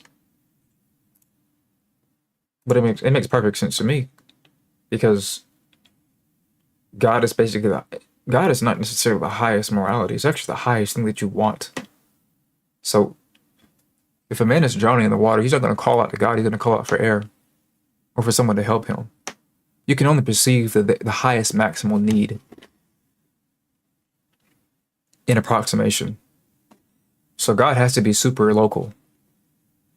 You can't really fathom the exact like pinnacle nature of a sort of godly entity until you get all the other things situated as well. That's the pyramid of that's the hierarchical pyramid of psychological needs. At the bottom of the pyramid is, what is it?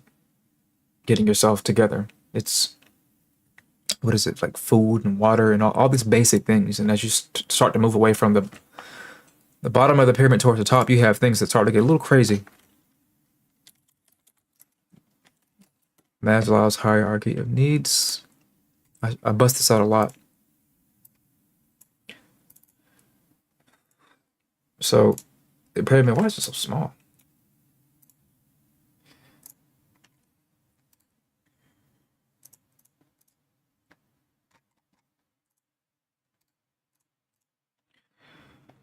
At the bottom is psychological needs. Breathing, food, water, shelter, clothing, sleep. Why are people who are homeless crazy? Almost all the time. It's because all these things are up for grabs constantly. Their clothing is in tatters. They sleep on concrete, so they're not getting very good sleep. Their sheltering is not that secure. Water they drink is probably not that clean in some cases, and they don't know if they're going to be eating today or not.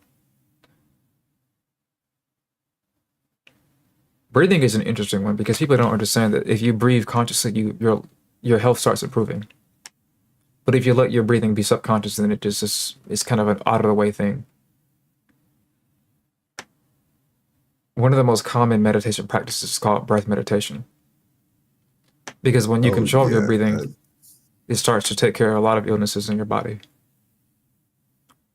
I actually wanted to ask you about that.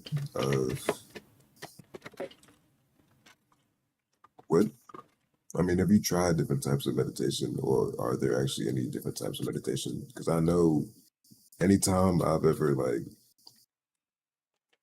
read about it or seen anything about it or tried it, it was always just breath meditation or breathing meditation, where you'd only focus on your breath, and then anytime you would wander off or you would lose train of thought of only focusing on that one task, you would bring yourself back to just breathing and just that basically be like a rep meditation that you've done.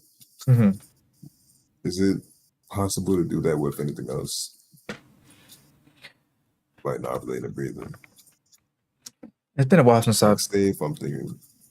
Go ahead. It's been a while since I've dived into the topic of meditation, but mindfulness in general, really everything underneath yoga, should I say, meditation is a part of yoga. Mindfulness is a part of yoga. All these different techniques of trying to center yourself all have something to do with yoga. Yoga is the master of all of these sort of mindful practices or whatever, etc., and so forth. So, the most common method of meditation is either breathing or it's just trying to sit still for a long period of time in a certain pose. If you there's a meditation where you technically lay down on your back but it's one of the worst ones for Americans because they just fall asleep. This is very bad because you can train yourself to think that meditation is about falling asleep. Now you can use meditation to fall asleep, but that's not really why you want to do that, because it would make it very it would make the act of meditation, you would basically hypnotize yourself into thinking meditation is only useful for sleeping, and you wouldn't get the full benefit of it. There is meditation where people literally do things like walk and meditate. There's meditations where this is, I think, slightly more extreme, but there's a meditation practice where you hold your eyes open for as long as possible, because you're trying to teach yourself how to will yourself. Meditation is all about will. And then there is in a lot of anime, there is, I would say, in some cases that are kind of more flashy, there is the explosive fire breathing type of meditation where you do breathing, but you do it in a way that is very erratic, and it can start to increase your like sense of body temperature. This is why in Demon Slayer, Tanjiro learns how to fire breathe, but this is actually a literal thing in meditation where you, or should I say yoga more than meditation. And this is basically the act of like using your breath to like cause yourself to nearly be at the edge of hyperventilating. And if you hyperventilate, it's not necessarily a good thing. You can, it can be trauma inducing, or it can cause you to have a panic attack. That's why when he does the fire breathing thing, it has a negative side to it. Oh Um, yeah.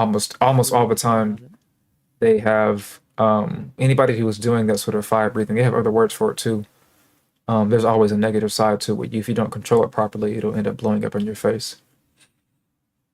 Um, and it's always some sort of person who, I'm using metaphor to kind of navigate this explanation, but it's always some sort of person who is not used to the idea of fire. Um, this is why, for example, firebenders in the Avatar, Last Airbender, they naturally know how to use fire, and it comes very natural to them. But when Aang learns how to use fire, he is afraid of it, and it's hard to control because he's not naturally born into fire. So all things that naturally breathe fire have no problem using fire, etc. This uh this is why when you are first born, you are trying to basically take care of all these things at the bottom because you're practicing the art of meditating on these things. I'm meditating on breathing. I'm trying to figure out what's going on when I inhale and exhale.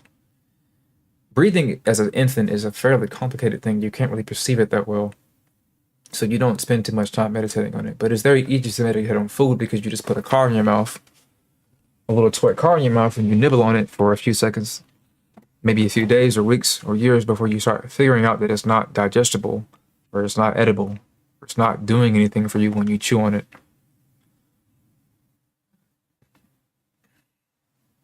Humans somehow know that there's a certain point in which you drink enough water before they stop drinking it because it's too much at a certain point. You can drink yourself to death. So that's a biological understanding that we know that drinking more water than necessary is too much. But in general, meditating on the idea of food and water nourishment is the idea that if you want to actually get a sense of fullness out of what you're eating, you need to just eat.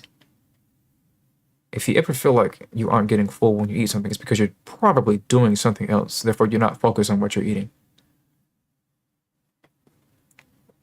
If you see food as a means to an end, which means that you're eating just because you want your belly to stop rumbling, you're eating because you know that if you don't eat, you're going to be wanting to do it later, so you want to get it out of the way now.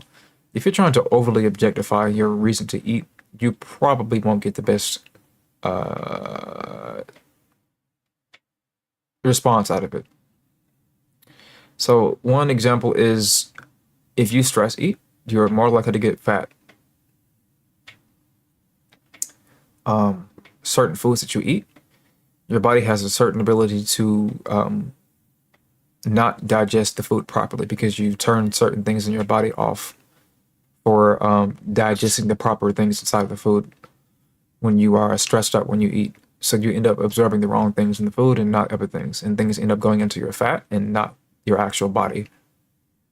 So when you lose weight, it can be kind of dangerous because whatever toxins that are in your food that end up going into your fat, the fat will digest, and then the fat will dissolve over time when you start to lose weight, and then all the toxins trapped in the fat will end up into your body. This is why doctors recommend that you don't lose weight very quickly, because it means that whatever fat is in your body will end up releasing all those toxins if there are toxins in your fat. Why am I talking about this in context of meditating on food? It's because the more aware you are of your response to certain foods that you eat, which is inherently a meditating, or should I say mindful thing, you basically instinctually or somehow thoughtfully know what it is that you should be eating and what you shouldn't be eating. You watch pretty much the development of your relationship with food closely, and you don't do anything that betrays what you know you should be eating and what you shouldn't be eating. It's not too complicated, but it's like when I get something sugary in my body, I get too hyper to control myself. And I also don't like to eat things that are good for me anymore. And I know these things are good for me because when I eat these things, I notice that I feel I have more energy that lasts longer. Sugar gives you bursts because it gives you the ability to break down glucose very fast. And when you break down glucose very fast, it gives you explosive energy, but it does not give you prolonged energy. Greenery, vegetables, vegetation in general gives you prolonged energy over time because it takes into account that the body needs time to synthesize these complex proteins and blah, blah, blah, and it metabolizes itself over a longer duration. Whereas with a lot of meats and stuff, it can take a longer time to break these things down. I think it's the other way around. These are more complex. Meats are more complex, so it takes longer to break it down. So it gives you a hard time of putting some of these things into the energy components you need to build energy over time. Blah, blah, blah, blah, blah, blah, blah.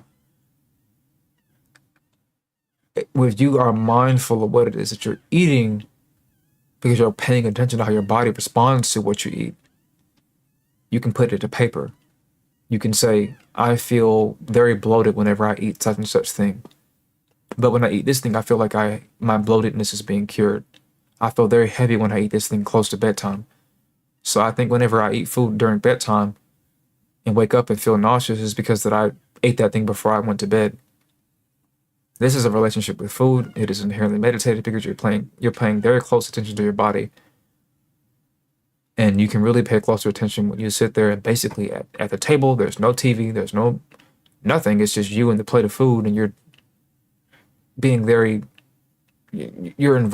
everything that you can deploy while you're eating.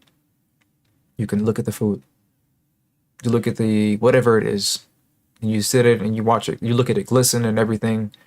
You're deploying the sight, and then obviously you smell it, and you notice that you smell it. You take note of how it smells. So you're deploying scent. You're deploying your ability to smell.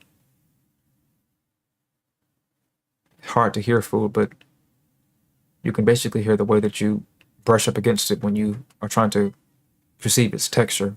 So now you're deploying two things at once: touch and hearing. Because every texture basically gives off a certain sound when you brush up against it.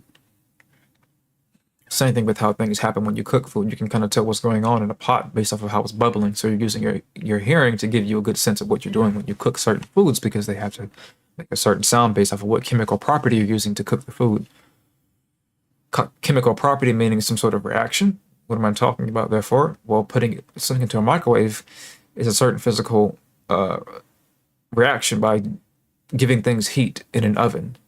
What is the difference between the chemical processes happening in the oven versus the microwave? Well, the microwave is self-explanatory.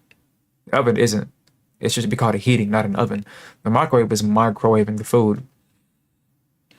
It's using a different property, a different chemical property, technically, to heat the food or do something to the food to get it to be in a certain condition.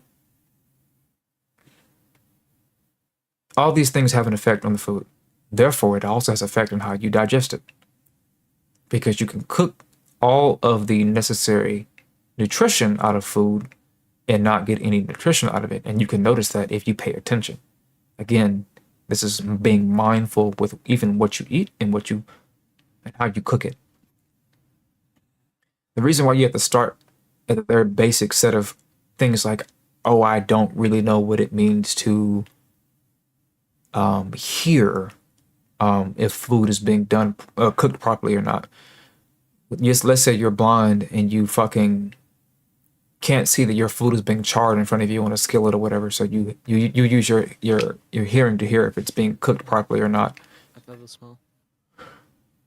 So you use that in combination with the sense of smell, or something is burning, blah blah blah blah blah. This is called being mindful. People, for example, will ask the question, "Who is that?" when somebody comes into the house. Shouldn't you have been mindful about the fact that somebody left at a certain time of day and they keep doing that over and over again, so they should be back around the same time of day as well? So why are you calling out to a person who just came into the house when it should be the same person? And based off of a couple of things, like, for example, you hear something being kind of rustled against a wall. Oh, he must be putting up his jacket on a wall because there's a hanger against the wall. That must be my father because he's the only person who hangs things against the wall. This is using a bunch of context clues that is basically at the meditative level because you're using your sense perception systems at the most basic and ingrained way to perceive what's going on around you.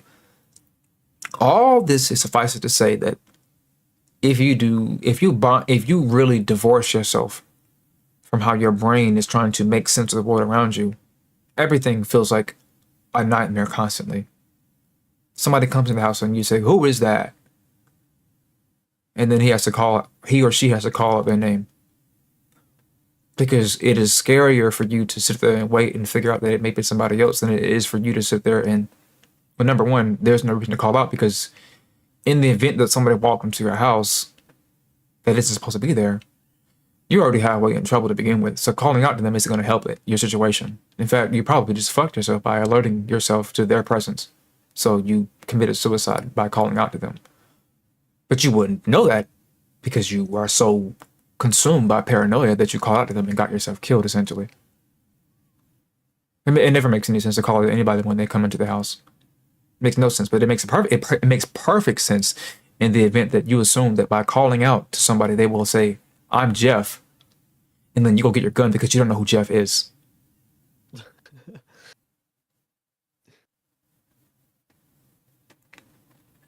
But you're not going to get I am Jeff when they come into the house. And then you think to yourself, well, at least they will not say who they are. And if they don't say who they are, I ask again, "Who is that? Who are you?" And they don't call out to you. So you go get your gun, but by the time you go get the gun and come back out, the gun to the barrel on the opposite end is already pointing at you. Because who's going to call out? Who's going to not respond to your call outs and then proceed further into the house other than somebody who has the ability to prevent you from being there? Notice that there's a connection between those things. If I want to take you out, I'm not going to alert you to what I'm doing or why I'm here.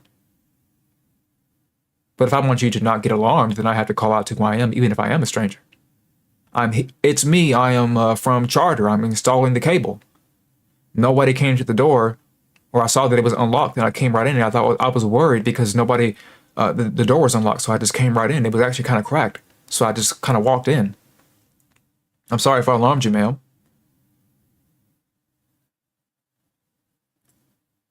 But see, you don't walk through these processes if your mind is consumed with too many things that don't make that much sense.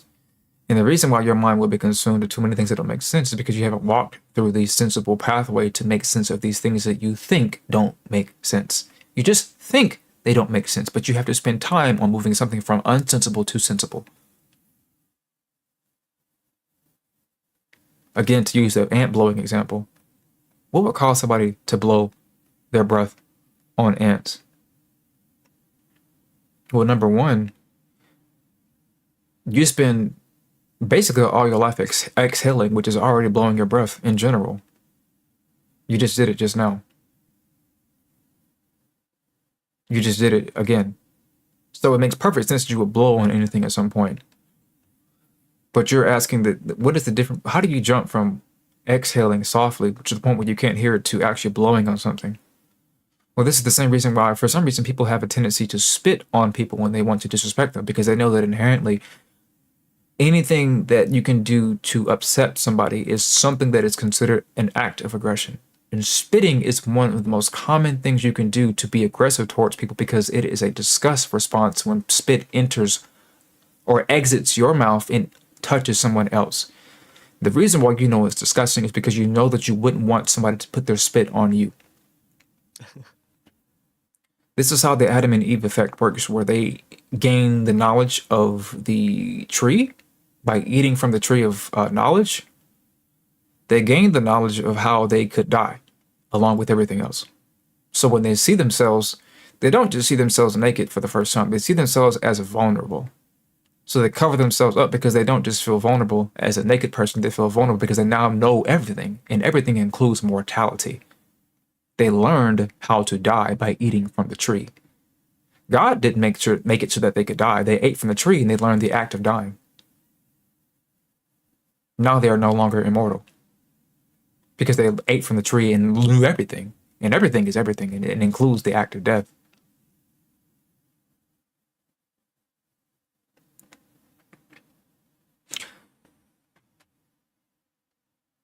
So by you knowing what allows you to be vulnerable, you can use your vulnerability as a weapon against somebody else. This is why you know how to insult somebody, because you know what will hurt you if it was said back to you. This is why one of the most common things to do when you want to not be offended by something is to sit in front of a mirror and offend yourself intentionally. Because you've already heard everything. You told yourself all these bad things about yourself in the mirror, so nobody can tell you all of a sudden. You walk, like I said, you walk yourself down these processes. You take things to their absolute conclusion, insofar as it is possible to reach a legitimate conclusion. When I try to do it, I just realized that I'm trying like do it as fast as I can. Like I am trying to do it, but like in my head, I'm like, why did I think of that? I thought of this and that, and then that, and then I just stop there.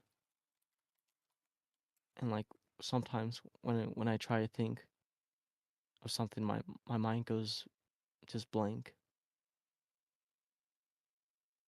So, like you said, you were experimenting. I put into the ChatGPT bot, why would a person want to blow his breath on ants? Number one, curiosity or experimentation. People blow on ants out of curiosity to observe their reaction. Almost everything we do is to observe a reaction. The reason why a monkey, as small as a monkey is, would try to bully a larger monkey is to see how the larger one, react. And the reaction is supposed to be a pecking order thing.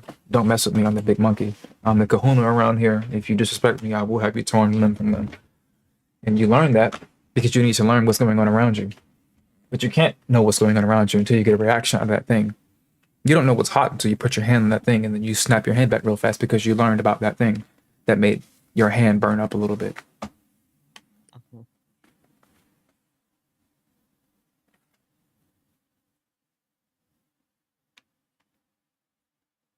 I want to stop saying because I feel like I started doing it as a habit of just like kind of like, yeah, I hear you. Basically, the reason why anybody would do anything ever is because of the need to figure out what's going on around them. Because the reason why anybody would ever think it would be weird is because they think that at some point they're supposed to start figuring things out. They assume that some things should have already been figured out. Well, we all know that the sun will rise tomorrow. Do you know that there's no evidence for that? There is no evidence that the sun will rise tomorrow. I bring this thing up a lot. It's called the law of induction. Most things that you think that should happen naturally, you don't have any reason to believe that they will happen consistently all the time. You will have no reason. There's not going to be a legitimate explanation for why the sun wouldn't rise tomorrow. Therefore, we don't really know why it rises, other than the fact that it rotates around the planet, but we don't know why it wouldn't happen. unless it just blows up one day. But that's not explaining why it wouldn't rise from the valley from where it rises from. Yeah. How do we explain the day in which the sun never rises again? We don't have an explanation for that. All we can say is the sun must have been destroyed. No, I'm saying the sun just stopped moving in the sky. So it didn't raise from the fucking valley where it's supposed to raise from. We don't know why the sun would stop in place. Just gravity? We would say, oh no, because the earth stopped rotating. Okay, why did the earth stop rotating? Because it blew up. No, I asked you, why did the earth stop rotating? That's not the same thing as exploding. Maybe because maybe the core had something to do with it, or something hit it very hard to the point where That's Earth just explosion. That's an explosion. If something hits the earth hard enough for it to start rotating on its axis, then that should cause its destruction overall in general. no, You would have to actually, you would kind of know why the earth stopped rotating on its axis. If an object knocked into it, you would use that as an explanation. So I'm saying to you, why would the earth stop rotating on its axis and without something like an object hitting it? And if it doesn't rotate on its axis, then technically you won't see the sun rise because the sun is not revolving around the earth. The earth is revolving around the sun. So I'm saying the earth is no longer rotating on its axis and it's not revolving around the sun. It has become completely immobilized, which would prevent the sun from rising. It would just sit there in the sky for one part of the planet, and the other part of the planet is basically going to freeze soon. yeah, and other is just going to burn alive, right? I don't know about burning, but I would imagine the ozone layer wouldn't take much of the beating caused by the sun's rays or whatever. Still, 'Cause there are basically things that could happen and you don't know why they would happen. That's the point. That's the law of induction.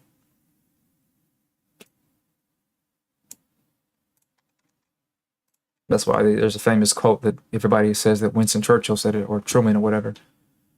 I think actually this is one of these guys for sure. I think, but it's there are known knowns, there are known unknowns, and there are unknown unknowns. Which is to say that the things that we know, the things that we know we don't know, and then there are some things that we don't even know that exist that we don't even know.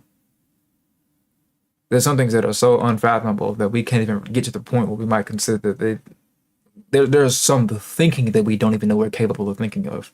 We don't even know if it's even possible to think in a certain way.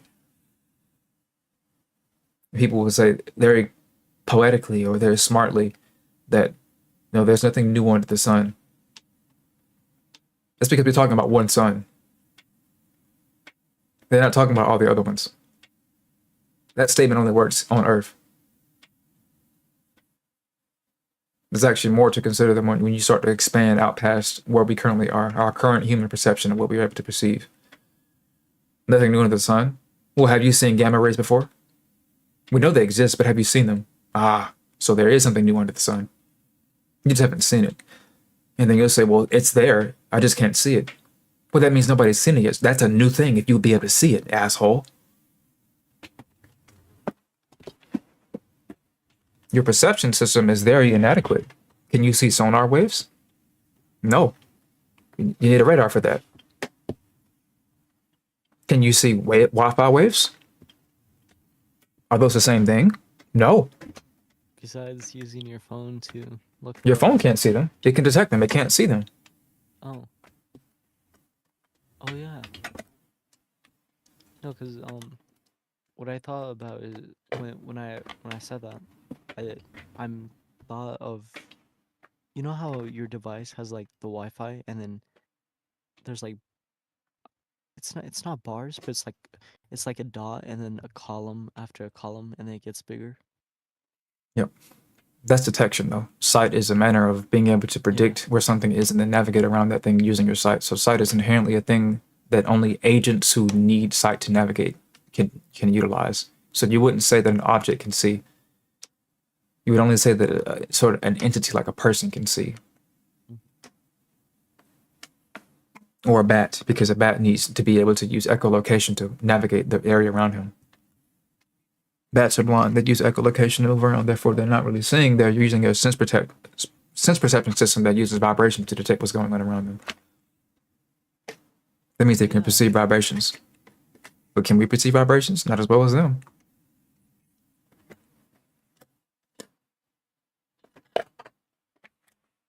Yeah, for some reason, I don't know when, but no, it was like 2 months ago. I started like talking near a wall, and I could like hear myself as I echo when I was like really close to the wall and talking to it. Yep. But you can't see sound waves. Yeah. So, what does a person really mean when they say nothing new under the sun? Well, because the sun can't even see the half the shit that we're talking about. So the sun doesn't even know what's new. It's a bit of an arbitrary statement. There are many statements that actually seem to mean something very, simple, and people think they can use that sort of idea to explain a lot of different things. But when we say nothing new under the sun, we're really talking about something very simple. We're just saying that most things have been done, but the word "most" is not very encompassing actually, because we don't know what most things are. As Hanekawa from Monogatari says, when Araragi says to her, "You really do know everything," she always answers, "I don't know everything. I just know what I know."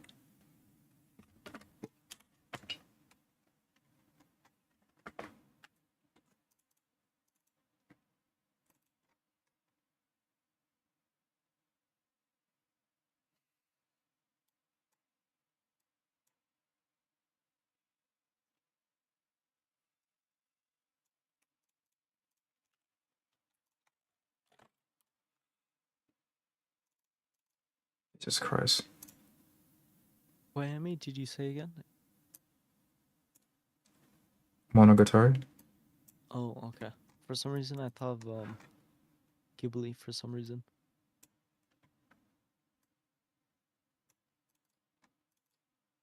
I haven't Ghibli? I haven't watched it.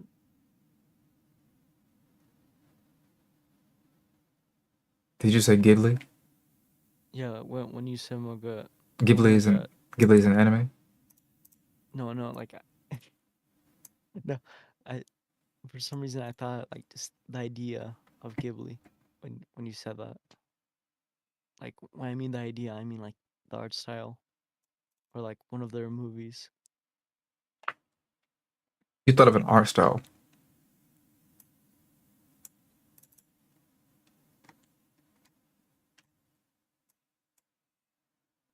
Not a art style, but like one of their movies. I somehow mixed them up.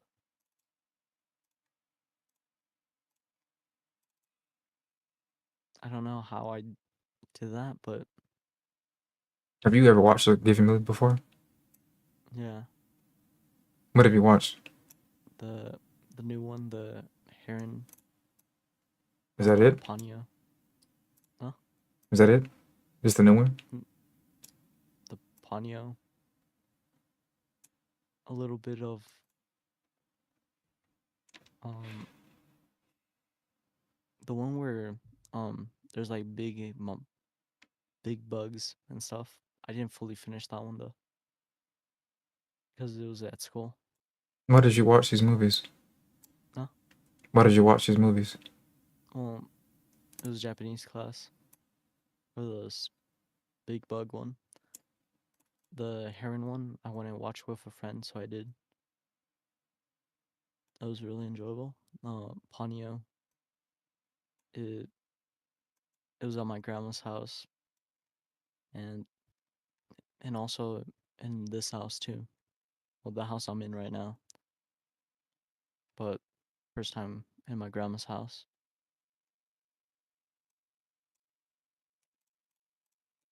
And why did I watch them? Well, I think I was just curious.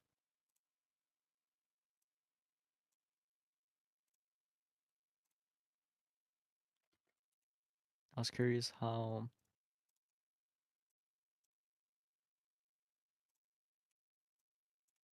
it would turn out. Like, how would the movie would turn out? Because I don't know what to expect from a Ghibli movie.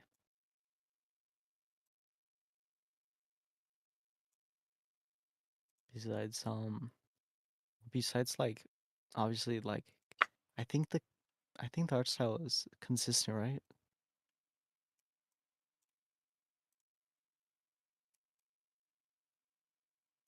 Are you asking me? Yeah. I don't know. I haven't seen that many of them. Oh,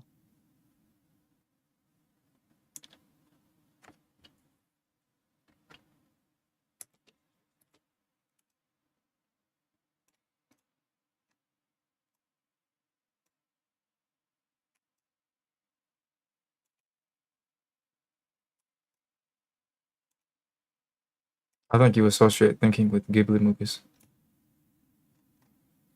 Monogatari. No, I messed up the name.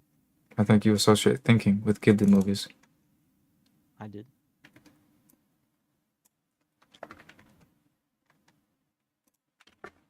Or how would I? Nope. I'm just saying that I think that's what you did. Oh,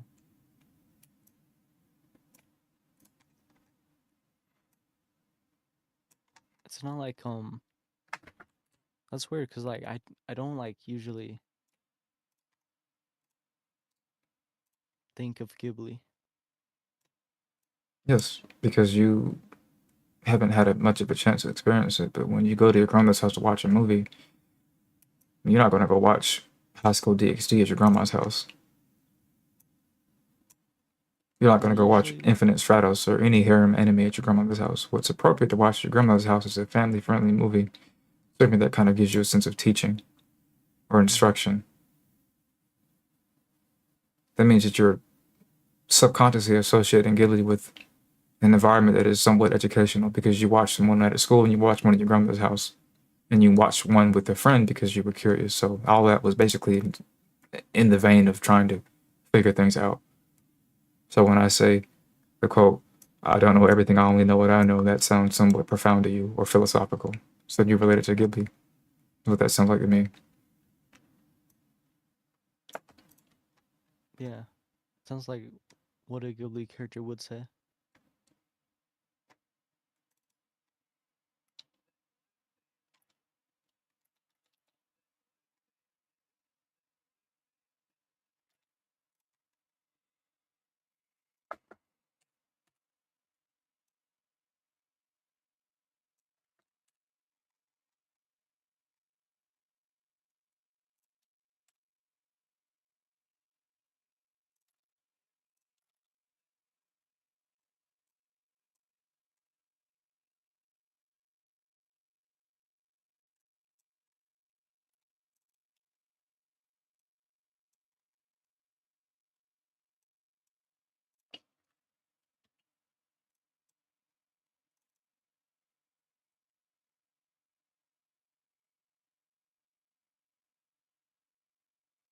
You've been here for almost 4 hours.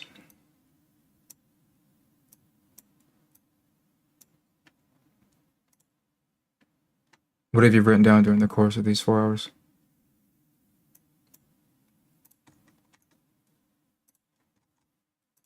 Well, besides the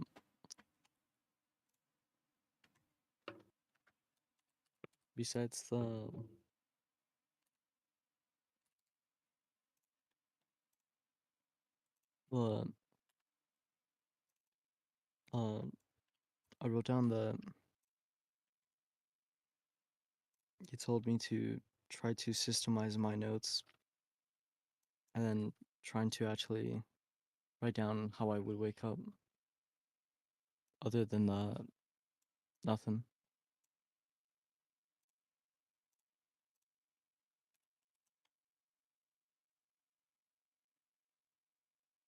Are you sure?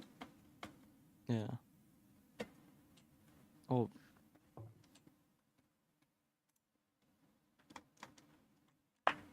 I can read it out. First, I told When I asked you the question, are you sure? And you said, I don't think I asked the question. Maybe is that all you've done within the past 4 hours? Is just write things down? Yeah, and then just I went on my browser.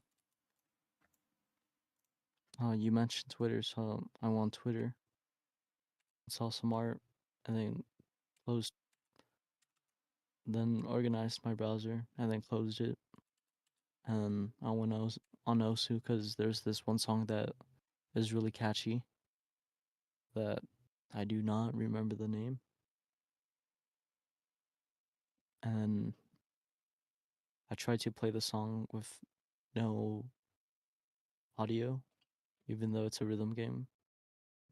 And then I realized I'd rather just, you know, listen, and that's what I've been doing. I've been just listening after that and talking.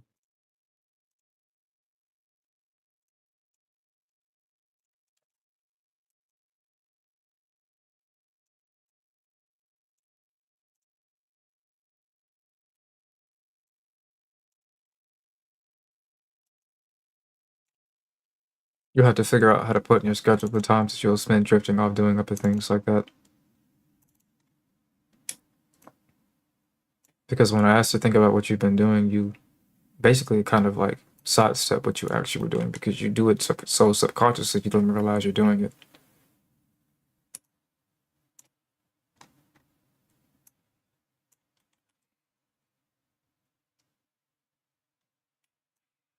I remember asking you, you pause a lot when you speak for long periods of time. And it's very bracketed. That kind of implies that you're not just thinking, but you're also doing something.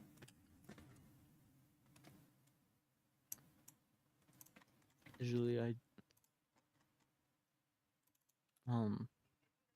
when you ask me a question, I repeat the question to myself because sometimes I don't understand what how to respond to the question, Hmm. and so I repeat the question to myself like once or twice, and then try to think of something, but usually my mind goes blank, and then you start talking.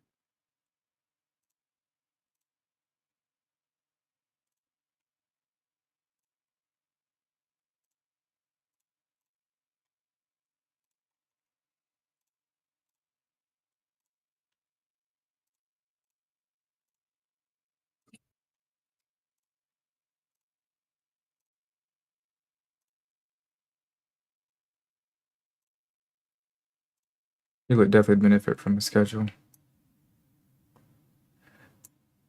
Really, even better, something that can actually measure what you're doing throughout the day because people actually just don't understand how much time they're spending doing things that they have no idea why they did these things. The famous idiom or question people ask a lot when the day ends is, where is the time gone? Yeah. Or what have I done with my day? Or I have no idea what I did this week. Or a more anxious one. Time sure is moving fast. Time is not moving any really faster. It's if you could perceive that something is going on with you, you're you're basically either going into psychosis or you might be a prophet of some sort. But since only one of those things is particularly likely, is you're definitely not a prophet. Um, you might be going insane, but that's not what's actually happening. What's actually happening is that your ability to perceive time is garbage in general. Um, but the reason why time seems to be going faster is because you enter into too many conditions or states where um, you can notice that anytime you feel like time is moving by faster, it's because you are wishing that whatever is getting ready to happen soon, that it won't actually happen. So that causes time to move faster because the more you wish for something not to happen, in most cases, it'll start to come about faster. And then the opposite, when time is moving by slow, is because you are excited that something may happen soon. So you hyperfixate on the thing you want to happen, and it'll start to slowly proceed towards that thing that you want to happen. For example, nobody ever who is sat and stared at a clock says that time moves fast. Most people who sit and stare at clocks start to either go insane or try to fight somebody because it's the most infuriating thing you can possibly do with your time. Just sit there and pay attention to it. Yeah. Like, Sitting there watching a clock is the most present thing you can possibly do to stay here in the moment. It is very hard to watch a clock and think about other things because you'll start to notice that when you start thinking about things, time is going to start speeding up, technically speaking, because time is theoretically very, very relative. It moves, feels like it moves faster and slows down depending on what is going on in your brain. yeah, it feels like you just skipped it. Just like, yeah, you skipped time.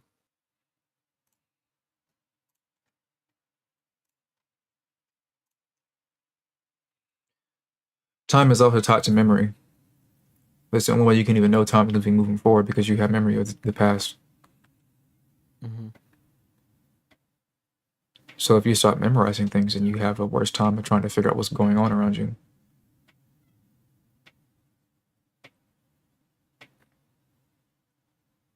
Nobody who has bad memory is thinking to themselves that time is going as they expect it to go. They have bad memory. They don't know what's going on with time at all.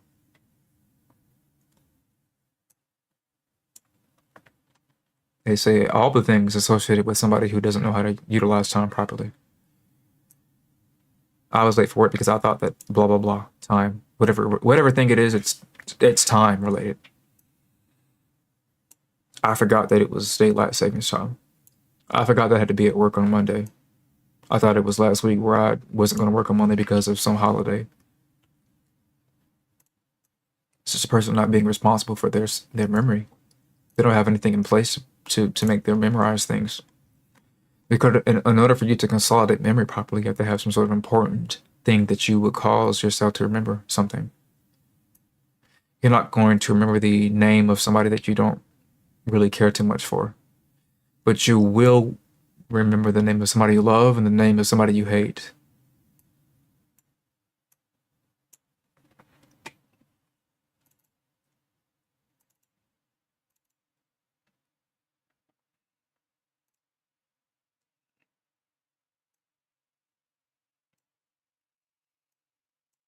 So the reason why you seem to be able to recall most of the things that happened in your childhood is because, you know, again, everything is about survival in childhood. You paid deftly attention to everything in your childhood. That's why it's so vivid when you go back and think about it. Meanwhile, you don't know what happened yesterday. If you start the day from the beginning in your memory and end it, you don't, half of what's going on in that day, you just completely forgot. Your memory hasn't gotten worse. It's just that you're not needing to survive the way you were trying to survive all those years ago. Mm. When you're trying to thrive in the world around you, your memory is at its height, essentially. That's why it's in sponge mode. It's because it's trying to open itself up so it can gather enough information to make you live for as long as possible. Once you think to yourself, oh, I'll be here, I'm good, I'm straight, I'm fine, your memory starts to go down. It says, well, since you don't need to perceive that much information around you in the world, I guess we can shut it down because it takes a lot of it takes a lot of energy actually to be that hyper aware of what's going on around you.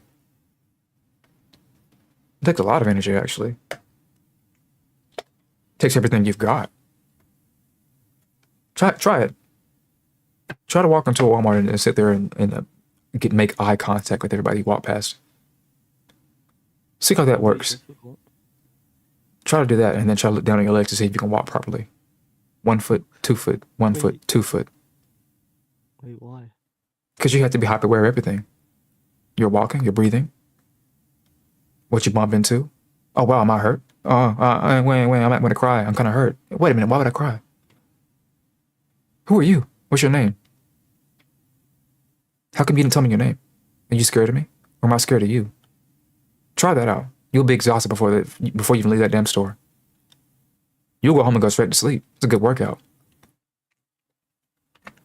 Everything you do, everything you perceive, everything you want, all the thinking you do, every action you take to have a reaction in inaction, it all takes up some sort of cognitive battery power in your brain. This is why when you get into an argument and you start to cry in the argument, you want to go to sleep.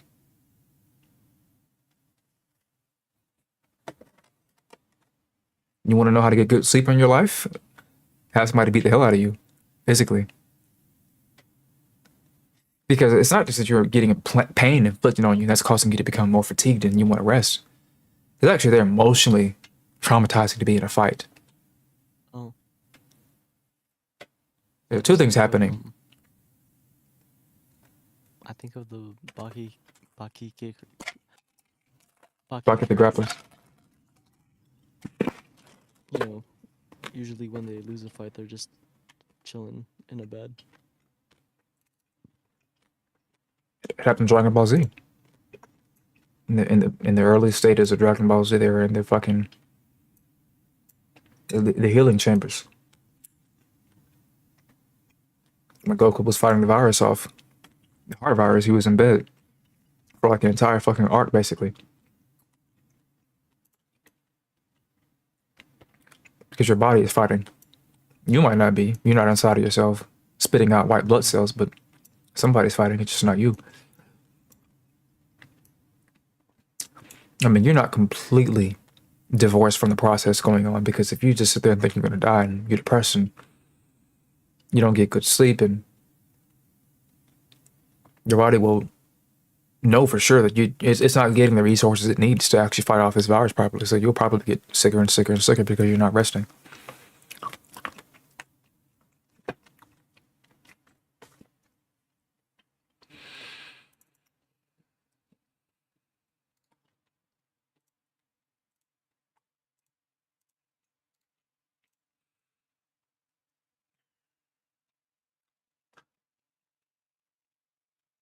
It's a very FBI-like question. So when did you start doing those anime skits, date/month?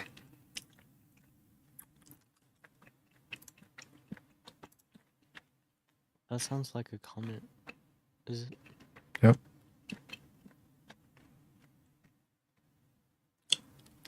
Sounds like a federal agent is in my DMs. I never had anybody ask me a question that included the date and month.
Oh.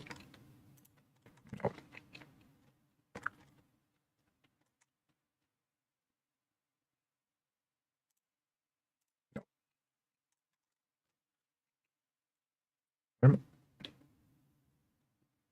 I can't see the date anymore.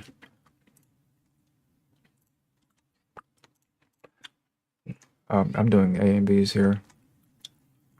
When did I hit the actual AE or AE movie maker? I hit movie maker right around here, I guess. April. Oh, damn, this is fucking close as fuck. Yep, this got to be it right there. That's the first thing that I did on. Is that really? I doubt that, but still.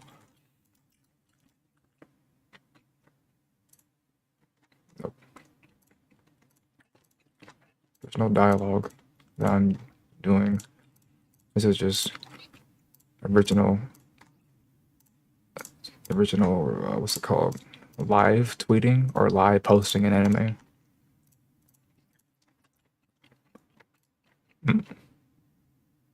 Well, Is that true? it's been. I guess I lied. It's been like I'm over 50 minutes to the time I said I would go to sleep. Mm-hmm. I'm not go to sleep. I'm brush my teeth, then go to sleep. So yeah. Mm-hmm. Good night, guys. All right. Thank you. Thank you for the talk. I I think I know what I want.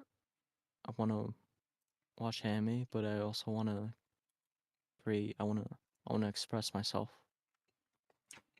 and that means just like if it means just drawing lines on a paper, then I'll draw lines on a paper. If it means making videos home, I'll make videos.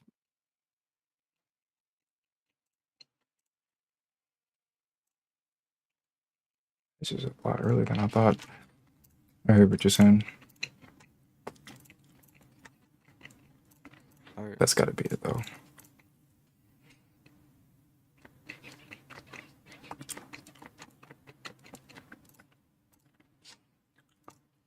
Hold on, let me see that. Nope. Actually, I think no, it's not anime though. So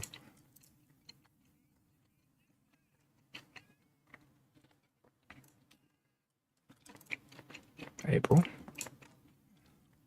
Yep. Go back a little further. That's got to be it then. I'm close to it pretty much. April 2014.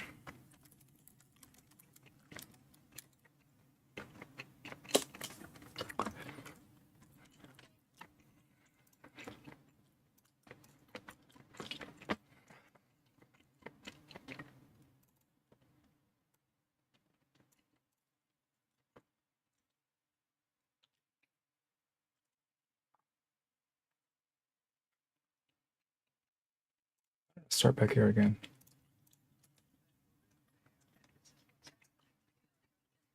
Oh, I didn't do the lip sync for this part yet.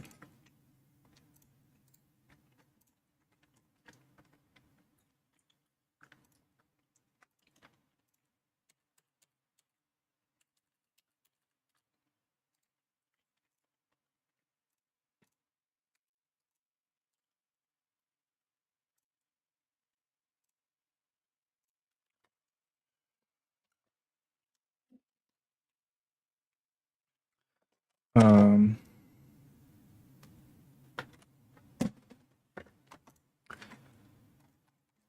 what about you, Kim?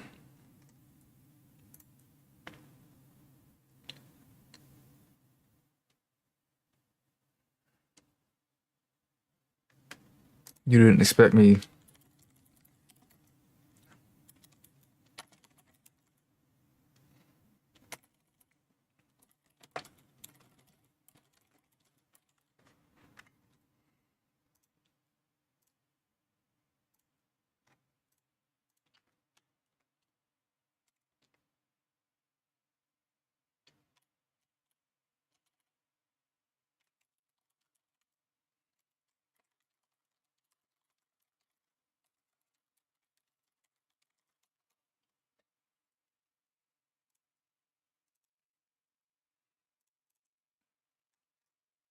So let me see what let me see if I can navigate this. Are you there, King?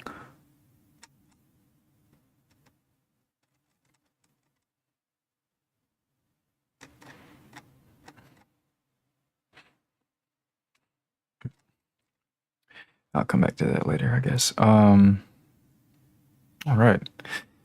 I'm gonna peace out here because I'm gonna go into a VC that I know that if TikTok hears this VC, my account will get terminated. Does anybody have any questions for me personally who is in the chat right now? In fact, I don't even know who's in the chat with me.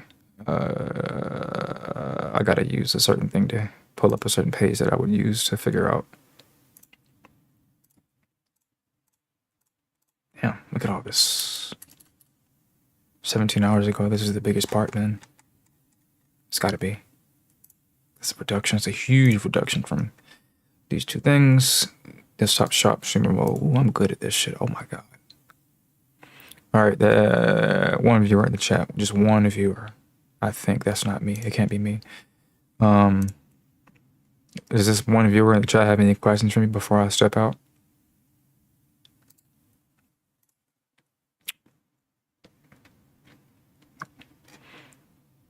Viewer number one, hello. And we have two viewers. But I know that Francios is not going to say anything because he just got here. All right. I hope everybody has a good night. I'm going to peace out here. Next time that I have a live, I would hope to do something amazing and interesting, but that's not going to happen. So, whenever, wherever. Peace out, Gangi. All right. Now that I'm back to full power, since I closed my TikTok stream down because I'm always weight limited, doing suppression training, resistance training whenever I get on TikTok. I get back to full fighting form when I get on, when I just close the damn application down pretty much. So, yeah, whatever. I'm going to pop into my friend VC now. I guess I'll talk to King later since he's not there. And I'm going to pop into this. From our rear, another bulwark. Yeah. Mr. President, another bulwark is on my ass. Come on, get this guy. Assault. He missed his swing. He's dead. Get that nigga right there. Come on. I want him. One more kill. It's the next one to win. I'm invisible. Smelling their ass. Come on. Over here. Help that heavy. Nobody helped him. What the fuck? It's my fault, dude. You guys see my KD. Okay. Nobody helped that nigga. Nobody helped him. It was 1-to-1, bro. Oh. Come on. We should have won that. That should have been it right there. I'm watching my whole team stand in the motherfucking back while the heavy dude with the big ass bubble shield is getting lit the fuck up and nobody else is shooting. No grenades or nothing. Bro, his shield popped and he got melted immediately. That didn't make no fucking sense. That's what I'm saying. Like I thought it'd be fun with the LMG, but your bubble goes away so fucking fast, dude. Nah, the heavy and the bulwark need niggas on a team to actually do shit. That's the real problem with the game, is that there's no communication, nobody is talking, there's no chat or nothing, and niggas are just running around playing this shit like, I don't know, like they playing with action figures time. Well, I'm gonna call it there. And there's no motherfucking way. I watched my whole team stand behind. Yeah, Concord has a whole episode in that shit. I watched my It's in the trailer, and they came out when it said it was gonna be in there. I watched my whole team stand behind a nigga in the heavy, but they were standing way in the back. Like, why is everybody so afraid to fight the enemy team? We getting our ass beat by a nigga with a shield. Why are y'all running away? I posted a clip them trying to promote the Concord episode where they talk about the Kyrgyz and shit. That's over with. Just leave that shit up. Say they can't do it now.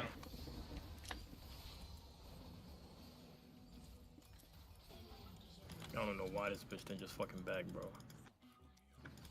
Why are you fighting over a fucking ward? No, I think I mean nobody from the studio, as far as I know, is getting fired yet. They would have reported on it.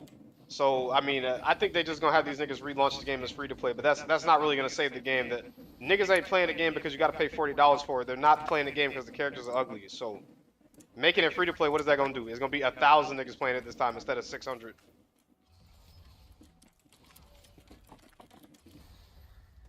Got him. They just think I missed his ult. What the fuck is that? Gotta go.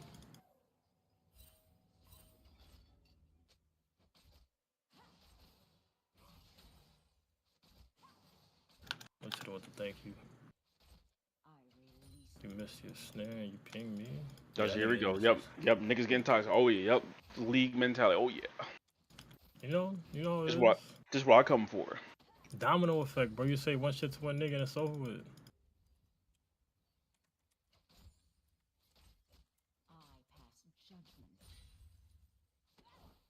Yeah, sorry, the Concord TV show episode is gonna be so good. It's gonna reinvigorate interest in the game.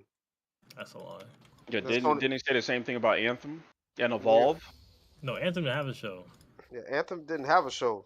Evolve didn't have Shit one just either. died, And nigga. those games still got their servers up, right? No. Anthem servers are still Really? up. Yeah, Really? Anthem servers are still up. They meet Yeah. up to play the game every Saturday. Yeah. Bro, there's a cruise you can take that goes on for 9 months. Yeah. Did you see the prices for that? Because I saw that on a news article earlier today. Yeah, it was like what? 60,000 to 100,000. Yeah. 60,000 is the cheapest. Yeah, and that's like probably like not all inclusive, so you have to buy your own shit. What would you do for work? Like you must be like working remotely, and you got paid for the fucking internet. Yeah, I think in the article, I mean, I'm saying it like when you saw the same article, but it's probably a different article. But in the article I saw, one of the interviews was with somebody who, like you said, just works remote, and other ones were, I guess like retirees and shit like that. Yeah, Tevin, what's up, man? You excited for Conquest? Oh, I'm sorry, for contest mode dungeons. Shitty ass fucking game. That's all y'all do is bring contest mode dungeons. Yeah, that's pretty much it. Yeah, a lot of niggas are upset too because there's no way that they're gonna be able to duo. Oh my god, why did you move back, you stupid bitch? My god, bro, that's crazy. Holy fuck, what the fuck? There's no way they're gonna be able to do like most of the player base that does dungeons. They're not gonna be able to do the dungeon for the first week, pretty much, because it's gonna be in contest mode. First 48 hours. I'm sorry. Did I already do my dailies on Genshin? I'm like, okay, Morg's not gonna get hit because the nigga is baiting for me. I can dodge this. The bitch flashes into it.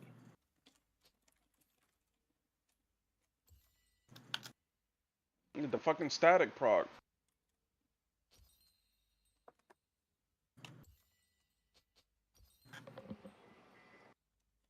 Let me see, does the Jin all do splash damage?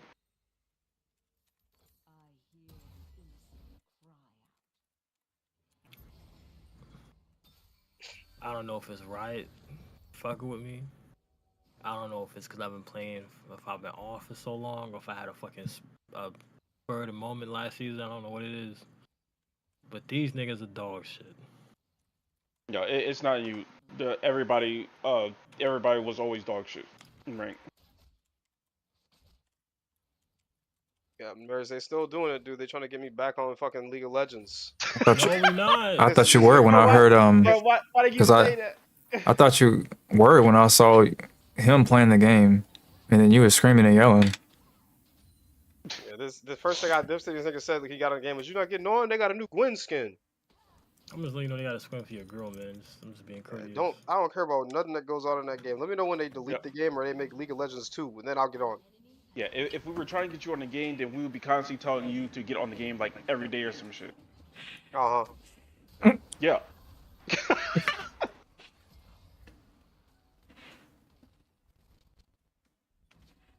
Bro, so I'm not fucking surrendering the fucking rain game. You can suck my cock. Surrender. You trying to go to bed? Not no loss.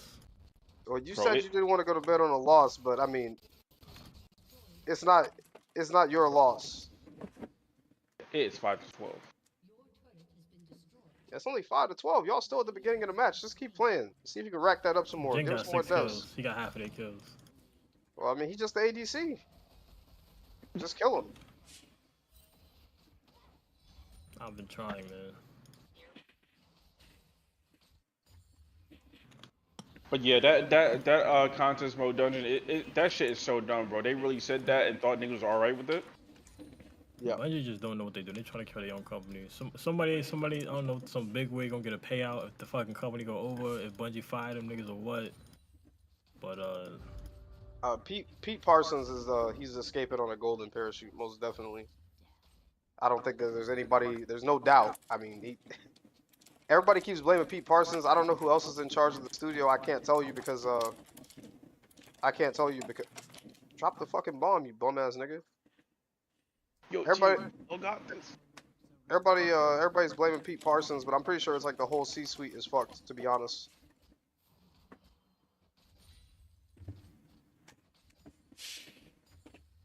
nah, it's an overall team thing.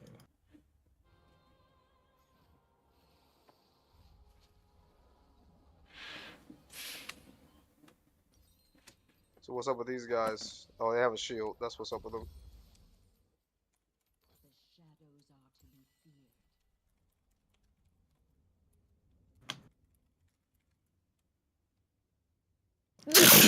Are you chasing me? Pleasure. Thank you. That was a nasty sneeze. Yeah.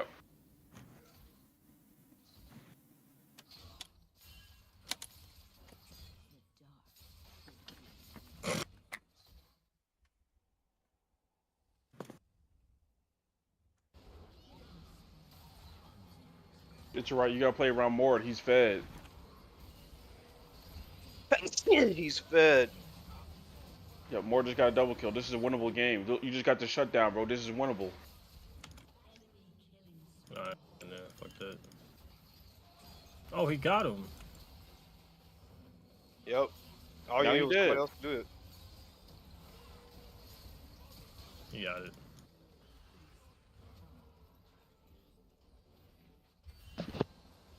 Moore got the shutdown? No, I got it. Oh, you got it? Yeah. He gave you a chance to come back, bro. You better not squander it.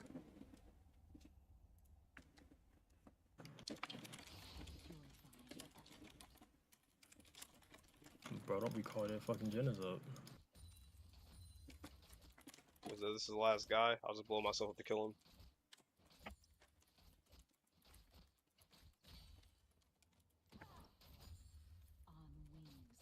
Whew. So yeah, I cannot wait to do Savage with my niggas this weekend, bro. We gonna suffer together. We already cleared Savage. We can still teach him the first floor. It'll just be a one chest clear. Yeah, that'll be fine. Better hope Shaw don't ditch us. I mean, what about M2? You guys clear that yet? We didn't clear that yet. We still teaching Baller to fight. Yeah, that was kind of what I was meaning, I guess. Yeah, you should do one first, regardless. You try to get some loot or a book. Yeah.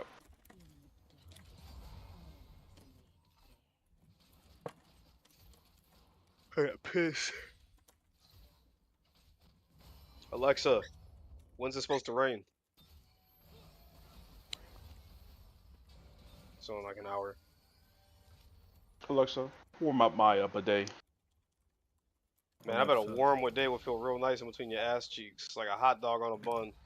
A warm bidet? Yeah. Why would you want some warm, wet towel between your ass cheeks? I meant the water. You like water on your asshole? Don't you? Do you not wash your ass? I mean, I wash my ass, but I don't like water. But you don't like it. But you don't like washing your ass. So you like being dirty. I like washing my ass. I don't like digging in my ass, with a rag. With water? I like clean. Hold up. You can squirt water up your ass without digging into it. Wait a minute. Shoot, right up there. What you mean you don't like digging in your ass? Oh, Well, what are you doing that will prevent you from What do you mean? What are you doing that will make you dislike digging in your ass? People can feel mutual towards, digging in their ass, like neutral. You don't have to have an actual like, oh wow, this is dirty. Why am I doing this? Like, what's going on? You have a dirty ass? Does it get that bad? This nigga got over. Are you digging too hard? No, I hope not.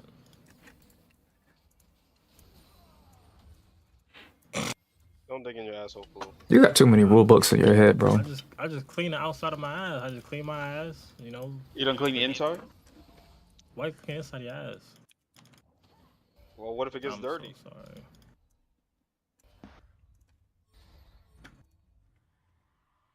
You do realize that you should, right? Yeah, I know you shit, but like, how you can when you stick a finger in your ass? No, usually just get like a laxative or something, and then. Well, laxative just get you to squirt. You get you use a laxative to make your asshole wet so it can clean itself. Is that what the logic you were trying to use just now? You think just a wet asshole is just gonna make itself clean? Fucking. Why y'all fucking running? Why is your shit running? Ooh. I'm just fucking.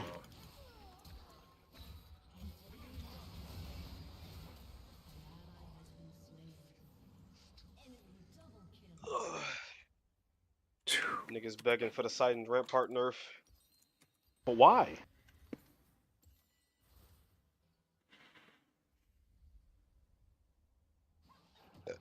Your mind, they gotta bring Gambit Prime back. That will save Gambit.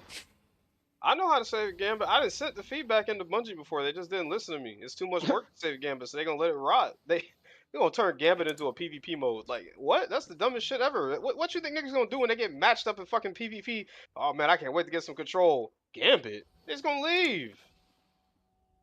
Yeah. Yeah, if niggas wasn't playing Gambit in the playlist before, they're now gonna play Gambit in the PvP playlist. Stop. You need to make niggas want to play Gambit. You can't force niggas to play fucking Gambit. That's what they've been trying to do for like a long time. Oh yeah, let's make it so you got to do this seasonal challenge and you need to get 400 glaive kills in Gambit. That'll make people like Gambit. Using a glaive to get 400 kills in it. Yeah, 400 PvP kills in Gambit. Yeah, like just fucking idiots, bro. Morons at the company. Gambit needs, like most things in the game, niggas always hate when you say this shit, but the problem is that Destiny is such a slop fucking induced game. Most of the shit in the game needs to be remade from the ground up. Gambit needs a complete fucking overhaul. Gambit Prime needs to come back because there's no competitive variant of Gambit. There's nothing to do. You basically just go in and slop around until it's time to nuke the boss such a busted ass build. It's boring. I crafted up a This nigga's 4-step dead. I can't fucking save this nigga. I crafted up a 4-step plan to save Gambit, and I sent it to Bungie, and they never did anything or sent me an email back. They said they received my feedback, and they never did nothing. Yeah, don't worry. Just like that. Just like that one bitch's fucking ace of spades, they're going to take your idea and then they're not going to credit you for it. That's fine, as long as you fix the thing. Yeah, I don't care. I don't want credit. I don't want to see my ugly ass face on an article and be like the man who saved Gambit. I want them to fix the game. Yeah, my first thing I wanted to do was bring back Gambit Prime, rework those armors that you have to put on, and make it so that it's like a toggle when you're on the mode, pretty much. When you lock, it's gonna have to, you don't have to code it in, but you'd have to lock into your pretty much your role, because that's how Gambit Prime used to work. You had roles like it was fucking League of Legends. They took that out of the game because I don't know, they don't want no actual mechanical depth. I said that they should add another bring back Reckoning from the fucking seasonal shit. And basically just make it so it's like escalating difficulty of shit, kind of like how it was, but rework the map, add new rotations, blah, blah, blah, blah. And then I said they should add a version of Gambit that is essentially just PvE only, but it works like the fucking shit. What's that game that we fucking played, bro? Exo Primal, where there's two niggas on the opposite side. Everybody's just competing to kill enemies pretty much. They can even put it on the fucking onslaught maps. And at the end, you just group up for the boss. Whoever does the most damage wins. They basically haven't tried anything with Gambit. They update Gambit and it's like, all right, we saw that a lot of people were using rocket launchers in Gambit, so we made it so when you pick up heavy ammo, you get one less ammo, and that's all you see in the notes. Didn't do anything. Didn't try anything. I tried nothing and nothing worked.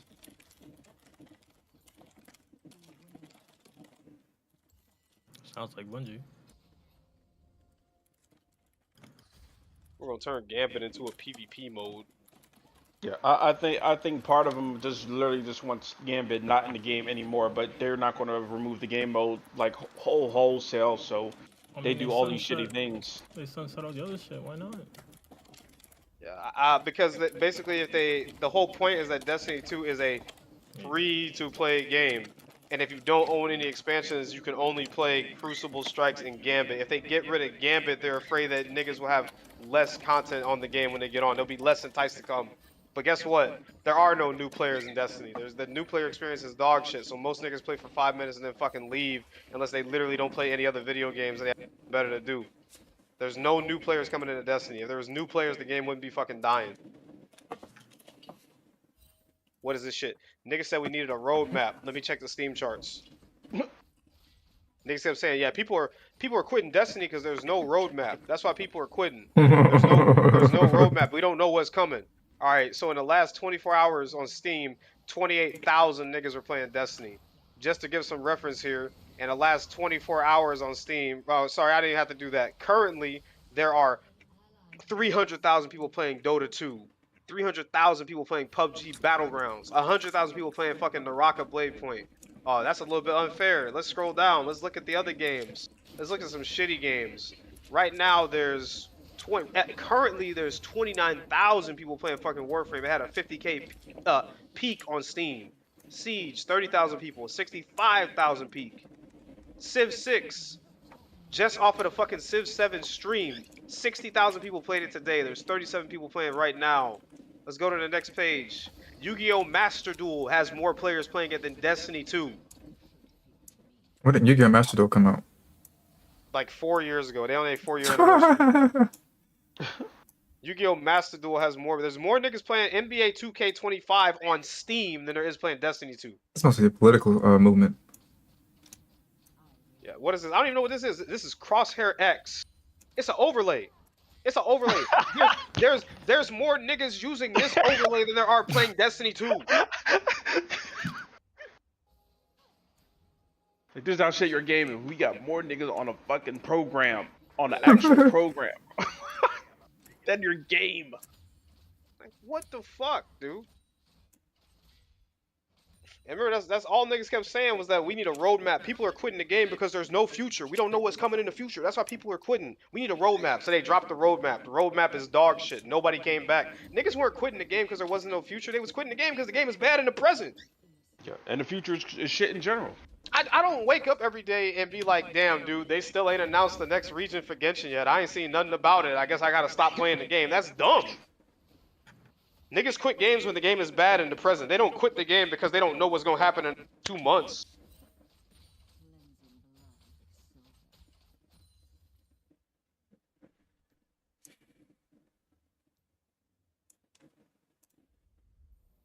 I don't know why that was the narrative getting thrown around. Niggas talking about how people are quitting because there's no roadmap. We need a roadmap. That's why people are leaving. They think the game is over. That's why people are leaving. They're just coping, I guess. Oh. Gotta go. Yeah, I knew it. I don't know if I'm gonna be alive tomorrow, so I might as well kill myself right now. What are you talking about?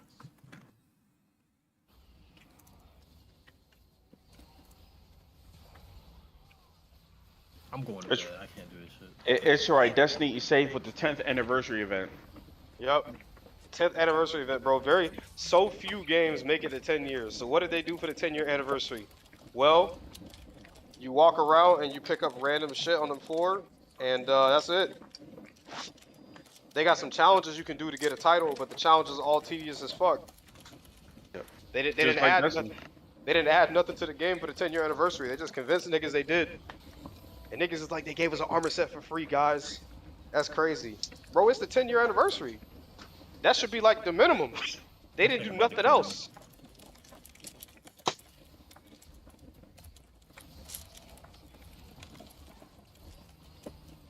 Oh, it thinks the door isn't shut. People are quitting the game because they think there's no future. They think the game is over. There's no roadmap. We need a roadmap. Roadmap.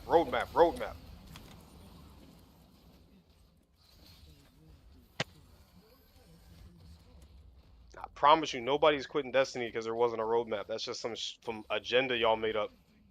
I didn't see no player uptick. In fact, it looks like even less niggas are playing the game after they dropped the roadmap. So it might have had the opposite effect. Destiny got a roadmap. Yeah, they put a roadmap. They didn't say nothing. It wasn't. They basically said that they got 2 expansions coming next year. These expansions don't even have names. That's not a roadmap. Yeah, they said, what is it? Codename Apollo and codename Octavia or some shit. I don't even fucking remember.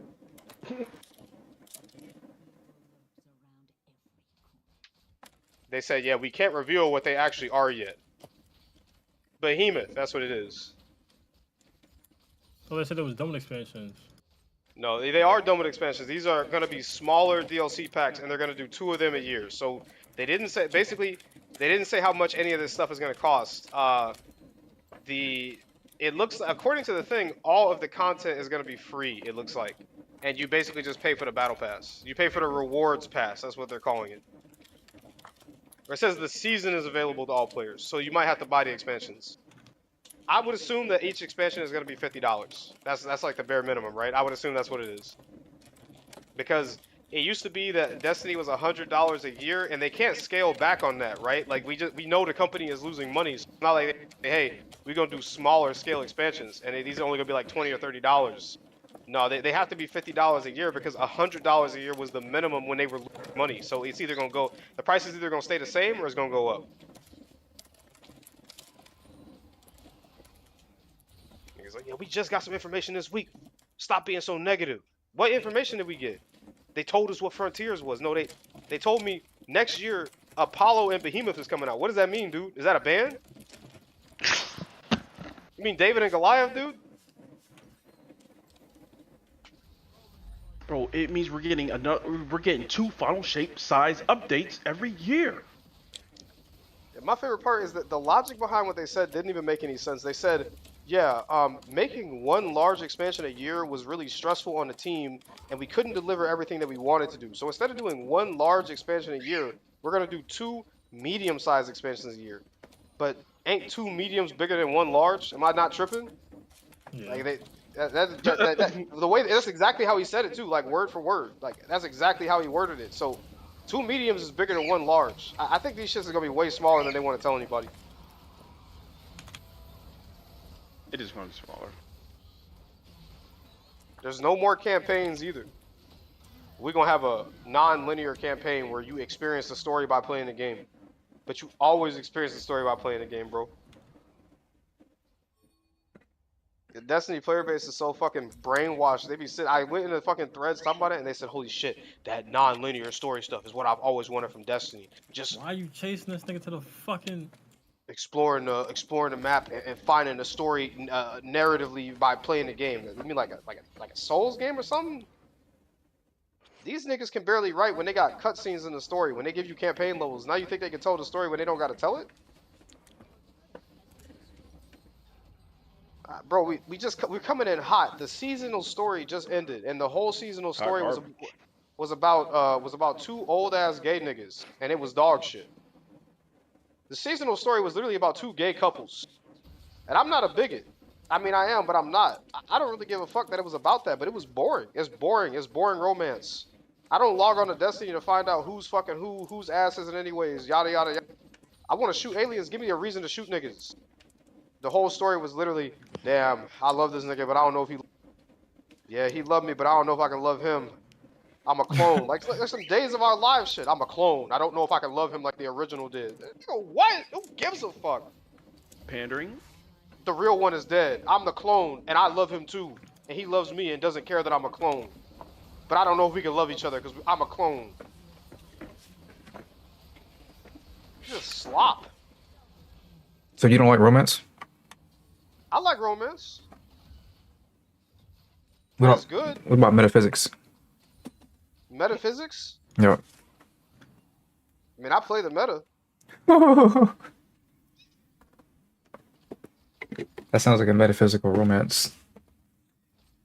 No, it was really, really bad. Most people don't really like metaphysics because it feels like it's giving away the bag too much. Like it's like the reason why people feel like Attack on Titan ended weirdly is because once you figure out that Eren knows everything, then it's like, oh, what's the point then? Like once you kind of like make the story about the story, technically, it's like I don't feel like doing this thought experiment sort of thing. And that's what that sounds like you're explaining is like the romance is based on a thought experiment. Can I love despite the fact that I'm not the one being loved because it's somebody else? Yeah, the problem with how they did it is that basically this nigga, the nigga that I'm talking about, the clone, he's not really a clone. He died. The original died, and they pretty much went back in time. But it's like the same shit we just got done watching. You can't go to the exact same timeline. You can't actually go back in time. They went to another timeline and found like a timeline that was 99.9% similar to ours, and they found that nigga before he was about to die, like how the original died, and they plucked him Got from that it? timeline. Okay. He got So it. he's exactly like the original in every single way. He found out that he's not the original, and it's supposed to be a big deal in the story, but the original one is dead. He literally says, "Well, I'm not the guy you loved," and I'm like, "Well, it doesn't really matter because he tried to save you, but he literally saved you. It has nothing to do with the fact that he loves the idea. He literally loves you, so it shouldn't really matter." But they made it like a big thing.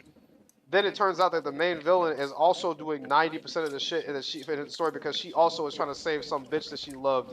And it turns out that she killed the original, but she's just so crazy she doesn't believe she killed the original. So she's still looking through the timelines trying to find her actual original one, not like a duplicate or a 99.9% Oh, accurate one. did you did you watch Interstellar? Yes. Did you like the ending? Yeah, I thought it was pretty good. Hmm. So you didn't find it problematic that the reason why he was able to locate um the Oh, what he was trying to find and they used the explanation of love. Oh, well, I see. I don't know. I thought it was pretty good. I Okay. didn't like I didn't like this here because the storytelling was just really sloppy. I didn't play it. I had to watch some niggas go through the story pretty much. I listened to the dialogue and watched the cutscenes, but it basically just drug on and on and on to come out. That's nothing ever really changes in Destiny. They don't really kill off characters unless they're like unimportant side characters. So it's not like the season was gonna end with these two characters breaking up or not being together anymore. uh it literally ended like nothing changed. They basically just at some point they sat there and said, "Yeah, it doesn't matter that I'm a clone. I love you. Yeah, it doesn't matter that you're not the original. I love you too."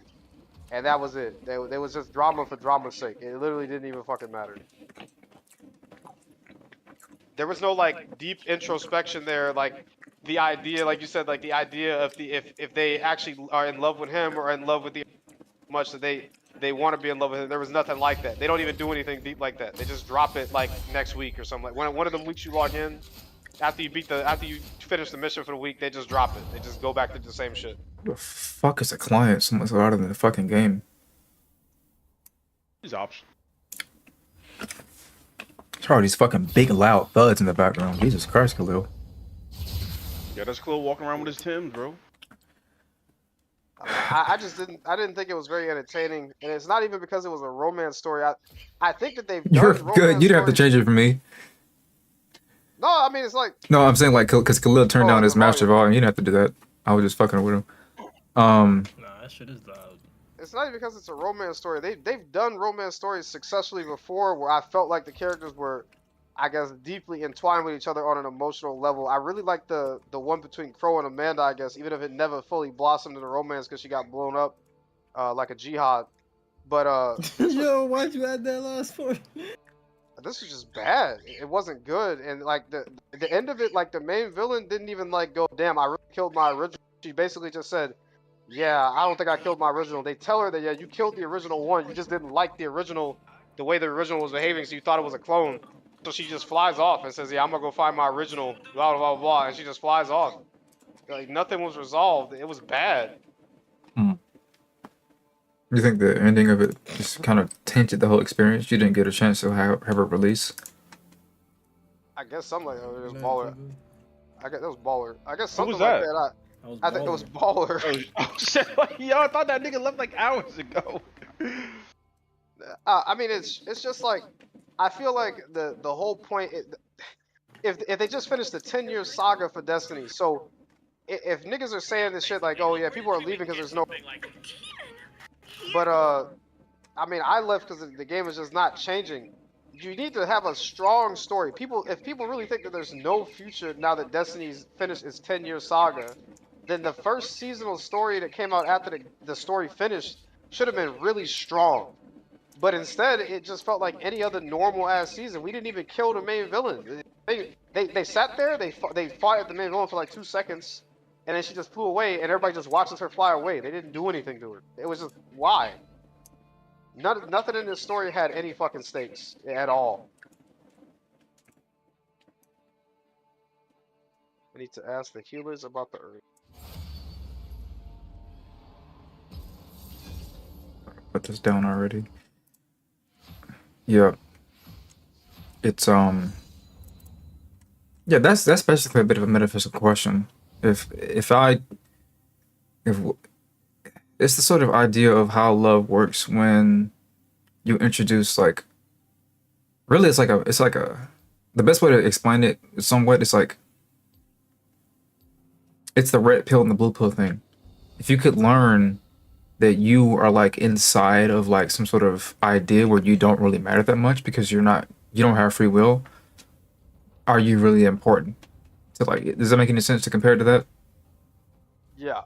Like, so if you don't really explain like the nature of why there is a difference between like you being the fake and the real thing, you don't spend any time lingering on that, then it's kind of hard to like bridge the gap between why it would even matter to like reach a resolution of like, despite the fact that I'm actually not the actual person, you still love me because what you actually love is the collective traits that make up me.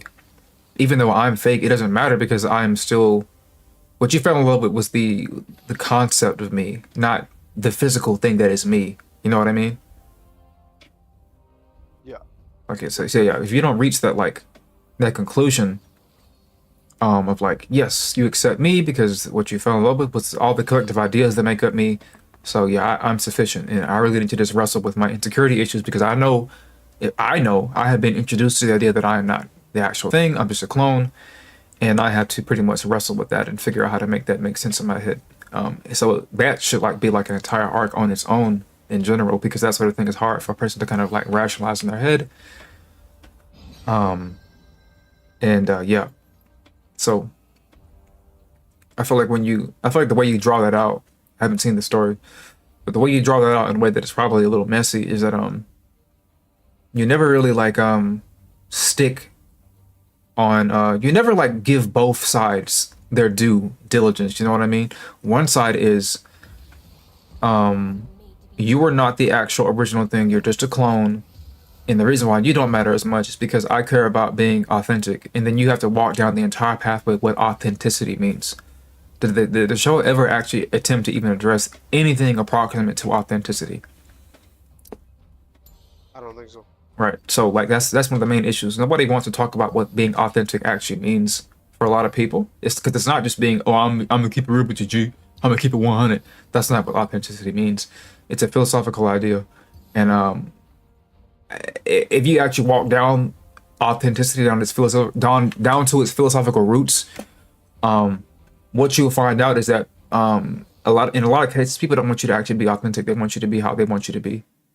So this puts into question like, do I want you to actually be who you are fundamentally, like, or do I want you to kind of act right so you don't like hurt my feelings, etc., and so forth and so forth. So basically, one side is. This is the authentic version of what I perceive. And what I perceive is that this thing is real and you're only using, quote unquote, the idea that the original is the authentic thing because you have knowledge of the fact that they exist in a way that is other than clone. Therefore, you're only using one variable for authenticity. Just that one idea that you understand that this is the original. Therefore, you don't actually care about authenticity. You care about what your idea of a person actually is. That's not actually authenticity. What's authentic is actually the total sum of all the variables that make up a person, including the parts that you don't like.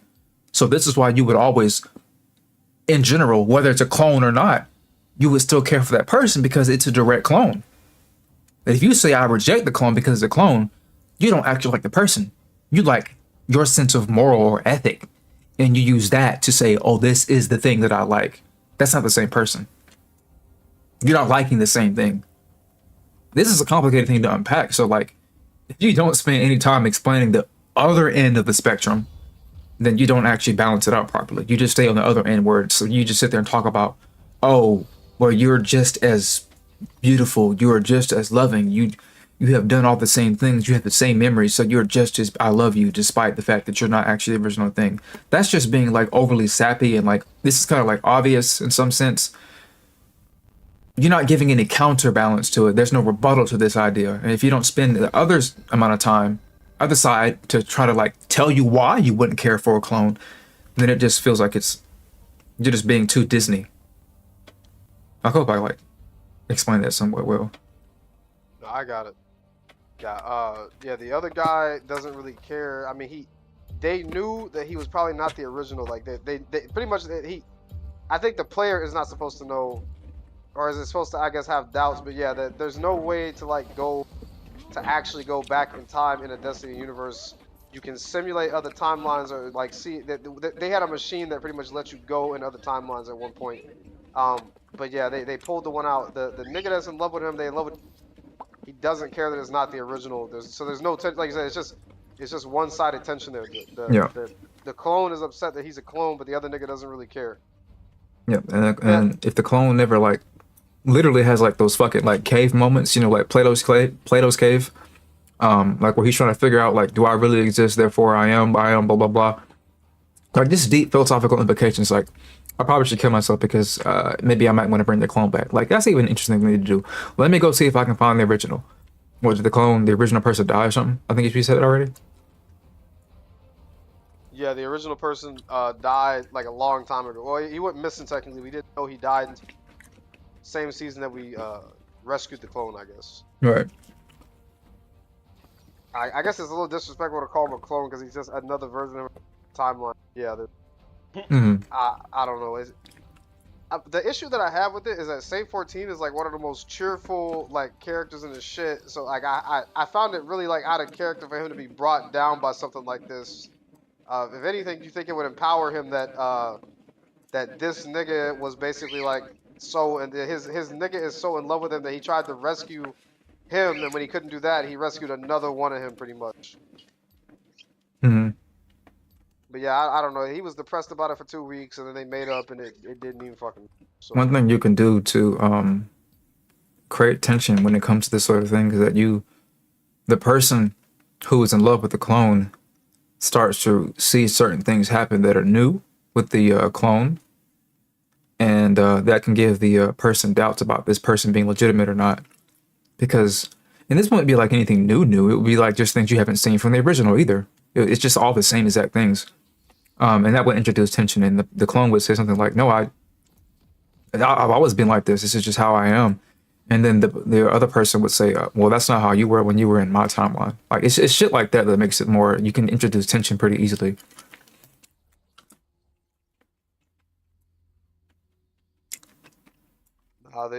He couldn't.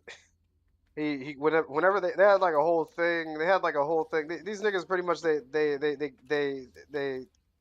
even when the other nigga, the nigga who's not a clone, the one that rescued him, even when someone else like basically took over their body 2 years ago, the clone nigga couldn't tell the difference. So I would assume that there's none of that going on. Like I said, it's just sloppy, sloppy writing.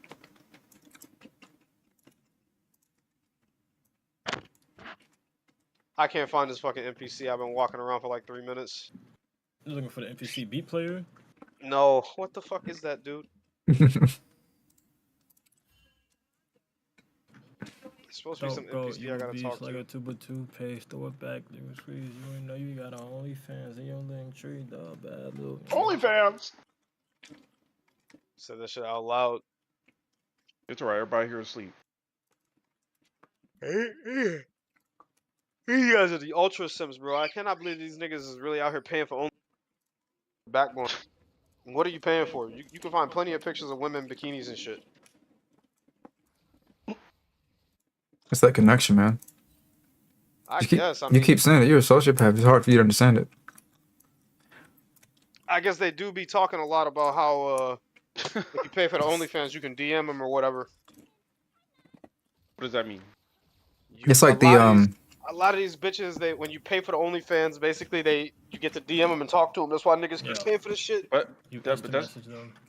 I would say in a way that's just like a fake connection or some shit because she's only DMing you because If you pay, pay. But this if is you but this paying is for the different. OnlyFans, you Yeah. already made a fake connection in the Yeah, first place. They don't give a fuck. it's different when because you don't when you buy the Playboy magazine, like these bitches don't know you buying the damn magazine. Like your name don't pop up. Oh, subscription from Khalil when you buy the Playboy magazine.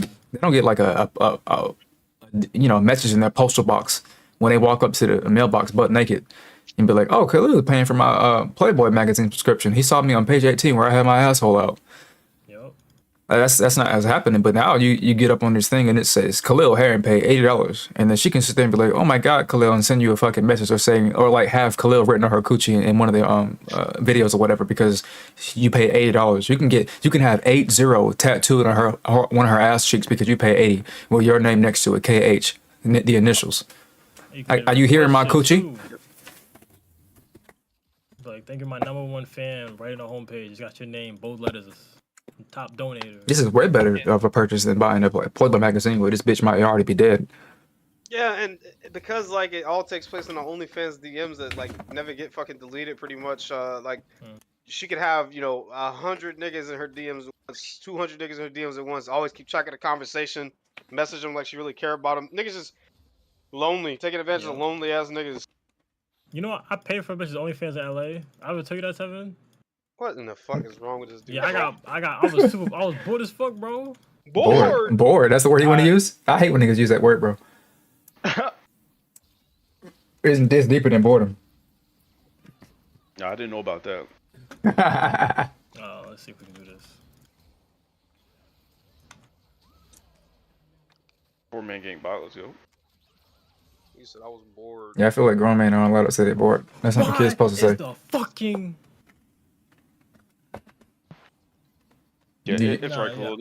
Next year we're gonna bring a bitch back from the con and we gonna spit roast this bitch, bro. I was bored as fuck one night, and I won't when we spit roast with this bitch. I was super bored as fuck one night, and I was like, everybody's asleep. I don't got my game system. I'm just fucking up. I got Jay in the room. I can't beat my dick. I'm not doing. So you were horny. You weren't bored. So you thought about actually doing it? I beat my dick because I'm bored. I don't beat my dick because I'm horny sometimes. Yes, you do. That's crazy. That's why you beat your dick. It's not supposed to be like a. It's not. This is a sandbox, Khalil. This is a fucking penis. It's like a pleasure thing. I'm not beat my dick for pleasure, bro. I'm gonna fuck about that. Why would you? Are you retarded? Well, why do it anyway? I'm just trying to get. If I get the urge to like. What do you think? What do you think the urge to masturbate is, Khalil?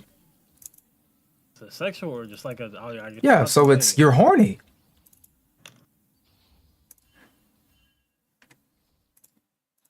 I'm not doing it for pleasure though. I don't feel no pleasure when I beat my meat. So you don't actually come. You just fucking touch yourself. No, I mean it's like. So you beat yourself and you experience pleasure. I don't know how you would explain it any other way.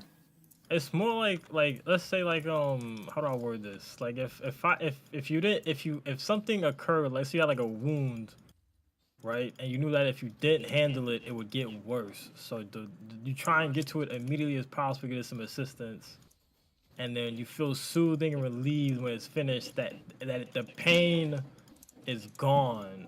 And it won't get worse. So you're talking about being sexually frustrated. This is such a weird fucking analogy for beating your dick. This is no. That's actually there. You just literally just kind of like psychologically diagnose yourself. You're saying that you're like sexually frustrated. You're saying that you have an urge to masturbate because if you don't masturbate, you're gonna beat somebody to death and rape them. That's basically what you kind of implied. Whoa. It's not that bad. You're kind of implying something kind of adjacent to that because you're saying that it's an annoyance that I'm horny, so I need to go ahead and beat off so I'm no longer horny. Yeah, because it's like edging yourself. Like I want to go beat No. my meat. No. When you edge yourself, that is purely a pleasure thing. Oh no, there's no pleasure from that. It's more like a nuisance to me. No. Do you know what edging is? That edging is when you sit there and do it over a prolonged period of time. Every time you talk about masturbating, Claude, you be talking about doing it as fast as possible and getting out of the way. Yeah, I'm just trying to beat my meat and get done with it. I'm not trying to stand there and like. So you're saying when you sit there and be horny, that's you edging yourself. I don't mean to do it. But you're saying that the reason why you need to beat yourself is because if you don't, it's going to be like edging yourself. Yeah, You have an issue, Khalil. that's not normal. That's not normal, because it should go away after a period of time. If you don't touch yourself, your sexual appetite should kind of decrease over time. But if you feel like, damn, If I do something else, like if I'm playing a game, it'll go away. But if I'm just like doing, like when I'm in LA and I'm not doing shit, I'm just standing here or just laying here. So I'm just like, I gotta go take a shower, go beat my dick before I get out in the shower. you beat your dick before you hop in the shower. Yeah, I do. It's like a routine. It's just like a nightly occurrence thing. Yeah, you're not aware of it, but the reason why you beat your penis is to experience some sort of euphoria. You don't think of it that way because you see it as like a fucking chore, basically. But let me tell you something, Khalil. Most people don't do chores because they feel like they need to when it's not really helping anything in the house. You're beating off because you are trying to like appease something that you are getting frustrated with. And when you calm a frustration down, that means you're like releasing a pleasure valve.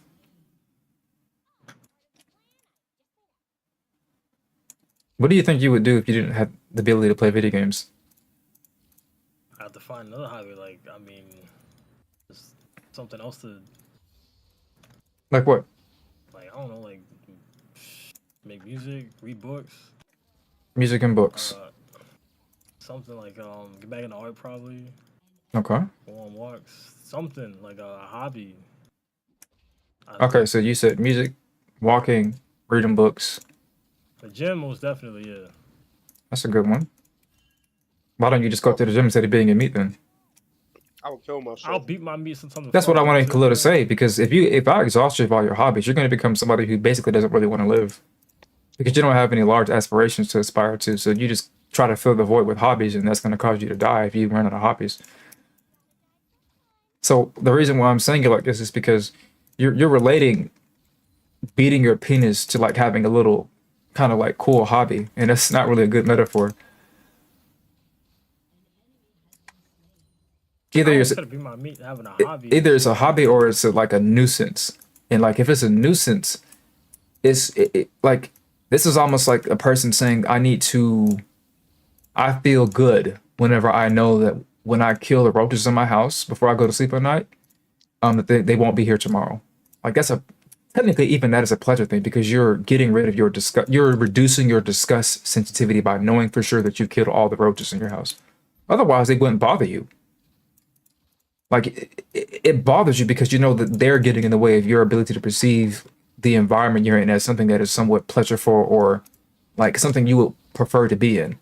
So you don't prefer to be horny, right?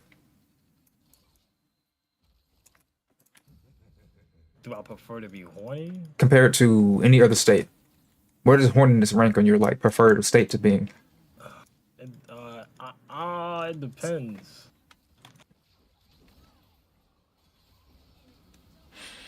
Yep. I think I'm gonna take a step back far enough to say that number one, when you beat your penis because you're bored, you're training yourself to think that that is somehow like a solution for the actual problem. So you end up making beating your penis into a problem when it's supposed to just be something you do to relieve stress, because the only way to decrease stress is to experience pleasure. But if you turn it into an assignment that you don't want to do, but you do it because you know it'll get it out of the way, then you're really like kind of like fucked up your relationship with like the aspect of sex. And when you fuck up your relationship with the aspect of sex, you technically fuck it up with women too. My relationship is horrible. Well, I feel like I just told you why. No, Khalil's lying, bro. No, it's not. He's his fucking sex bitches hasn't- on. Yeah. He's fucking bitches on 3-day weekends, on hotels and shit. He just So like your relationship with women is horrible because you don't actually like move from like fucking to love making. Like you might fuck, but you don't make love. I have the opposite problem. You think you make love? You think you get attached to women and you like that messes you up, so Well, you start no, to well, sabotage no, the I don't. relationship. Nah, Didn't you so just tell me and Vishal the other night that when you sometimes you gotta pull a bitch back when she try to run away? yeah, so well, I don't make love to most of these women that I've encountered. Not because how do I word this? I don't love them, so the act of making love to them isn't something like Well, I'm saying that you can't make love because you're too busy fucking. You never I've make made love before. you never made the movement towards the when what happened when you were making love.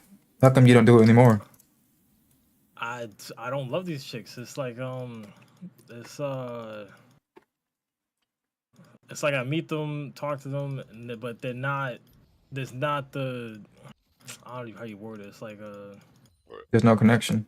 there's no connection. So it's I know it's not gonna last. Honestly, I told him it's not gonna last. Are And you I know looking? Are you looking for people who you know oh shit, won't it's fucking have a connection with? Are you I would lagging? like to find them, but I don't find them. I was honest to God. I'm gonna say honest to God. When I was on these dating apps, I was looking in the beginning for something, but it all just ended up in not getting nowhere. So I was just out there honestly getting my dick wet, and after that was just like a void. It was just nothing coming from that. I did not enjoy it, so I gave it up. It's not. Hmm. I think that there's a relationship between you being a chronic masturbator and not being able to have a relationship with a woman. Well, let's not call him a chronic masturbator now. Well, he just said that he beats his dick so he can stop thinking about beating his meat. But no, it's more like when I get horny. It's like sometimes I just beat my meat. You can't take my title away from me. Yeah, I don't think I'm a chronic masturbator. I probably masturbate like once or twice a day. You know that twice a day is actually a lot already. What? You said twice a day. That's 17. That's 14 times a week, Khalil. I like maybe I exaggerated. Maybe not every day. I do my shit like twice a week. Yeah. See, thank you for being Bro, like the normal person, basically. What? I I'm. don't do it every. I don't do it every day, but sometimes I got like when I do it, I cut loose. So I'll be gone for a little bit. I'm not gonna tell you how many times I do it.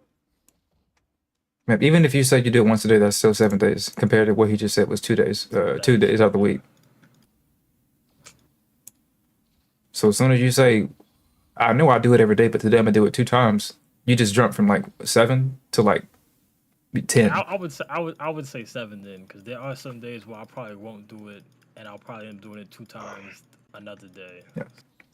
This is basically like fentanyl, essentially. Like it really is. Like this is. People say that people should stop playing games because it messes with their psyches. People should stop having sex because or stop watching porn because no. Porn's not the issue. The issue is that you're watching porn and you're beating off. It's those two things in conjunction that's problematic because you're triggering like that response system that makes you think that you're having sex, and it's not. It's one thing to sit there and watch somebody have sex. It really does put the sex in your mind. But for you to actually simulate it with your body by masturbating and then nutting, you're not even just rubbing yourself. You're actually getting the white stuff out. You're really sending all the signals to your brain that you're having sex. But when nobody is getting pregnant and no little Khalils are running around, your brain is starting to scratch its head and saying, "Wait a minute, Khalil, aren't we supposed to have like 8 kids by now?" That's going to torture you after a while. That's just how the brain works. It's looking for like signs of what you're doing to make sense. It's trying to relate everything. And when it sees that you're like masturbating 7 days a week or whatever, and when you get with a woman, you don't like her, and it's like saying, wait a minute, I thought you like women because like I can see you often like literally nutting, trying to put out some kids. How many times have you put out kids, but like no kids is actually running around? What's going on? Well, none. I wear condoms. I'm not No, sure. I'm not asking you what's going on. I'm saying that's what your brain is asking you. But you don't listen, basically. So it's like saying, I guess I'm gonna have to keep trying to, I guess, increase his drive to have sex, even though somehow it doesn't matter because every time I increase his drive to have sex, he doesn't make anything last for the woman. Your brain is like Santa Claus, is making you listen and shaking it twice. But when it sees you acting naughty, it's not gonna give you what you want.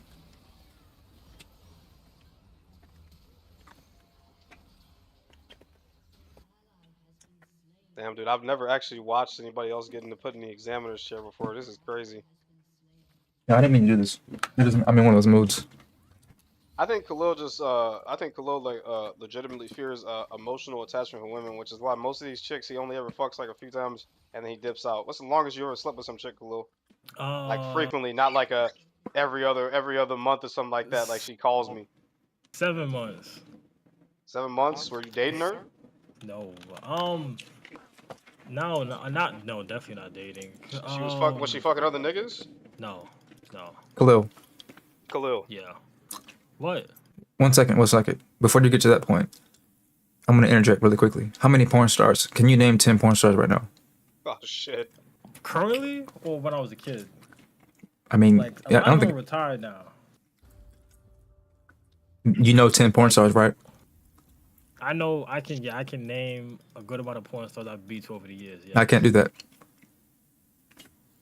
There's I no just way. you want to know why I only know one porn star name? Because Khalil talked about it for 2 years straight. It's proxy page. I said Khalil Rahman. No, we both look proxy page. Yeah, that's the only porn star that I know by name. And that one bald guy, Johnny Sins. Oh, Yeah. I know proxy page. Are we naming males too? No. I only name Johnny Sins because anytime that I hear y'all talk about porn, it's like in conjunction with comedy. Like, I wouldn't know Proxy Page's name like that if y'all didn't mention that she had her coochie eaten out with some cereal in it. Yeah, she also put a. Let me not. Excuse me. If I go through my history, I won't go through my history. I know a lot of porn star names. Yeah, I think that in general, like the reason why you would like in general have a hard time having an emotional connection with women is because you have to learn how to do it, and you don't learn how to do it when you learn how to do it first and foremost through the internet by watching porn. When it comes to dealing with women off of these dating apps, I don't have emotional connections with them. It's because you look at them like porn stars. Essentially, you're getting in them the same way that you got them off. I have come to that realization. That's why I stopped using them. Think about it. How do you access Proxy Page when you first met her? Online. How did you access people with the dating apps? Online. I'm laughing. I got the wrong pipe. Oh. Hey yo. Was it food or drink? I should stop talking to you. It's the broth from the noodles. Yeah.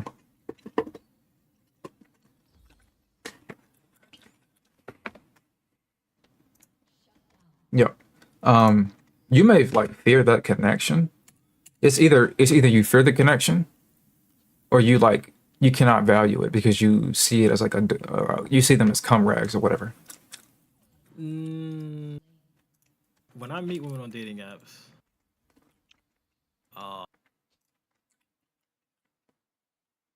it's probably so horrible. I see them as they're people essentially, but I'm not. You see them as fuck toys that breathe. No, God, no. I wouldn't have a conversation with them. Uh, It's like I'll try to have a conversation, see if Jimmy liked them as like want something more from them, but it more than likely won't happen. I think these dating apps are just a trap, to be honest, for I both think men there and are women. too. I think They there are. too. I think the reason why they're traps is because they incentivize the male to go to the woman first. If the woman, I think the success rate for dating apps is higher whenever it's men or women who have to catcall men. I think that's what I heard in statistics. Yeah. Yeah. If you look at the statistics for like Tinder matches and stuff, most of the successful matches are always from the woman initiating because she knows exactly what she's looking for, whereas the nigga will pretty much take anybody that comes to him. So it's an automatic thing. But if you're actually looking for women, the woman is picky, at least on the dating apps. Yeah. Yeah, you just go. It's like a game. It's like I've seen a woman's match history, and she had like 1,000 matches, and she had 900, she had 9,999 matches plus, and when she swiped left on the nigga, it went right back up. So. Yep. You know, I don't mean it to be too funny, but basically, the reason why a woman would, if she actually like locked in, she would be able to figure out who she wants to be with, because it is basically her destiny by design to find who she's supposed to be destined to be with. But you, by comparison, are going to sit there and play a game called Destiny, So you don't spend too much time trying to figure out who you need to be with. Yeah, I trust me. I know I'm not. I'm an asshole. Most of them is like, yeah, I think you're the one and this and that. And I'm just like, I'm just a nigga for right now. I don't know about no one shit or any of that. Look, you're in your mid-20s. Yeah. Yeah, you don't have much longer to be like, let me figure out what I want. Like, it's the reason why women really, really try to lock in when they hit 27 because that's that point in their life where their like body cries out like, you need a man, you're a piece of shit. You're not going to be able to last very long. As soon as you hit 31, you're done for, bitch. Find somebody, find somebody, find somebody, find somebody. And it echoes on and on and on. I know good and damn well, Tevin, you know what I'm talking about because that Kiki motherfucker is constantly asking different men left and right if they can help get her eggs ovulating. I thought she can't have kids. I think things have changed recently. Damn, both of them bitches can't have kids. Cho and Kiki. Well, Cho's a fat bitch. That's not the reason. That's not the reason why she can't have kids. I think she has the same. issues. She has the same reason. No. She actually it hurts. It's the same thing. I'm pretty sure they have the same thing. The cystic ovary thing. I didn't know Kiki had it. I just know she said she couldn't have kids. It's a common thing actually. For some reason. I don't know why, but whatever. It might be stress related. Hormonal imbalance in the fucking literal American community. Because women in general are becoming obsolete because I don't know. Long story short. Yeah, something happened to you with that first girl, but we knew about all them years ago. It's like 5 to 10% of women. It's not. Nothing really. That's kind of that's a lot. We should 1% is like kind of like invisible, but like 5 to 10% that's a fucking that's a fuck ton.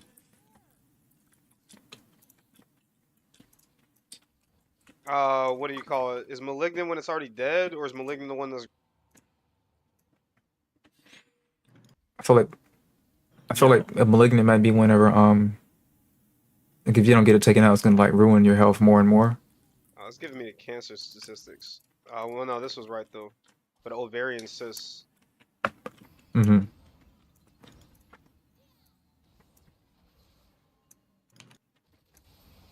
I feel like I should just ask her, but I don't know how to contact Cho right now. I think flash our really soul. Yeah, I think Khalil he just ain't found the one yet. So I mean, he just gonna keep spreading his seed until he find the one. I think ain't a bad thing, but you're not looking either. You're just looking to spread your seed. If I have to compare myself to Khalil for a second, I think that what you might be going through is that you're looking for somebody who's just as good as that other girl that you like a lot. What other girl? One with the glasses, the one that you used to send pictures of us to her.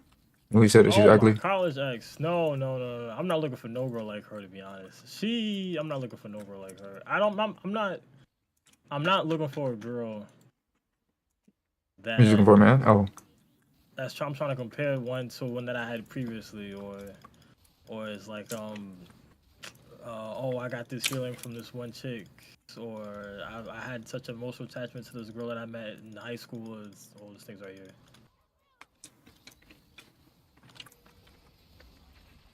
You know, it's I don't know how to describe it. It's like I just don't have an actual emotional attachment to women.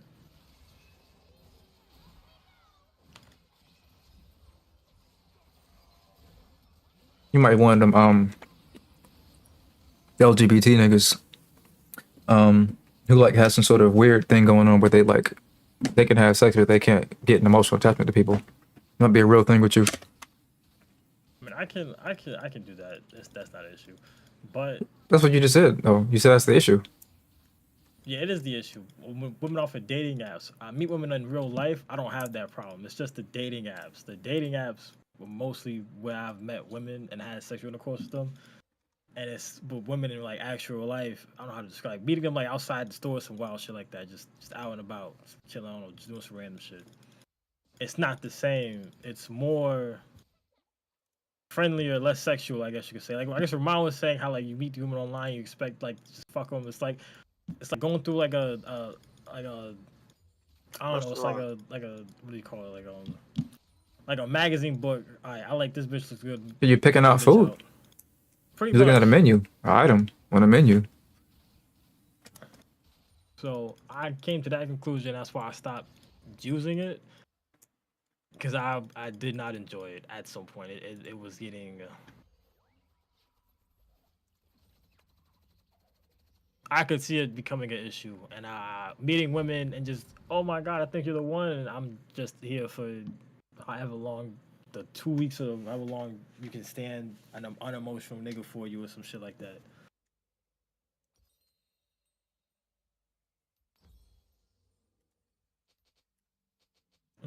I don't have this problem because I just don't like women like that. Yeah, they're just annoying to me, and I'm ugly, so I have no chance of getting no bitches anyway.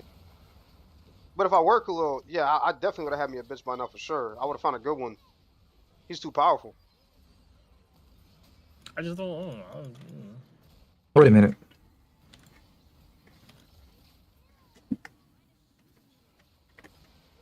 Are you sure you're just not more powerful than Khalil? Because you kind of implied that if you were Khalil physically, you would just use your personality to win him over.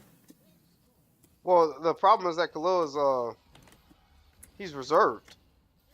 Right? I mean, I guess I wouldn't. Reserved might not be the right term for it, but Khalil, I think he doesn't want to do anything that Khalil doesn't want to do something that he I guess he would think he would regret. So a lot of times, like he basically fumble even when he's trying to fuck some of these bitches. I mean, Khalil obviously he's got a pretty high body count by this point. Um, give me a second. He's got a pretty high body count by this point, No. but absolutely. I don't know. No, I'm not out here slinging cock like some wild barbarian or something. All right, well, big body count wasn't the right word. He's had sex a lot of times with a lot of women. Like before you came in here, Damaris, he was telling us about some chick that he fucked, and she paid for a hotel room so he could blow her back out all weekend. Yeah. So I guess How long body ago count was might not be this? the right word.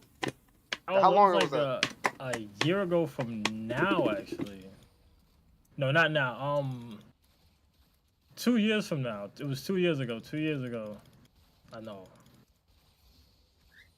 About a year or two ago. Yeah, because that's when I had my car. I just got my car.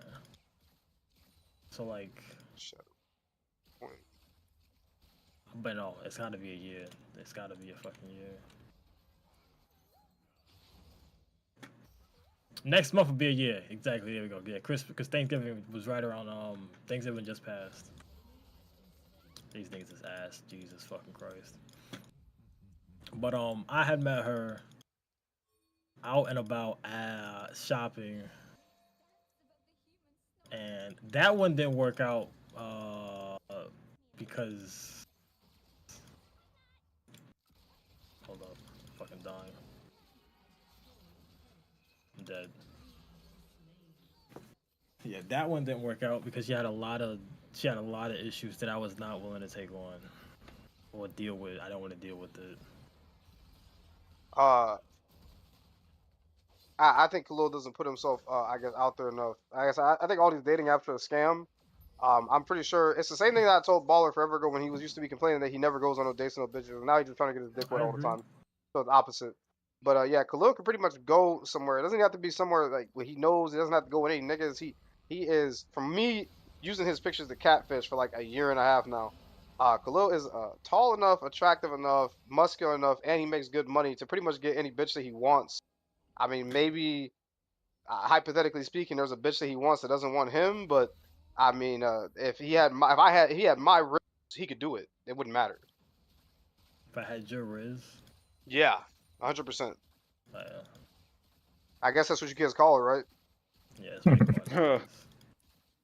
The Rizzler, the Riz Bear. Yeah, I just I don't know how to describe it. I'm not Demarius, but I mean, I'm pretty good at knowing at least what women want. I mean, for whatever reason, almost all my coworkers are women, so I just sit here and listen to these dumbass bitches all day, and I'm like, if I was attractive, I would say this. I'm pretty sure I could take this bitch home. It'd be that easy. So I just started doing it to bitches online. I mean, at least online. I mean, like I said, I'm not gonna show you all my alt account, but I got like maybe like 200 bitches out in DM.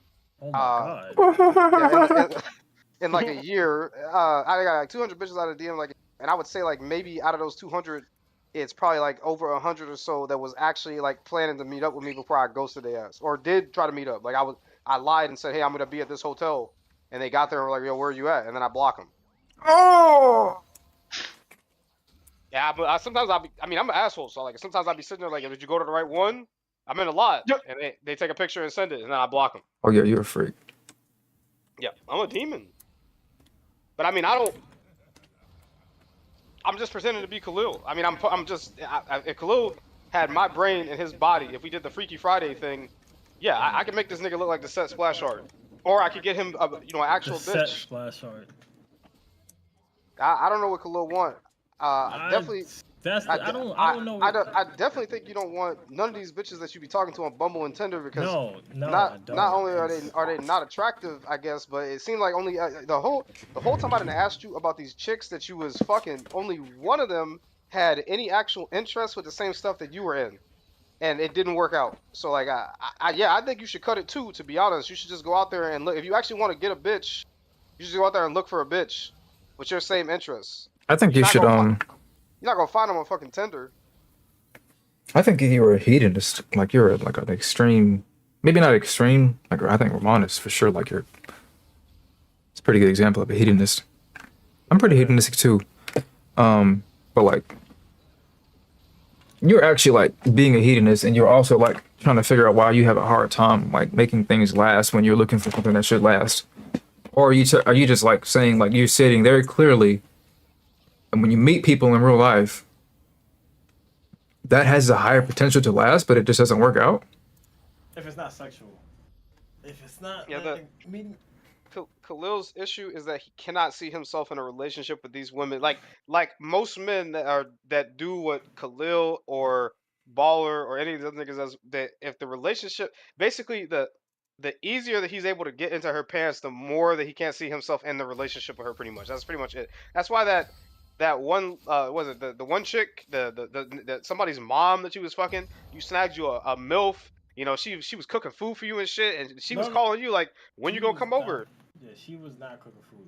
But Yeah, maybe that's in my head. I made that. she could cook. She could cook real good. But I was not doing that. Yeah, But no, she that was yeah yeah. She started calling Khalil like, yo, when you come over? When you?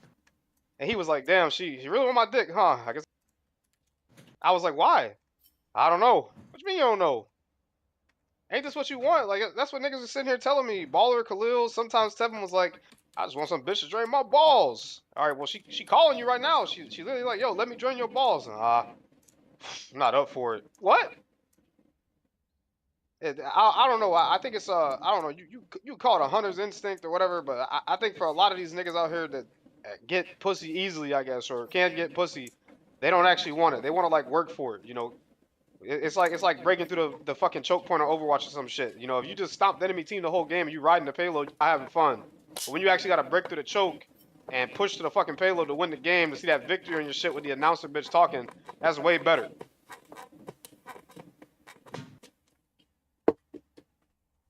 Yeah, Khalil told me what he don't even know. What he say? The one chick apparently he was kind enough to pay her rent and shit. So like, I mean, we memeing you about it. It's whatever. I don't really care. But I mean, me personally, if I was in your position where I'm making a lot of cash like that, I guess I could help some niggas out. But not nobody I'm just fucking. If you didn't see that you was gonna be in a relationship with her, there ain't no reason to pay her rent. She live with a bunch of niggas, roommates and shit. They ain't, if they kick her out, that's fucked up because then they can't pay their rent either. You didn't have to help her. Maybe that's the type of nigga you are, I guess. But yeah, that was it wasn't nothing like, oh, I feel like I need to do this. It was just like a nice just. I'm too nice. That's too nice. I'm too nice. So I lent the money. this one's trash. I don't know. I mean, it's just that's what it seems like to me, at least, is when I ask Khalil about these women. It seems like his main issue is just that they gave it up too easily, so now he doesn't want to fuck with them. I can see that because after it is done, I don't want to do it the most likely afterwards. Yeah. I think the reason why I called you a hedonist is because that you have too many other things that you could do besides be with women. And all the things can add up to be basically a woman in disguise. You have a better woman that you prefer to be with, and it's called League of Legends. And plus this and that and this other thing, and this job and this all these things add up to be like, oh, this is so much pleasure. I have no reason to go after a woman because it's too much of a hassle when it's actually somebody that I think I might want to be with. The amount of effort that I think I may have to give off to go to that extra level. Let's say you're at level 7 and you want to be with level 8 or whatever. there's some extra effort you have to put out to get that started. That's not as easy as the fucking sixes that you go after or the fucking sevens you go after that are at your level. What you want is at 8 or a 9, and you say I can be on Baldur's Gate instead, so I'm just gonna do that. That's how I used to be as a kid. Well, I mean, like high school. This one. Um, This one. During high school and the majority of college, I was not pursuing women for the simple fact that I could do other shit.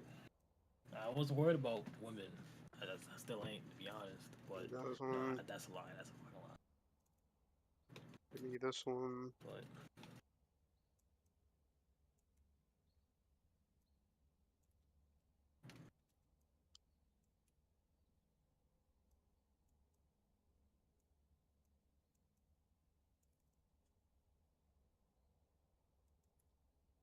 I don't know. Yeah, I mean, you got it, Khalil. I mean, you got way more better luck than with women than me. Probably most niggas up here. So I guess in terms of fucking them, I don't know. Maybe somebody had more relationships. I don't know.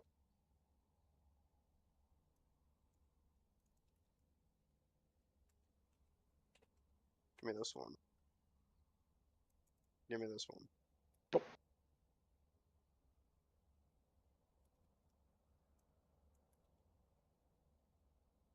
Yeah, all I know is that Khalil is literally one of them niggas that should be talking about. The 666 nigga, the devil or whatever that they be talking. No. You ain't got the 6-figure job yet, but they don't fucking know that. Isn't it like it's like 4 sixes technically. Yeah, What's the last 6? It's 6 feet tall, 6-pack, 6 figures, 6 inches at the very least. The reason why it's 6 inches at the very least is because that's actually the average penis size. So if you don't have that, you don't have shit. I thought it was 4. The advertising is 4. Let's go look that up. 4. it depends on the country, but I'm pretty sure the average size is like 4. around. Yeah, it's like around 4.5 Oh, in the it's US or something. 5.17. Wait a minute. Is it? I don't know. Congo niggas is like 8. I bet. I meant to say like I guess it's you got to round up to 6 when you want to like. Oh yeah, that's above average. So I want that. Yeah.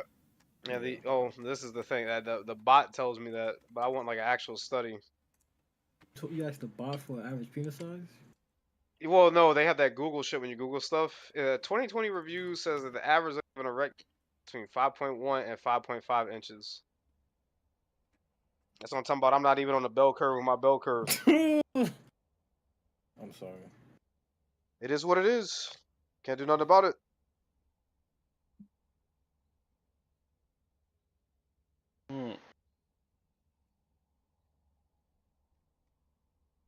Oh, you want to study?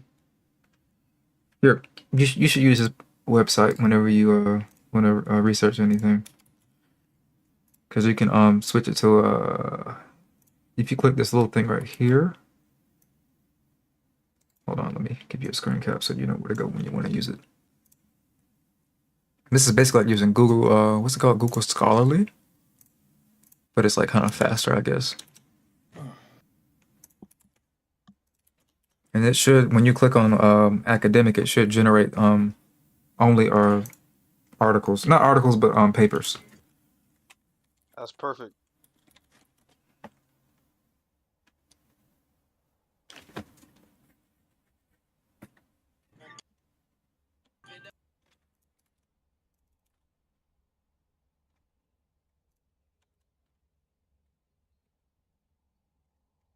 It should do that at least. It's not doing it right now. They ask, give me. According to this Healthline article, I don't know what's the date on this. May 24, 2023. It said many people with penises are under the impression that the average package is over 6 inches long, a notion that researchers partially attribute to older studies that were based on self-reported measurements. Yeah, many people wish they had a larger penis, including those with average size ones. You don't say. Wait, what? Gemini might be better. I would assume that That's a Wikipedia article, you idiot. I'm not using Gemini. I think ChatGPT might be on top again. Let me see.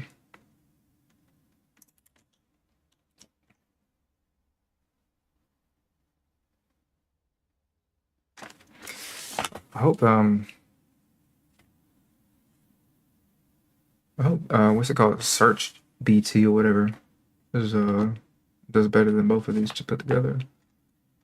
Baller gonna be here tonight? How the fuck we gonna raid? We gotta add him in the morning. I guess. Well, he was working like 4 hours. He said. Yeah. Well, he said that. Yeah. Here you go. If he's not gonna see that white chick, I guess. I mean, we can still teach him one. Who? Yeah. I mean, I'll Who? read it, but I bet none of this is who? actually like helpful information. It's You? probably like temporary stuff. Let me see. I'm not gonna be here. Sexual medicine. Increasing penis length. Oh yeah, he's gonna be busy. Yeah, we can't go with the mark. Oh, well, with Tevin at least, he's gonna be busy all day. He said. Oh, that's fine. Well, he said on the weekend. I'm off tomorrow, so I'll probably just sleep all day. Yeah, I'll be out of town, but I will be probably back. Where you going? Nah, I'm just going up to Philly. He's gonna go fuck that's that. where Yeah, that girl be at. he's gonna go fuck that bitch. Oh Yeah. no, fucking Nah, Jaden. Now Jaden wants to go see some concert nigga that's playing up there today or whatever. And you gonna stop by her crib, right? Is she in Philly too? It all makes sense. Just he grown enough. Just be like, yo, sit in the car for like a good hour. On your Nah. phone. Nah, this bitch already got fucking orbiters around her shit, bro. I'm good. That's fine. BBC in effect all. Jesus, bro. What is an orbiter? The niggas that be around this bitch. Like Oh, how are Cho they has nearby? like simps. How like egos have simps. Simps or simps. This nigga pays my phone bill. This nigga pays for my food. This nigga takes me on dates. This nigga washes my dog. I got it. They're called orbiters because they're always around her, no matter where, no matter what. Cock blockers.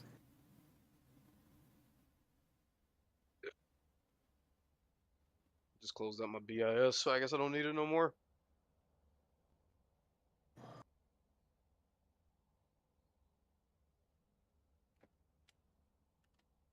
Yeah, this is purely what's the word, platonic. Yeah, so we will see how it goes. I wish you the best in your endeavor. The best, I'm gonna go up there as a friend. The fuck, I ain't trying to smash this bitch. Hello? She's gone. No, I'm still here. I'm reading this book. Hey.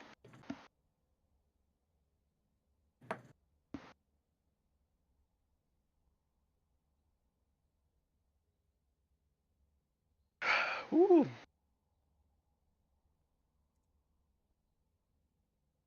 I remind now that Demarius gave you the information. I better see you. I better see you. You know, you start fucking mad bitches now. I mean, all this stuff is basically temporary, so like, there's nothing I can really do to What does that permanently mean? increase it. Just do before you fuck. It is temporary. All right, so you can take advantage of it. I mean, I guess I have to prep to take advantage of it. I mean, I'm good. Prep. Prep time. Yeah, I don't think I could do anything with any of this stuff. You didn't even try. Yeah. I don't need to try it. Yeah, come on, man. You can't be single forever, bro. I literally can.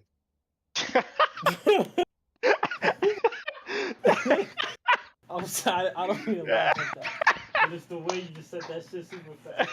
Oh my god, bro. I apologize. That was hilarious, bro. Okay. Yeah, you a funny ass nigga, bro. This is why you can pull all the mad bitches. No, I'll be alright. I don't like women as much as Khalil does. What does that mean? I mean, I like women sexually and romantically. Yeah, Yeah, I don't even like that. I just need a hole, pretty much. It'd just be nice to have a mood every once in a while. To a woman. What? No, it doesn't have to be a woman. It could be anything. Like what? A So hole. you just want some livable hole just to dump your seed in, just to. Basically, yeah. Oh. I'm not interested in making no emotional connection with no woman or being in a romantic relationship. I mean, that shit is just not for me. Even if I wasn't an attractive nigga, Mm. I would basically just be exactly as I am now, except every now and then I would go fuck some bitch, and then when she asks when I'm gonna call her, I don't respond. I just leave. Oh, I guess I would have to be like pretty much. If I had Khalil's body. If I made a clone of his body, but it was brain dead, and then I swapped into it, I would be exactly the same nigga, except every now and then I would leave to go get my nut instead of beating my meat at home, and then I would come back. Pretty much nothing would change. But I mean, nah, that's pretty much it. That's pretty much it. Yeah, I'm not interested in no bitches romantically. I hate talking to women. I think they're all pretty much mad fucking annoying. They almost never have anything even remotely like interesting to say. I don't really got nothing else. I can't stand it. I go to You might as work well, and I go to you work might and I as well gotta just fuck a listen to. nigga then. I mean, I don't like niggas either. Nah, that was Yeah, he's like, yeah, I don't like women. I don't like women. This, I don't, bro. Just fuck a nigga already. I don't like niggas Yeah, either. at least it'll be way easier to find. I guess somebody with your shit in common or something like that. I guess. Yeah, y'all can play games when y'all suck each other. Yeah.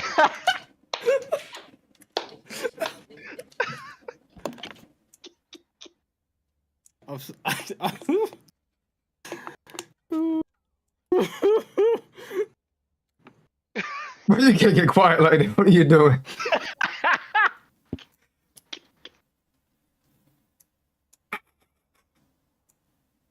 Let's wait for these two to stop laughing. Bro, and the easiest thing is you got FK right there, bro. This nigga is straight on your meat, bro. Why you gotta pipe that nigga down, something, bro? That's the nigga you want. I mean, y'all already play the same fucking gotcha games. Y'all both hate fucking Destiny. Y'all both hate Overwatch. Y'all both hate the same and like to play the same games. I'm not interested in fucking no nigga because I think it's gross. There's no like other hole there that's meant to stick your penis into. So what? I gotta have FK clean his ass out every time before I fuck him. That's just like a lot of work. I think there I are a mean, lot of that, gay guys who keep their asses cleaner than women keep their pussies cleaner. yeah, literally immaculate. Yeah. Also, niggas don't smell like women. Like Women don't smell like women either. Women actually smell nastier than men because they secrete fucking yeast. Yeah, if you. The only reason why you think men smell worse is because they fucking they just don't fucking give a damn, and they're told not to give a damn either. Yeah, women, when you have sex with, like, actual intercourse with an actual woman, there is a smell sometimes. And it's not like I'm not telling you to fuck a man. I'm just telling you that all the like stereotypes of why a man is like nastier to fuck than a woman is mostly misconstrued. And like it really is just like societal pressure on you to thinking that you shouldn't be fucking a man. There's nothing like actually inherently disgusting about it, other than like you saying, "Oh, I think a big jawline is like a big turnoff," or "He's taller than me," or "He might be able to pick me up, so I don't like being manhandled." So that's kind of nasty, making me feel kind of weirdly inferior. But other than that, you can put a wig on these niggas. I told you, I seen that Twitter account you got, Ramon. I seen some of the, I seen some of the first things you were favoriting. There wasn't no women. I don't got nothing to say about that. I'm just telling you, bro. You know you like the womanly vibe, so you just need to be with a man who's not really completely a man. Gotta call them traps. I'll be alright. You weren't alright when you looking at that picture of that nigga with his head bent over. Yeah, that Mexican nigga had a fat. I'm just telling you, man. It wasn't Mexican. It was an Asian. That was insane. This Mexican nigga right here. Hold up. What you about to post, man? You already got it. Posted. I gotta find him again. Hold up. I think I'll be okay. I'm telling you right now, Armand, if that person that you were liking on Twitter, the Japanese person, pop up in front of you, I think we talked about it. You said you wouldn't do anything. I think you're scared. I think you might have been projecting on Khalil. No, I wouldn't do anything 100%. Why not? You just gonna walk and bend over and get hard? Yeah. Okay, I accept that. I definitely wouldn't do anything. Okay. I'm not doubting you. I think it's funny. Not funny as in like I think you're a liar. Like funny as in like it's just actually comical. I Y'all delete the nigga with the fat ass. Where he at? I'm not really interested in anybody, man or woman. I guess. I Yeah. just want to beat my meat. You might have that thing aesthetic a little. That thing where you like, yeah, you kind of sexy, but I wouldn't have sex with you because that requires me to actually give a damn.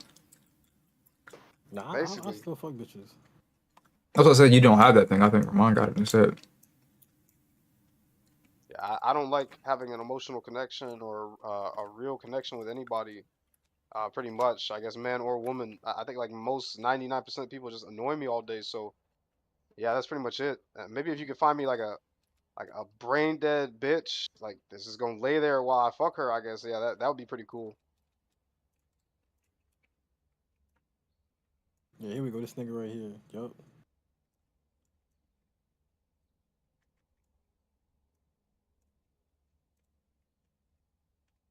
You not fucking this man? Nah, I'm clapping the fuck out of that. I don't give a fuck. nah, I'm good. That nigga has an ass built like 2B. But when he turn around and he's, he big like you, what you gonna do? Fuck Like, a bunch of niggas. look at the skirt. Who actually does that right there in the front? That's how big it is. Bro, you don't gotta. If you hit from the back, It might hit you. it might slap you. You Yeah. just gotta pay no mind to it. You just gotta act like it's something. They're gonna start something laughing though that's because it's gonna be nothing. tickling you.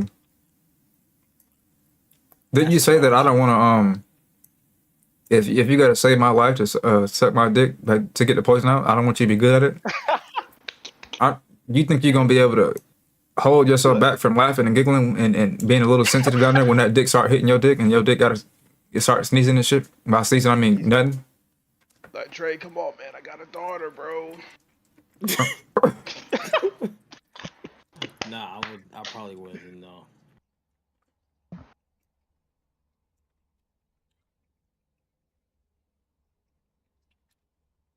Whew.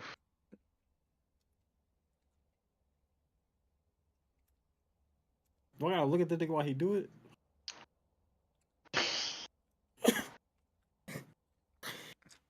Ooh-wee. No. Let's pick one of these niggas up at Anime Expo next year. Whoa. I get scared. What the hell? We. Us. No, there's no us. That's you, man. Didn't you just say All right, let's you would fuck him? You did What say happened? I might be. I might Y'all say schizophrenic, bro. anything. Y'all just start making up conditions in your head. Y'all think y'all do them, but when you say when you do it, you say you won't do it. What's going on? So if this nigga teleported or instant transmission, whatever the fuck them Dragon Ball terms are, right in front of you, you wouldn't tap that? Hello? How long has it been since I've had contact with another woman? I don't know. I don't know. Fucking like a month or some shit. I'm good. I'll be all right. This nigga bugging, bro. It was like some astronomical. If I'm down bad, and we were the two niggas left on, I guess like Planet Rock or some shit. But this isn't the condition you set when you posted the picture. This is true. The nigga had a fat ass. Niggas just think that too. Niggas think they way more intelligent than they actually are. They think that they can rationalize themselves out of anything. Yeah, that ass too fat. That ass it's fat, but it's not fat enough. It's not gonna get me. I'll take it for that fat ass to brush up against your penis, and your penis start getting a little bigger than what it's supposed to be, and then that's it for you. Like Ball Su Flame. Ball too deep. Oh.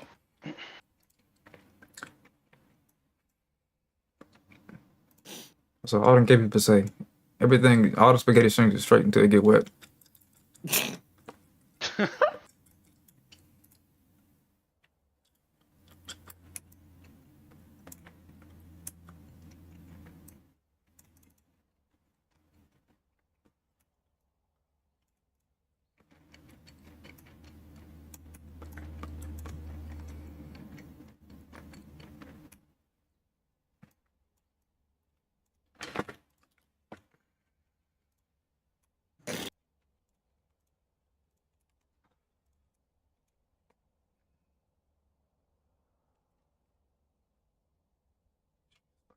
Appeal system.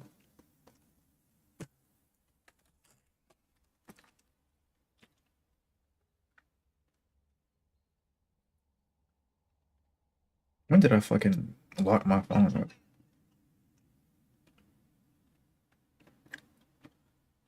Jesus Christ. Why would I want to accept any of these monetization things if you're just going to reject me from the program?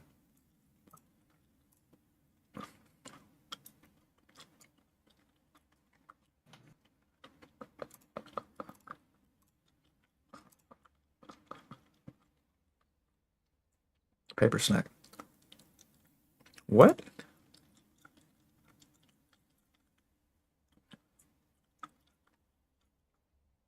How would I want to withdraw $10? How do you fucking hack?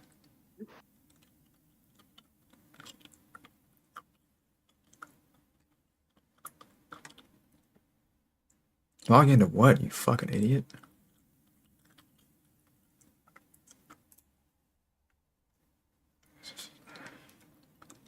What the fuck is paper stack or partner stack?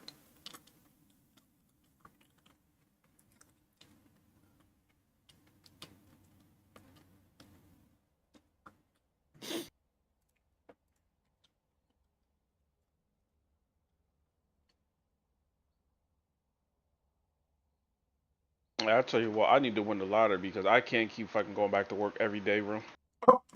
Nigga, that's work. I wouldn't say that's work, as if like there's no way to get out. There's a way to get out. It just depends on how you want to get out.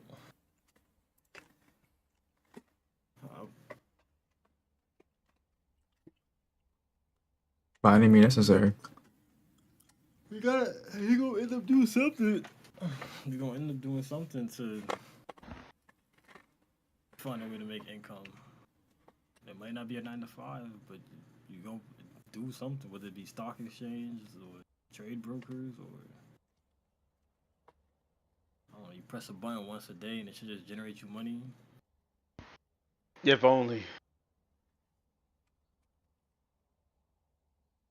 Yeah, it'll just be nice to have the freedom to do anything without getting weighed down by having to go to a job for most of the week. Hey, jobs call that shit work-life balance. We have a good work-life balance. Nigga, you have a 9 to fucking 5. What the fuck is a good work-life balance? Yep. A good work-life balance is coming to have something to come home to. I thought niggas can handle a 40-hour work week because they don't have nothing worth coming home to. A husband don't really complain that much about his 40 hours because he can come home and fuck somebody. He complained, but he got his wife to complain about and his kids, so that make him not complain a lot less than a normal person who don't got a kid and a wife to come home to. That's us. We don't complain about a job though. Oh, he's saying like that's what we come home to is nothing. Yeah. But my recent thing is personally for me is like Kiki has asked me out at least twice. Kiki asked you out? We all handsome black men. She can't help it. She That can't is get. true. Well, So I get that. she want to be with every single one of us, bro. Then again, she not, not a good example of people, you want to be with. Not because she bad or anything, because she is in that stage of her life where like she can't help but see herself with somebody. So she damn near gonna take anybody. But me personally, when it comes to like she is 24, 3. Yep. But yeah, me, I'm just like an old nigga at this point. Like the type that a bunch of fucking 20-year-olds, 17-year-olds come to and chill like a fucking father. And literally one of the most recent people that I met actually treats me like a father has changed his last name to my name. Not as a government thing, but like as a playful thing. And he talks just like me when we in the same call together, same VC, voice chat. Kiki herself couldn't even tell the difference between us when she first met him. talk like me, likes the same things as me, and also does the same types of videos that I make. And almost like considering how old he is, which is 20, he's way better than me because when I was 20, I wasn't doing half the shit he's doing at 20. He met me when he was like, he started watching my content when he was like fucking 14, basically. So I basically raised that nigga without even knowing him. Yeah. So like, I've gained like a fatherly like spirit over the past 3 or 4 years. So like, I think I've like subconsciously like fed my desire to any sort of father like instinct that would have raised in me. Like as of late, I've kind of like sated it somewhat. All of the women in my life I've treated well, so it's almost like I served my responsibility or whatever, my manly duty of like treating women well. I'm like parasocially like fulfilling whatever I'm supposed to be doing as a man in some weird sense, so I don't feel the lonely thing as much as I could. And then I'm like semi-famous, so like just gotten to the point where I really, really like anytime I talk to most people that I talk to online, they say, "Hey, I know you." Like I have people who literally like say that their little sister watches me, and then they'll say, "I used to watch it when I was in middle school," and now they're like getting ready to graduate college.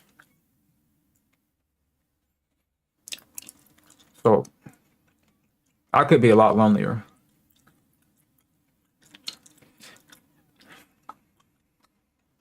That's not me trying to say like I'm not one of y'all niggas, but that's me saying that like I feel like I really tried to do my due diligence of making sure that I did a lot to like make some sort of fucking thing for myself that isn't a 9-to-5 job. Like I knew there early on in my life that I did not want to be working like constantly. So as soon as I knew that I could like make a bunch of money on the side, technically, it's not a lot. It's enough to get by. I kept quitting my job until I saw that the YouTube thing was going to work. I quit like each time that I like got to the point where I got fed up and I'm like, I don't have to handle this. I don't have to go through this because I got something on the side. I just walk out.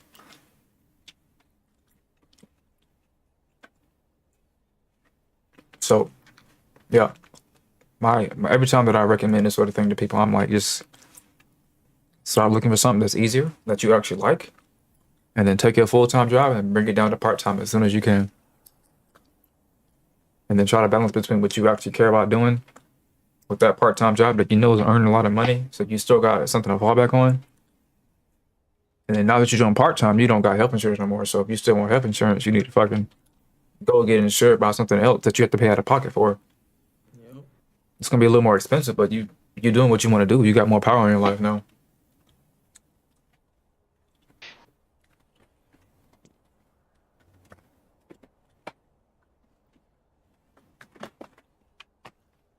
Better to have a little money doing what you want than to have a lot of money doing what you don't want.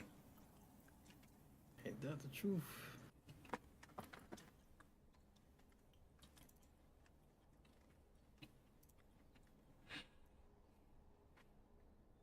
One of the issues with that is that people want they tend to want the kind of girl that want a lot of money, so that's not going to really work in those cases. But sometimes you got to just reduce your standards, not because you need to be slaying dragons, but because You're not there yet. it's really just a personality thing. People need to look at marriage like a contract. Is what's going to work for a long-term plan before is what's going to work to get my dick hard as possible. Like, do you think you're gonna beat these kids when I have them with you? And she say no. She checked out box number 1. Okay, she's not gonna beat my kids. We good. Box number 2. Does she believe in the same thing that I believe in? Religion, whatever, blah blah blah. She said yes. Okay, box number 3. What's on box number 3 now? She already knows what she's gonna do with her life. She already set up. She know that she doing it part-time so she can be home with the kids so you can get your kids raised well. And she's not fucking stupid. She know how to do calculus, all the other stuff. She not a ratchet bitch. If you don't want ratchet bitches, she got everything checked out. You got 3 things you want. You say you want at least 3 things. If she fulfill those prophecies, You pretty much got you somebody who might not be a fucking, 7 out of 10. She might be a 6, but I'm telling you, when you meet a bitch and she a 8 out of 10, 20 years go by, she'll be a 4 out of 10 in no time. And what you fell in love with is not gonna be there no more if you wanted to get with her because she was a 7 out of 10. That beautiful bitch you met when you were fucking 27, they're gonna be the ugliest motherfucker in the world when y'all are fucking 65. Quasimodo. But she's gonna be pretty when you actually fall in love with her over time. Instead of playing a game of saying, I wanna fall in love like it's fucking Rapunzel shit, nigga, that's not gonna happen. You gotta get with the program. The program is I wanna decide to be in love, which is not the same thing as falling in love. Falling in love means you don't got a choice. And if you fall in love and it's not a choice, that shit fails almost all the time. If you are going to be with somebody because you fell in love, you're not gonna be in the mood of falling in love all the time. Honeymoon effect don't last that long. So when you turn over and you see that bitch you fucking hate, no matter how fucking bad she is, she doing something to make you fucking regret the decision that y'all slept with. So now it's over with. But yeah, and the worst part is that when you want to leave is way after when she decides she want to leave. So by the time you even knock on her door to say, honey, we need to talk, she gonna hit you with, I already know what you want to say, and I packed my bags last week. I'm out this bitch. And you're gonna feel fucked up in the head as shit. Women are always done with you before you're done with them. And then you're gonna go around on fucking Reddit websites and 4chan saying how much women are fucking ain't shit and blame it all on them. It'll be the nice girls Reddit. Yeah, the whole manosphere black pill bullshit movement is crazy as hell. Look at them niggas, and they be looking for niggas to bring into the group too. Suck the life out of you like you a fucking sacrifice.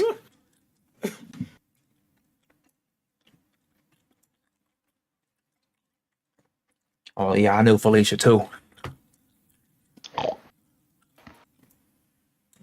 Happens to the best of us. Now here, read the King Matthew's edition of the Bible. It talks about it right here. Jesus. Yeah, read Why Women Deserve Less. They always got a particular part. Notice how it is. I'm telling you, it's always gonna be. It's not King Matthew's because I made that up, but it's King James. They only use that one because that's the Bible that talks the most shit about women.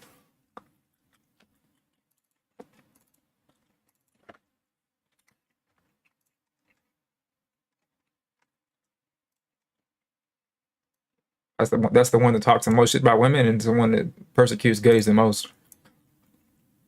Sorry. You didn't write that shit, bro.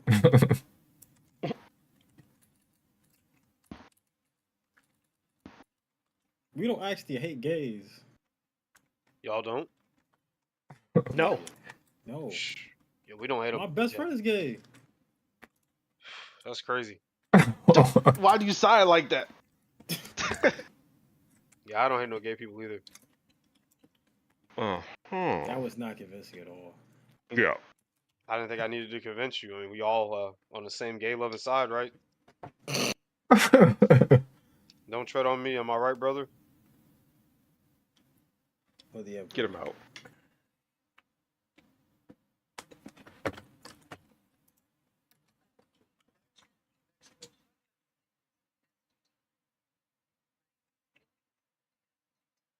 Yeah, bitches are not shit. I don't think that no more. I think they just damaged some of them, not all of them. Probably most of them. Gay people? I believe that Yo, Oh, women. never mind.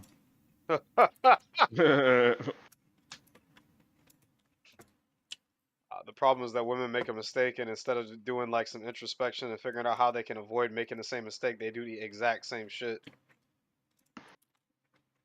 And then they sit there and be like, I don't know how this happened.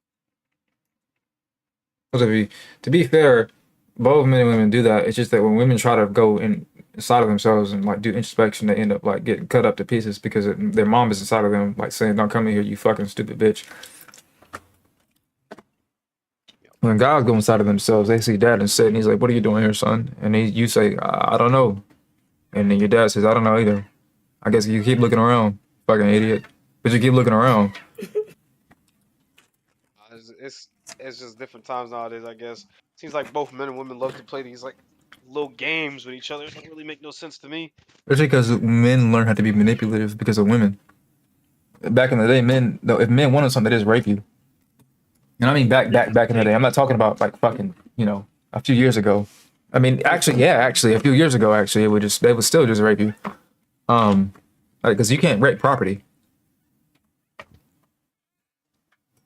That's what the whole fucking women suffrage movement was about. Is trying to actually become like an actual person because you literally were like perceived as not even it wasn't perceived. It was by law. You didn't own anything. You couldn't fucking vote. You can't fucking vote if you're basically a rock that you can fuck.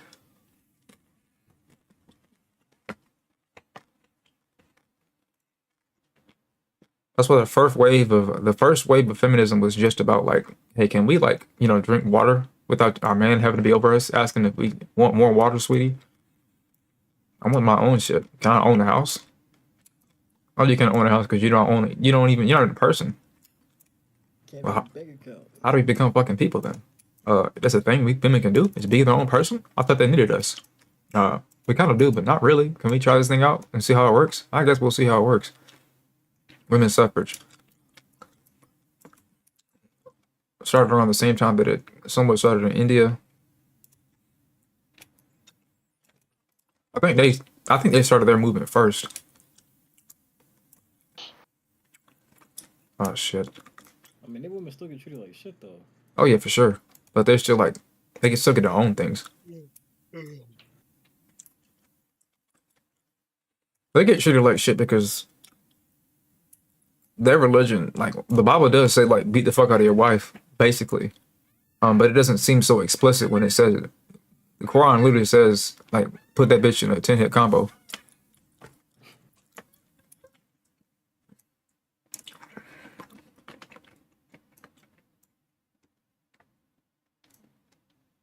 Like men don't really get like they don't get like the exposure training of like being able to see women like just be a woman.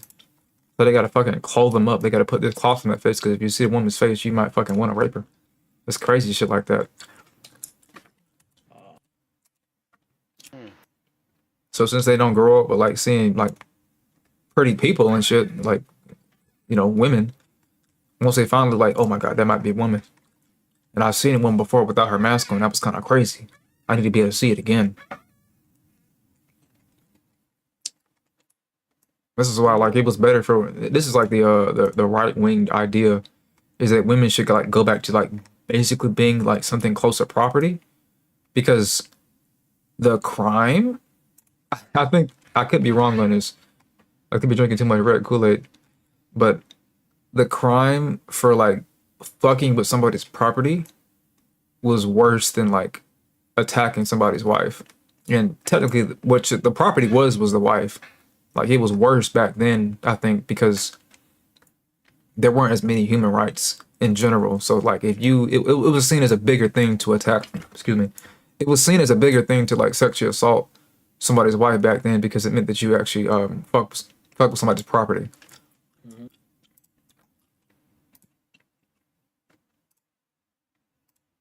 That's why women went through like 4 different waves of feminism. Starts off in the 1910, I think 1910 or 20, and then we're in the 4th wave right now. Some people say we're still in the 3rd wave.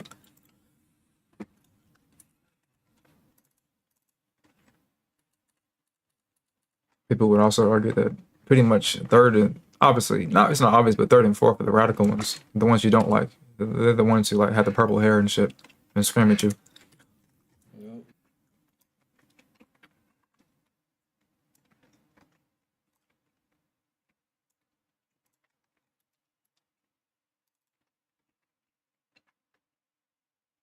Yeah, we're still new to this. We're still trying to get things figured out. That's why we had to invent all these things on the fly. Like, this is why you need to not look so beautiful in the workplace, because it might make me want to fucking attack you when you get off of work. Some people believe that men and women can't work together in the same workplace because it's always going to like incite like some sort of will on the man's behalf to like go after the woman. This is still up for debate right now. Absolutely, I would do it if I had the chance and I wouldn't get caught. Whoa, hold on now. Wait a minute. I don't You wouldn't? know. Why? That's a horrible thing to do for someone. To do to someone. But you can do it and you won't get caught. So does it really matter? It's not the matter of you getting caught, it's the matter of you tarnishing someone else. Okay, so like, It's not a moral, in my opinion, it's le- not a morally right thing to do. Like so rape is let's say like hypothetically speaking, okay. the nicest man in the entire world is I don't know, a trillionaire. You know, a real comic book character who actually Mhm. donates money to charities and he's working to cure cancer and he's like a Reed Richards scientist and he accidentally leaves $1 million in a briefcase when he runs off to go fight crime. You're not gonna take the briefcase. You're gonna leave it there, right? Because he's a nice guy and he's saving the planet. You're just gonna leave that $1 million in that briefcase. Why you sound like that? I'm asking him a question. not- You it's- sound like you want to be that video, bro. If all right, if he left it, There's no way you're gonna get caught. He getting thrown around by Godzilla in downtown New York right now. You in if Detroit. if he left it, I would honestly either leave it or ensure it got back to him. You're not gonna take the $1 million out of the case. No. Yeah, he's lying to prove a point. Because I'm pretty sure everybody here would take it. Tevin, would you take it? Yeah. Demarius? If it's actually Reed Richards, no. Yeah. It's a random nigga. If it's a random nigga, Hypothetically, for the scenario, the prompt, he's so rich that the $1 million is like negligible. Damn, somebody really ran off with, and then he just goes and gets another million out of the bank. It's negligible. I would have to not get caught. Yeah, you're not gonna get caught. Nobody sees it. I'll take it then. Yeah. But if it's like Reed Richards, it's something about me that's gonna be like, I feel somehow that this is helping him, even though I know damn well this is not gonna help him. I feel like there's some sort of, I feel like I don't understand all of the exact implications of like most of the moralistic things that surround philosophy. Like I understand like general philosophy that's kind of like heartless. That's why I'm like really into Stoicism because it's not really about being like highly moral. But like I don't exactly understand the principle of why a person would do good when they know they won't be rewarded. It really is like a self-congratulatory pat on the back to do something that you know nobody would notice just because it's going to make you feel better about yourself. And I guess that's really all there is to it. If you don't have that, I think it's called what is it called? It's two versions of it and they're both opposite to one another. It's intrinsic and extrinsic motivation. If you are the sort of person who can be motivated by like internal powers or whatever, that's called intrinsic motivation. But if you are like extrinsically motivated, you need somebody else from the outside to come in and give you a sense of motivations and stuff like that. And I think I'm more often very, very intrinsically motivated. I feel like that's the only way I can do the sort of work that I do because I don't make that much money with what I do. I just know that I can just will myself towards things more often than not.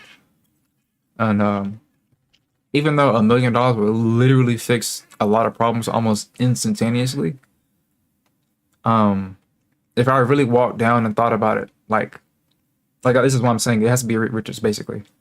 If it were him, and even if he didn't know about it and it was negligible, it would actually torture me to like take that money from him when I know this is a good man.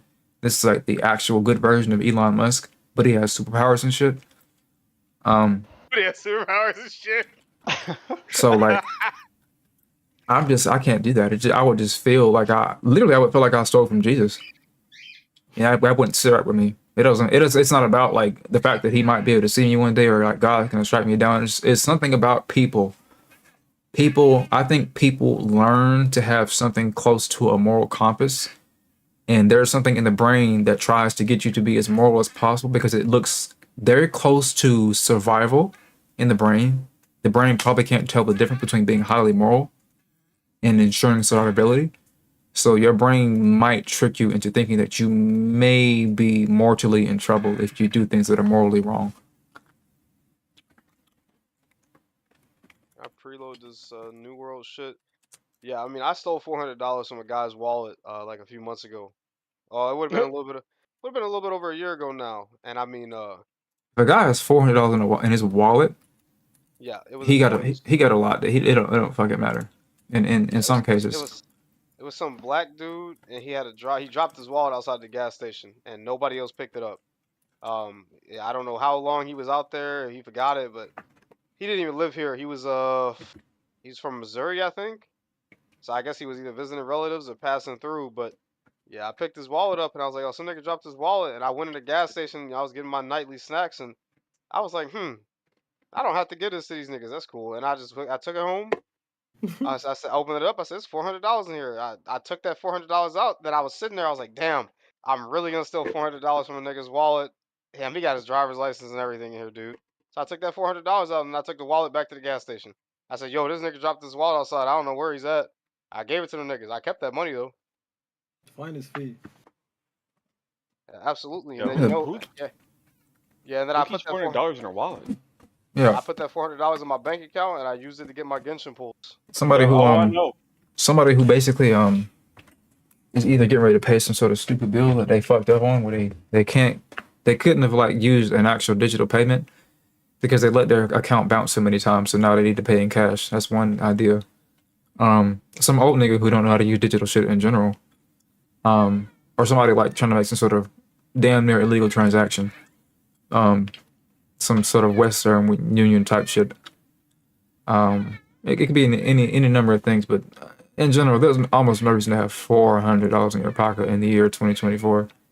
They're unnecessary. Actually, 420, I think. It was a $5 bill note. 425. 425. Yeah, that's what it was. I kept the 5 so I could buy snacks. Yep. I put the 420 in. Some niggas do that just fucking make fucking videos, just recording themselves having a bunch of fucking money. Yeah, it was some ghetto ass black nigga too, so it's probably like drug money. I looked at his driver's license. Yeah. Yeah, point I was trying to make, Khalil, about taking $1 million out of the briefcase. So there was actually no point. I just wanted to throw that hypothetical scenario at you to distract you from the fact that I said I would rape somebody. But I stand by my decision. I know you did that because this had no correlation with taking someone's what? Yeah, I mean, hypothetically speaking, if they couldn't stop me, I wouldn't get caught for it. Okay. I wouldn't receive any punishment. Yeah, I'd do it 100%. Pretty much couldn't. every time. I mean, you could throw any scenario at me, and I would do it. I mean, it wouldn't matter. If there's no punishment for it, why not do it? I mean, you won't fuck that nigga with that thick ass. You asked if I wanted to fuck him. Do I have to rape him? If I can rape him, I'll do it. No punishment? So this isn't about sex, this is about rape. Could be. So you just want to violate someone. Basically, yeah. Okay. I got it. I couldn't do it personally. Yeah, I think I could do it. I could probably do it again. I might be able to go for seconds or even thirds. Okay. We know that because if you want to do it, just because you can't do it, you don't have a reason to stop. Yeah. Yeah, pretty much. Well, it's a good thing that you just like these video games a lot. Yeah, pretty much. They keeping me chained down.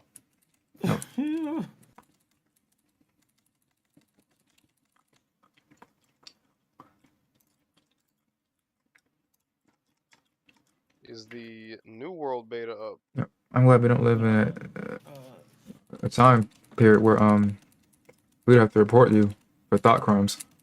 Oh yeah.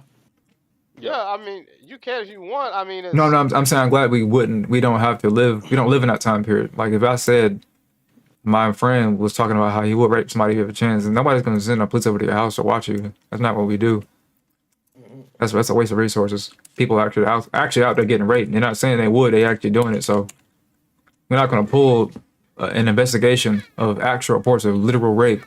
We're not gonna pull any of them agents off to go watch you say I might have raped somebody, and you're just gonna sit on fucking Genshin Impact for 3 hours straight or 30 hours straight while you rape people in game. Yeah, I mean, honestly, it'd probably be better if we got to that time period. But yeah, I mean, likely. What are you talking about? You'd be the first nigga to go. The thought police.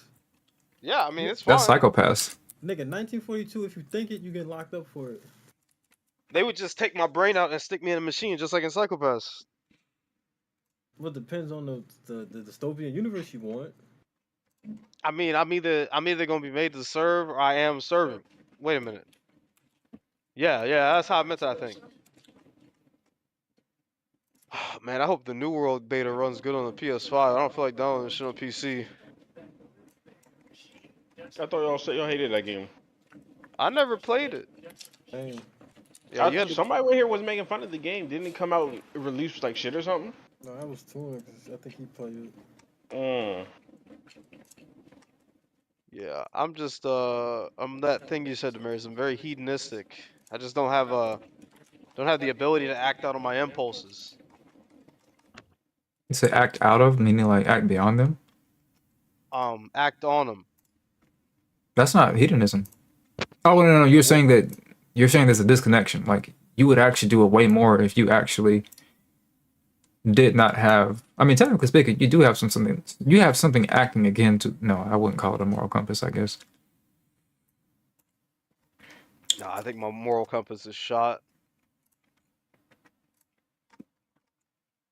Gotta like kick it a few times or something. Maybe it'll do something. I don't know if I would call it an impulse. Impulse is like you've actually seen yourself in front of somebody who looks like they might be something that is a target for you, and you pursue them, and you actually go after them, and you stop yourself. You know what? I can get caught for this. Let me not do this. That's different. I won't say nothing. Uh-oh. I won't say nothing about that.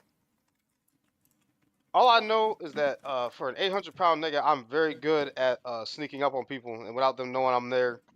I'm pretty sure I could be a real predator if I wanted to be. All right.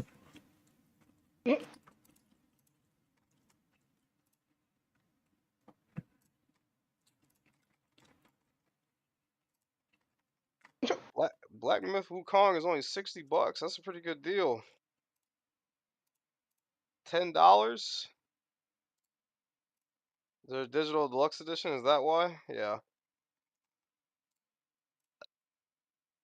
What's up, Tevin? Is the Risk of Rain expansion fixed yet? I know I haven't played it. Yeah.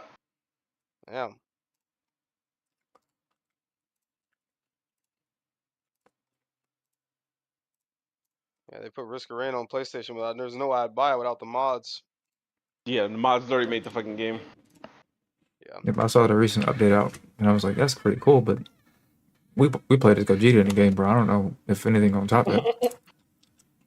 Yeah, they got an expansion for the game now because the original developers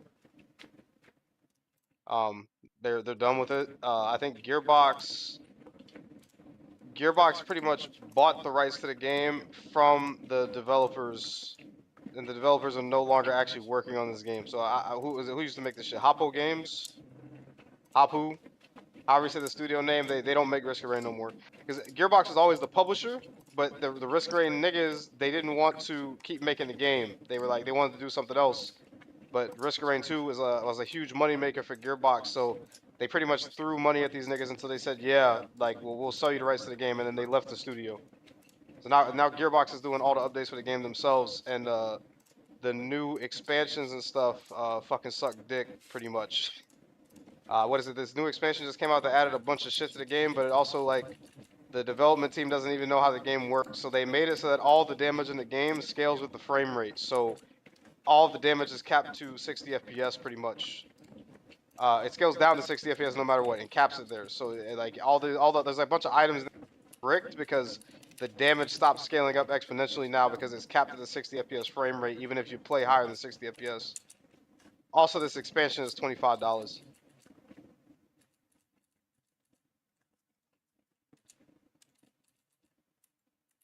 Oh, it's actually 15. It's showing me the price of the game for the expansion for some reason. That's weird.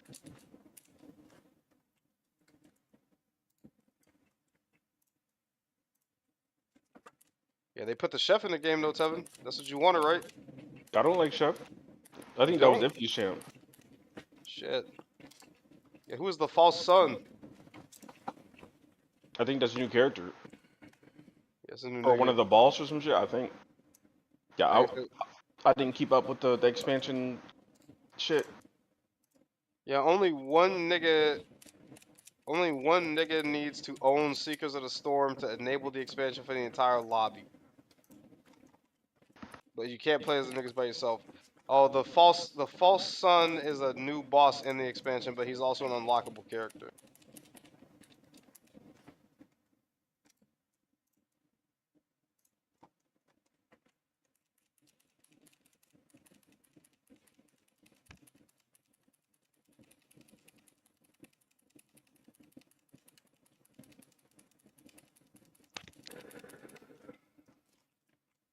I should have turned that air conditioner off.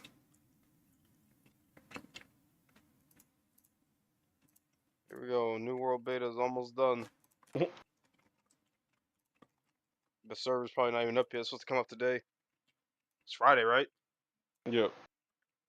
Speaking of Friday,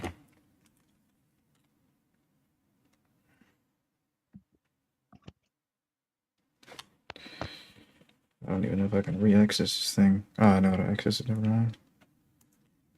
I'm clicking these niggas. Let me see. Nope.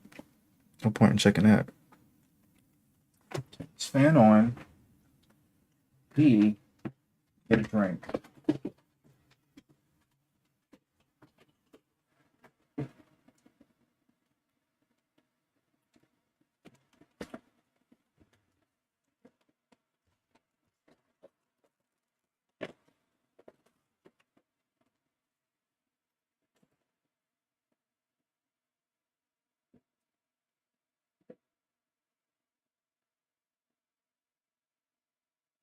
No bitches.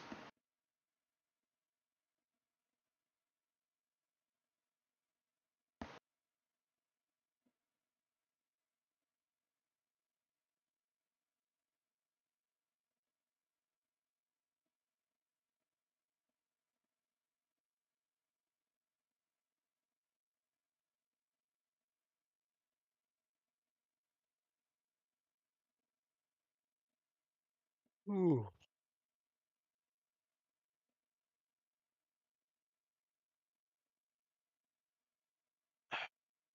All right, Devin, enjoy your trip to Philly.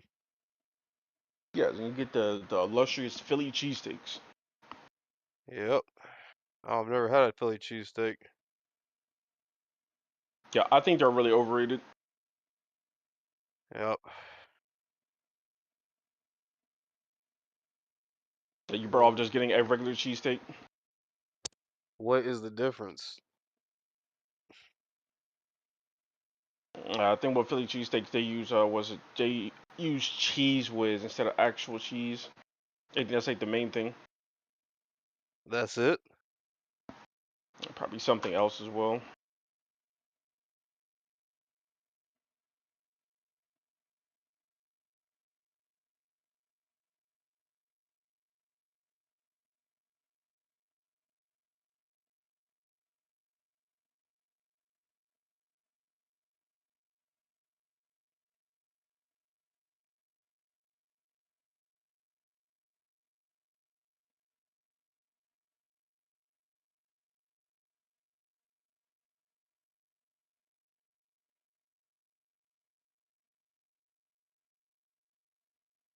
It's just like a thinly sliced beef on a griddle with or without onions and cheese. I see.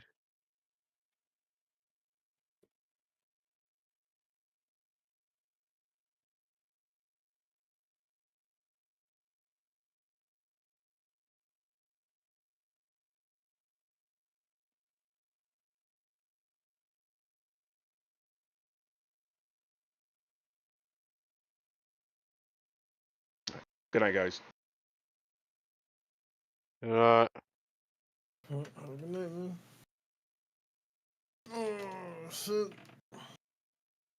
I got to get up in a minute. Hey, you stayed up all night, dude. You messed up.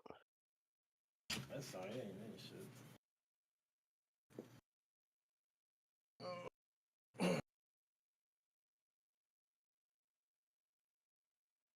Back, like, say, chill out.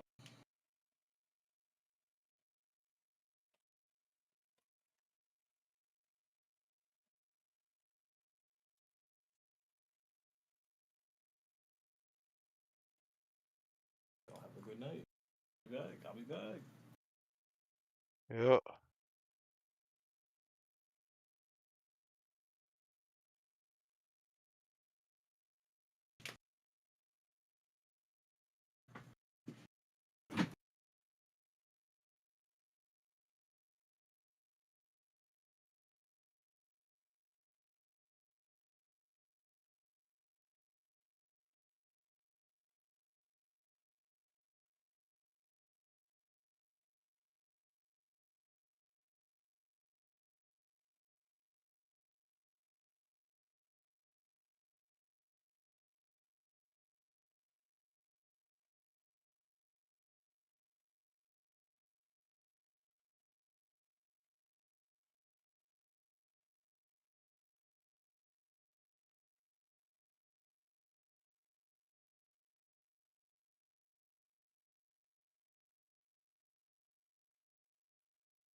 Let's get into it.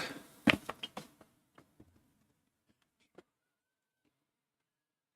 me check this thing real quick. I'm going to ignore this because it's not making any sense to me.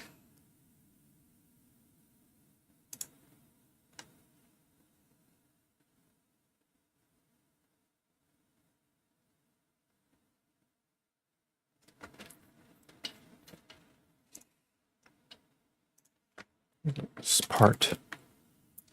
There's stack. What is this?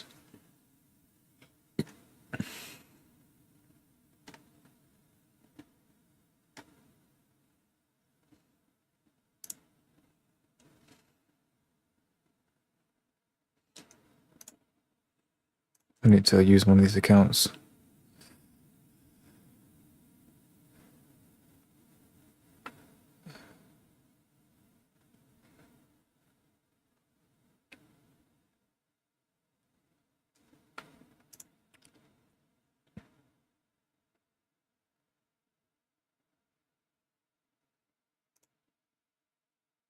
That's not enough money for me to even give a fuck about.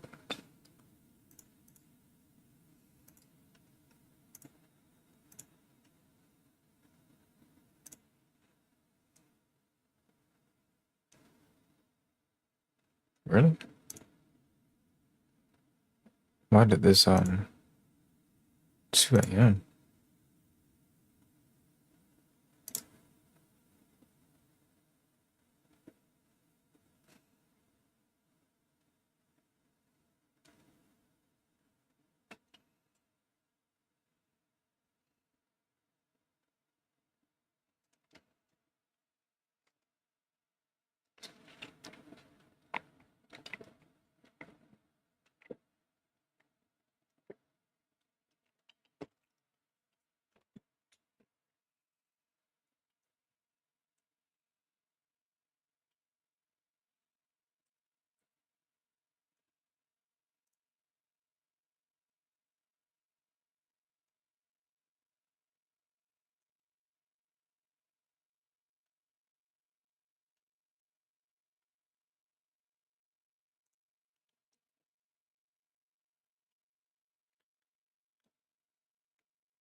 Ten. What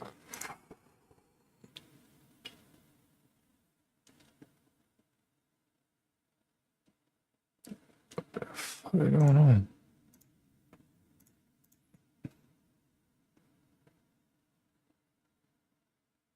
Oh, okay, dude. Is this frozen? Hmm.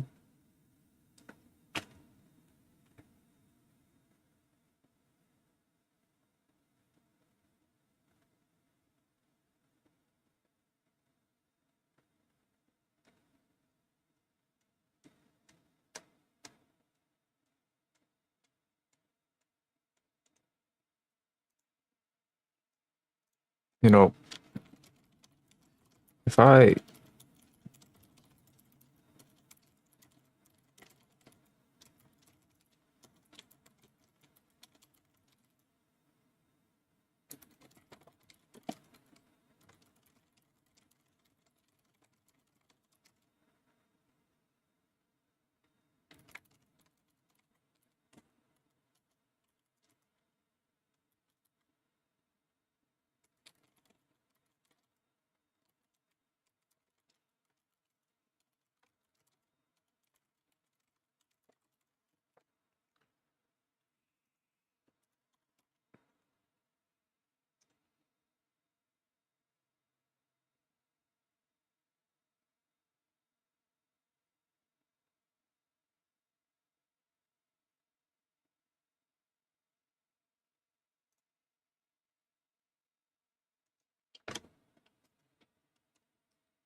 really, I should dip like that. They didn't dip too far down at least.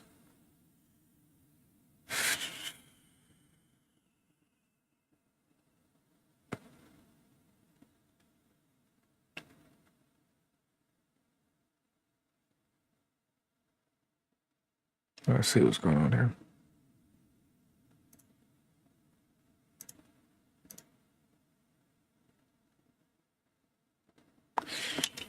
I don't like this song.